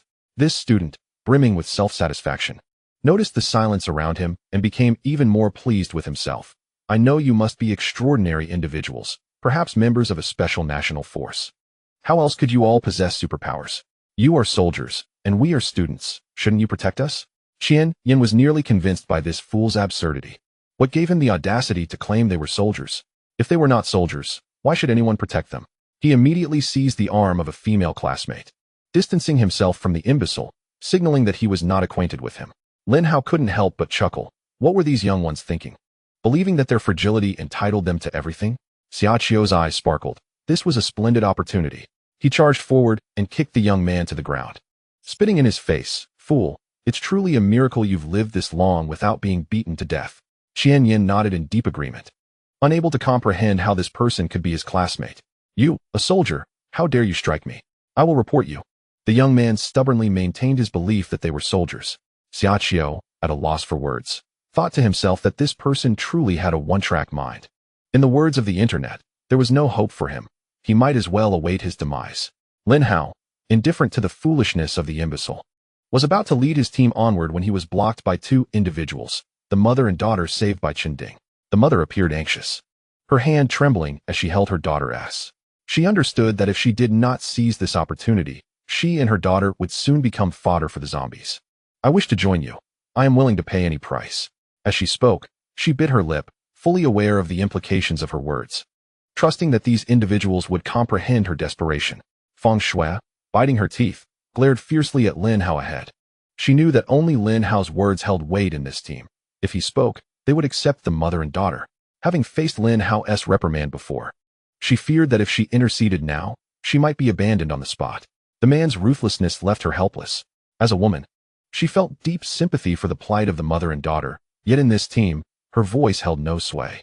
Lin Hao's gaze meticulously scrutinized the mother and daughter duo. The mother appeared to be in her 30s, with fair, supple skin and a voluptuous figure. Undoubtedly a stunning young woman. The girl, possessing a charming visage, was a true beauty in the making.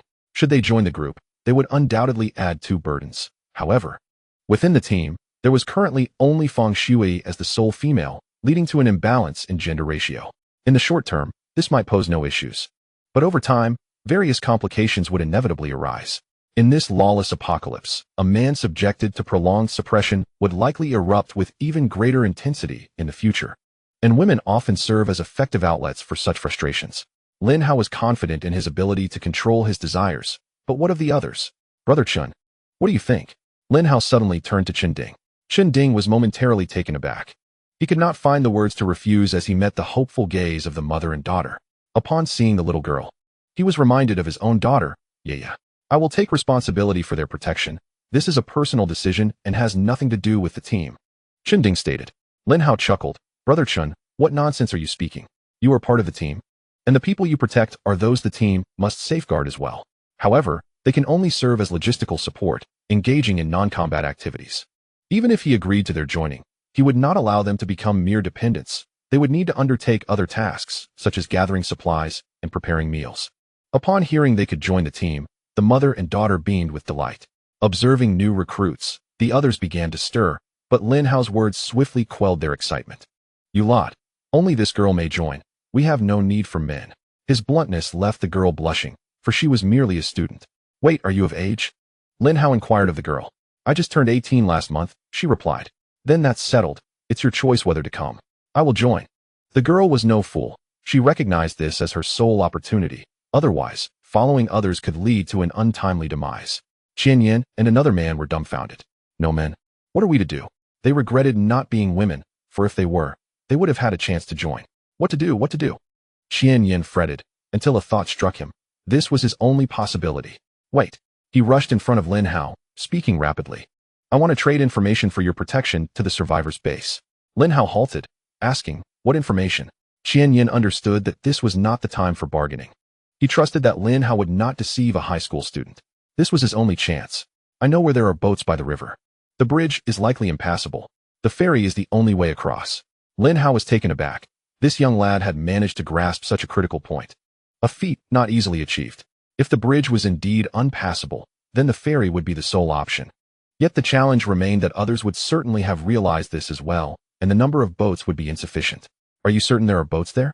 "I am certain, for that vessel is seldom utilized and has been kept in a nearby warehouse. That ship belongs to my uncle. And I know precisely where the key is," Yin said. "Well, your information is indeed valuable. Come along." Thus, only the initially meek boy and the gaunt man were left behind, abandoned in this place. The boy gazed at the two departing classmates, his eyes filled with a seething hatred. At that moment, the man approached, feigning casualness, and said, "Do you wish for revenge? Do you have a way?" The boy inquired. "Of course, but it will require a small price. The man's expression turned somewhat sinister. The boy appeared anxious and asked, "What price?" "It cannot be too painful. Rest assured. It will be entirely painless. You will soon feel nothing at all." The man chuckled softly and suddenly produced a handkerchief, which he pressed firmly against the boy's mouth and nose. The boy struggled momentarily before succumbing to unconsciousness. Such a naive child, trading your life for a chance at mine. Indeed, you are the one who profits. Chapter 35, Gathering the Survivors. Standing atop a towering building, Lin Hao peered through a telescope at the situation on the bridge. His brow furrowed in deep contemplation. As he initially suspected, the bridge was indeed overrun by zombies. To cross it, they would have to fight their way through the throngs of undead. The problem, however, was that the estimated number of zombies exceeded 1,000, and the surrounding area was littered with wrecked automobiles, obstructing their path in many places. Under such circumstances, making a dash across the bridge seemed nearly impossible. The others took turns glancing through the telescope, their faces etched with disappointment. With the bridge impassable, they would have to devise alternative plans. "Shall we explore another bridge?" inquired the girl, Yang Yuqing. "Given our current predicament, the situation at other bridges is likely no better," Qian Yin replied, shaking his head. "In my opinion, we have but one viable option: locate the boat left by my uncle and ferry ourselves across." "What about the zombies floating in the river?" Li Han pointed out the most significant concern. Aside from the bridge, the river's surface was dotted with numerous zombies. They suspected that these zombies were once individuals who had been forced to jump into the river due to the overwhelming hordes on the bridge, ultimately succumbing to the same fate. Zombies cannot swim. They can do nothing but flail helplessly in the water. However, this posed a great danger for them if they attempted to cross using a small boat. Lin Hao also noticed several small boats adrift in the river, their decks occupied by the silhouettes of zombies. It was evident that no living souls remained aboard those vessels. At that moment, Li Han spoke. "Have you noticed that zombies seem somewhat less vigorous at night?" He had been closely observing the zombies' behavior. During the day, they pursued humans like hounds, relentless in their chase. However, at night, the zombies appeared somewhat dazed. Unless provoked by excessive noise, they seemed disinterested. That applies only to ordinary zombies. Those of first rank and above exhibit no such change, Lin Hao added. He had battled both first and second-tier zombies and was acutely aware that even at night, their combat prowess remained formidable. Ordinary zombies are sufficiently daunting. Those floating on the river should predominantly be of the same ilk. As long as we eliminate them before they board the vessel, we should be safe. However, we must face the daunting risk of crossing the river at night. The group exchanged apprehensive glances. They had already been terrified at the thought of crossing during daylight, let alone under the cover of darkness. Such a venture is perilously treacherous. Yet, a pressing dilemma looms. Without crossing the river, reaching the survivors' base becomes an insurmountable challenge. In their minds, the survivors' base stands as the singularly secure refuge, far superior to any alternative. Lin Hao surveyed the scene once more. At the bridge's end, an accumulation of debris obstructed the zombies' advance. In the eerie stillness, a few zombies occasionally traversed the towering rubble, darting to the other side, while the majority meandered restlessly upon the bridge. Through his binoculars, he discerned a group of individuals approaching the bridge, seemingly intent on reaching the survivors' base as well. "Look over there. Someone is heading that way. They are courting danger." Li Yan's voice echoed in the ears of the others. Even without binoculars, the group could faintly perceive the figures at that distance. The six-person team, comprised solely of young men and women, cautiously navigated around the zombies, resorting to the quietest means to dispatch any they could not evade, inching closer to the bridge. Upon reaching a vantage point to clearly see the bridge, despair washed over their faces. The sheer number of zombies rendered any attempt to cross utterly futile. Just as uncertainty loomed over their next move, Lin Hao and his companions witnessed another individual emerge from a building, approaching the group. After an exchange of words, the 6 individuals followed this newcomer into the building. Such occurrences transpired multiple times over the next half hour, indicating that a considerable number of survivors had congregated in this city, albeit without prior detection. It seemed evident that someone was deliberately consolidating the remaining survivor strength, perhaps in preparation for a forceful breakthrough. Chen Ding discerned the intent behind their actions. To cross the river, fewer individuals would be advantageous. Amassing so many made the prospect of a successful crossing seem implausible. The only ones with the audacity to rally such numbers, aside from professionals, were hard to imagine.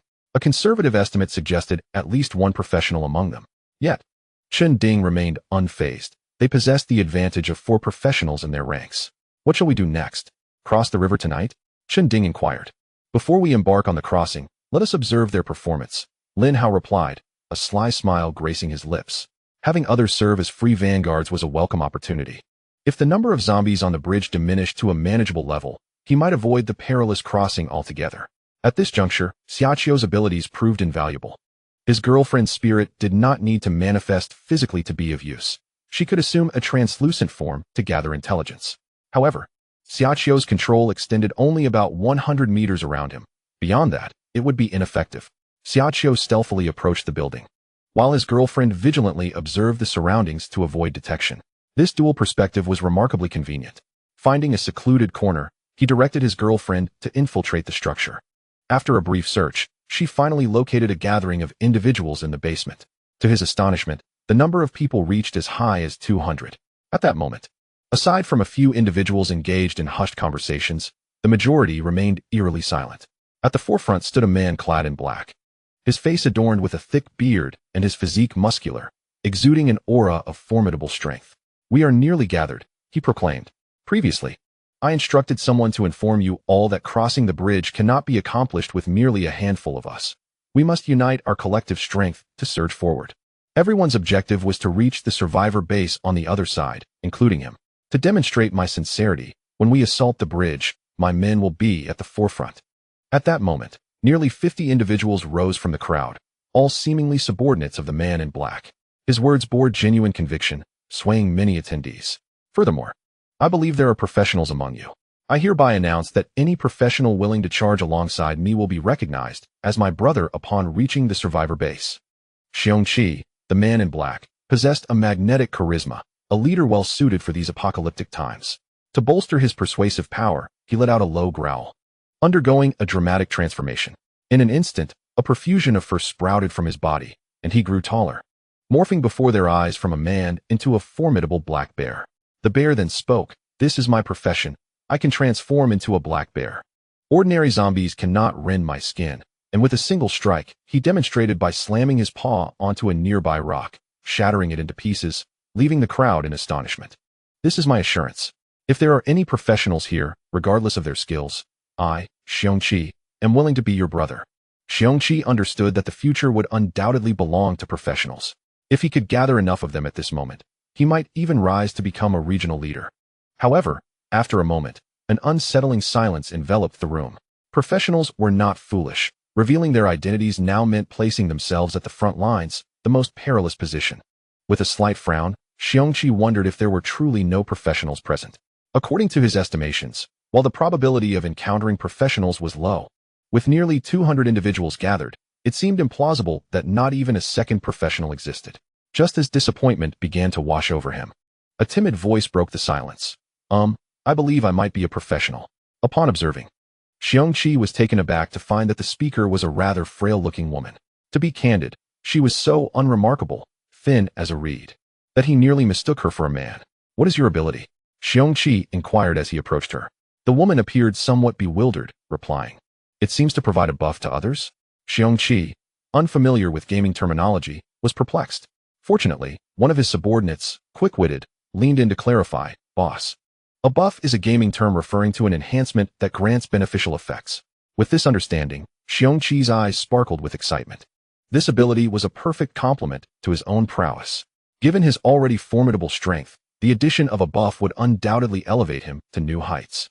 Overwhelmed with joy, he erupted in laughter, helping the woman to her feet, and addressed everyone present. "From this moment forth, she shall be regarded as my sister. Should anyone dare show her disrespect, they will have to answer to my claws." Elated by the acquisition of a sister whose abilities aligned so harmoniously with his, Xiongqi then turned to strategize the impending assault on the bridge. To be honest, attacking the bridge with 200 individuals appeared exceedingly perilous. Yet, Xiongqi harbored a secret advantage. Moreover, we are not alone. Several other groups will join us in this endeavor. Upon hearing this, those who had initially felt hopeless were invigorated. "Boss, how many individuals are in the other groups?" Someone called out eagerly. "Currently, I have made contact with 4 groups, each with a similar number to ours. Thus, our total strength is not inferior to the horde stationed on the bridge," Xiongqi stated with unwavering confidence. Xiaoqiu, having listened intently, hurried back to relay the intelligence he had gathered. Lin Hao stroked his chin thoughtfully. 2 professionals and a total of 5 groups preparing to storm the bridge? Li Han, what is your perspective? Li Han nearly retorted, I'll just sit back and watch. Assuming each group comprises 2 professionals, that would amount to 10 in total. With 10 professionals and such a sizable force, it is indeed plausible to breach the bridge. However, the casualty rate would undoubtedly be high. Li Han surmised that many ordinary individuals would perish during the chaos, as only the professionals could adequately protect themselves. Furthermore, once the conflict erupted, nearby zombies would inevitably converge, meaning the actual number they would face would be even greater. A disorganized mob attempting to cross the bridge would encounter insurmountable difficulties. This was Li Han's conclusion. At that moment, Xiaoqiu interjected. Could we perhaps employ a strategy akin to the mantis stalking the cicada, with the yellow bird waiting behind? Regardless of whether they succeed or fail, we could seize the opportunity to cross the bridge ourselves. However, Li Han promptly dismissed his suggestion, stating, your idea is commendable, but it fails to account for the realities of the situation. Once the battle commences, a multitude of zombies will undoubtedly pursue them. Even if they manage to cross, numerous zombies will still occupy the bridge, rendering your plan unfeasible. Are we then to wait until nightfall to cross the river? It feels exceedingly perilous, Chen Ding murmured. Clap. Clap. Lin Hao clapped his hands to capture everyone's attention before he spoke. Yet, before he could finish his sentence, a voice echoed in his mind. Congratulations, host. You have activated your first mission. Lead your team to the survivor base. Reward: 2 usable points and 1 weapon enhancement opportunity. Failure will result in a deduction of 1 random attribute point, and for each team member lost, the reward will decrease by 10%. This was the system's inaugural task bestowed upon him, and the rewards were indeed substantial.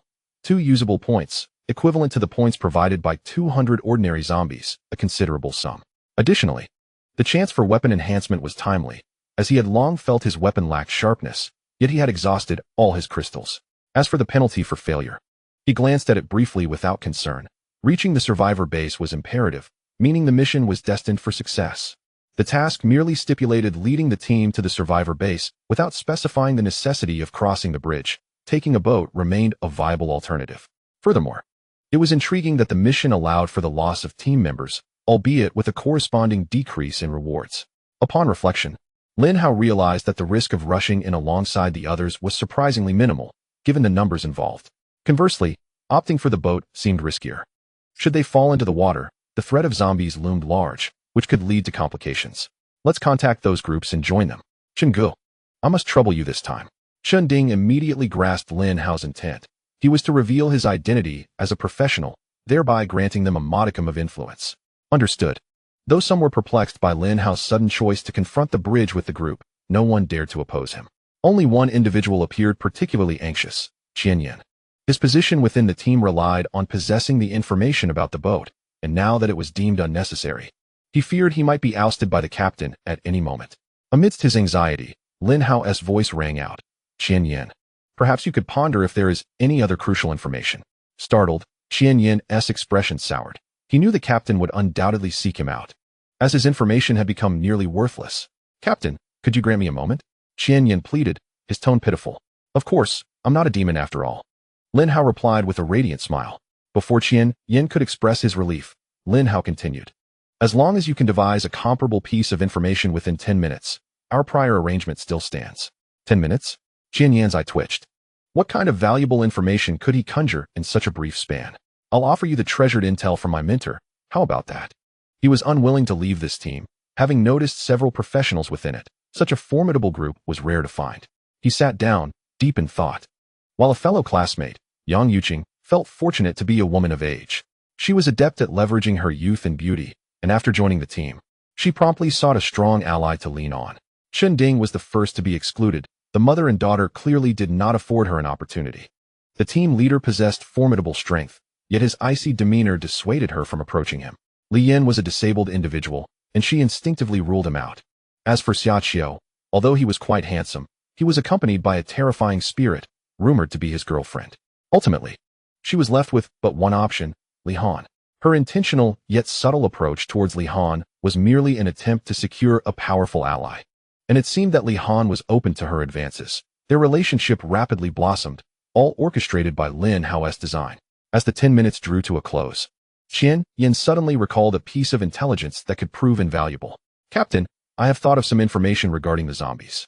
Oh, Lin Hao responded, intrigued. You possess knowledge about the zombies? After all, upon his arrival in this world, the zombies had already manifested. The origins of their emergence remained a mystery. Lin Hao was pleasantly surprised that a high school student like Qian Yin was privy to such information. I came across it online during my time at home. It was mentioned that prior to the appearance of the zombies, a colossal meteor grazed past Earth, causing considerable tremors. Shortly thereafter, the zombies emerged. I suspect there is a connection between the meteor and the birth of the zombies. Additionally, there are whispers suggesting that the government had made some preparations beforehand, albeit insufficiently. A massive meteor? This was news to Lin Hao. He had entered this world post-zombie emergence. Is there anything else? I just remembered, my uncle is an officer. And he is likely in the survivor base. Qian Yin suddenly recalled this fact. Very well, you may stay, Lin Hao replied decisively.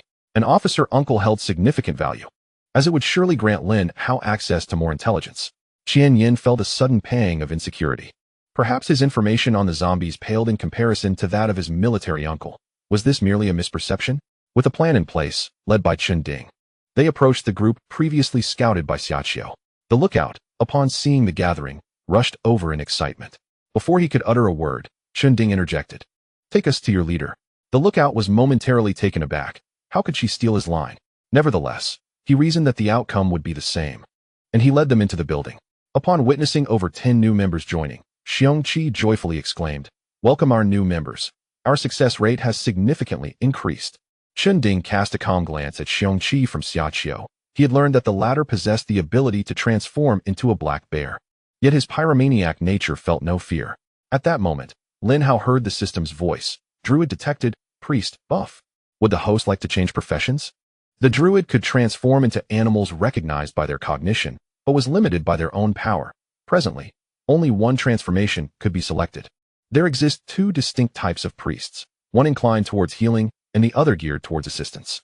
The priest encountered by Lin Hao belongs to the latter category, capable of bestowing enhancements to 4 attributes, currently with the ability to affect up to 5 individuals simultaneously. Lin Hao promptly dismissed the priest, harboring a disdain for such auxiliary roles. As for the druid, he found little merit in shape-shifting into an animal, deeming it far inferior to the capabilities of the human form. Thus, both professions were unequivocally rejected by Lin Hao. Upon reflection, he realized that the 3 initial professions he had encountered were indeed more advantageous. Alas, he sighed, wishing that Li Han and Li Yin could possess these 2 professions. Among the core members, only they remained non-professionals. While it posed no immediate issue, over time, their disparity with the others would only widen. Besides self-awakening, the remaining option was to consume crystal stones, with the hope that one day they might successfully awaken as professionals. We are not here to join. We seek collaboration, Chen Ding declared. Collaboration? Despite the smile on Xiongqi's face, his form abruptly transformed into that of a black bear. Only those of comparable strength can truly collaborate. You should understand this principle. I am well aware. I wonder if this grants me the right to collaborate, Chen Ding replied, flames suddenly erupting around him, rendering his appearance even more astonishing. After all, he was engulfed in fire, an impressive sight indeed. Xiongqi's smile faltered. It appeared that Chen Ding was indeed a professional, thus qualifying for collaboration. The fact that a 10-member team included a professional was quite fortuitous. In light of this, Xiongqi reverted to his original form. He could exert dominance over the weak, but with the strong, he opted for an attitude of equality. Although he believed that with his newly acknowledged sister, their strength was undeniably superior, there was no need for confrontation at this moment. His objective was to traverse the Great Bridge and enter the survivor base, leaving any matters for discussion until they reached it. Xiongqi enthusiastically engaged Chen Ding in discussions regarding their forthcoming collaboration, completely disregarding Lin Hao and his companions. After all, Lin Hao's group hardly resembled a formidable team, featuring women and children, including one woman with a severed arm. The terms of collaboration were rather straightforward. Chen Ding's team would act in concert with them, with Chen Ding leading the charge, while Lin Hao and the others would remain in the second line. Had Xiongqi been aware that Chen Ding's team boasted 3 professionals, he would undoubtedly have been taken aback. Chapter 38. Crossing the Great Bridge. According to their initial plan, they intended to launch a strong offensive on the bridge 1 hour later, as long as they could forge a path leading to the survivor base. It would signify their victory. Is there no contingency plan? Chen Ding felt these individuals exhibited a somewhat unreliable demeanor. A contingency plan? Not necessary. Xiongqi declared with bravado. With no other option, Chun Ding resigned himself to idle banter with Xiongqi, as per Lin Hao's request. Lin Hao was acutely aware that once Chun Ding revealed his professional status, Xiongqi would undoubtedly seize the opportunity to recruit him. As they prepared to cross the Great Bridge, Lin Hao instructed the group, reminding them to stay close, for should they fall behind, no one would be able to rescue them. He cast a glance at the ordinary individuals accompanying him, who quickly nodded in understanding. Upon arriving here, they realized the fortune that had befallen them. Among nearly 200 souls, only 2 were professionals, while in their own small band of over 10. An impressive 4 were seasoned fighters, an extraordinary ratio indeed. Qian Yin resolved to remain steadfastly with the group, ensuring he would not lag behind. An hour swiftly passed, and with a sudden burst of energy, Xiongqi announced, "Let us depart." Surrounding the bridge lay an expanse once characterized by open roads, now cluttered with a multitude of abandoned vehicles. Fortunately, these cars provided some cover for the survivors. Without such obstacles, humanity would undeniably be at a disadvantage in combat. As previously agreed upon, Chun Ding and Xiongqi positioned themselves at the forefront, a place deemed most perilous yet fraught with opportunity. Those who could ascend to the ranks of professionals were far from foolish. They understood that slaying zombies would enhance their strength. What better location for such endeavors than amidst the throngs upon the bridge? 5 groups surged from various directions. The foremost among them comprised either professionals or those who had previously vanquished zombies and undergone basic evolution. Only these individuals were deemed worthy of standing at the front lines. At times, humanity may seem timid as a mouse, yet in other moments, it embodies unparalleled greatness. With such a multitude, it was improbable that all were coerced into the front lines. Many willingly took their places, aware of their superior abilities. They recognized that without standing at the forefront, breaching the zombie horde on the bridge would be impossible. The battle commenced with fervor. Xiongqi let out a fierce roar, transforming into a formidable black bear, smashing through zombies with ease, inspiring fervor in those behind him. Chun Ding was equally impressive, engulfed in flames akin to a fiery war deity, with a single hand. He seized a zombie's head, incinerating it within seconds and casually discarding the charred remains, leaving many spectators in awe. Among the 3 professionals, the least conspicuous was the priestess, who waved her hand towards Xiongqi and Chun Ding, sending forth a visible beam of white light that enveloped both men. In an instant, they felt their powers surge. This enhancement was comprehensive. Had they been able to view their status panels, they would have been astounded by the magnitude of their augmentation. In Lin Hao's observant gaze, he noted that both men experienced an increase of approximately 20% in their 4 attributes, a staggering enhancement. Given their existing strengths, this translated to a minimum increase of 0.4 points per attribute, culminating in a total boost of 16 points. Such a phenomenon was indeed terrifying. Lin Hao immediately recognized the invaluable potential of the priestess. His team desperately needed a supporting figure like her, and he was determined to secure her allegiance. Xiongqi's strength surged dramatically with a single strike. He nearly shattered a zombie's skull. Chun Ding's flames exhibited even greater potency, incinerating a zombie in less than a second. Beyond their prowess, those on the front lines brandished an array of weapons, eclectic and diverse, which left Lin Hao in awe. The offensive of their group was commendable. For the moment, they encountered no significant issues. Thus, Lin Hao shifted his gaze toward the other 5 groups. The numbers within these groups were comparable, yet the quantity of professionals varied greatly. One group had shockingly only a single professional. It appeared that their team possessed the highest number of professionals. At that moment, Lin Hao realized the rarity of professionals. Encountering so many was indeed a stroke of luck. When the 5 groups converged, he would have even more occupational choices. The mere thought of this brought a subtle smile to Lin Hao's lips.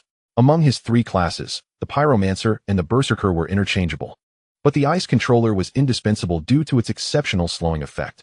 Should he come across a superior profession, Lin Hao would not hesitate to make a change. Suddenly, an idea struck him. System, if I exhaust the time for one profession and then switch to another, could I exploit a loophole? This does not constitute a bug.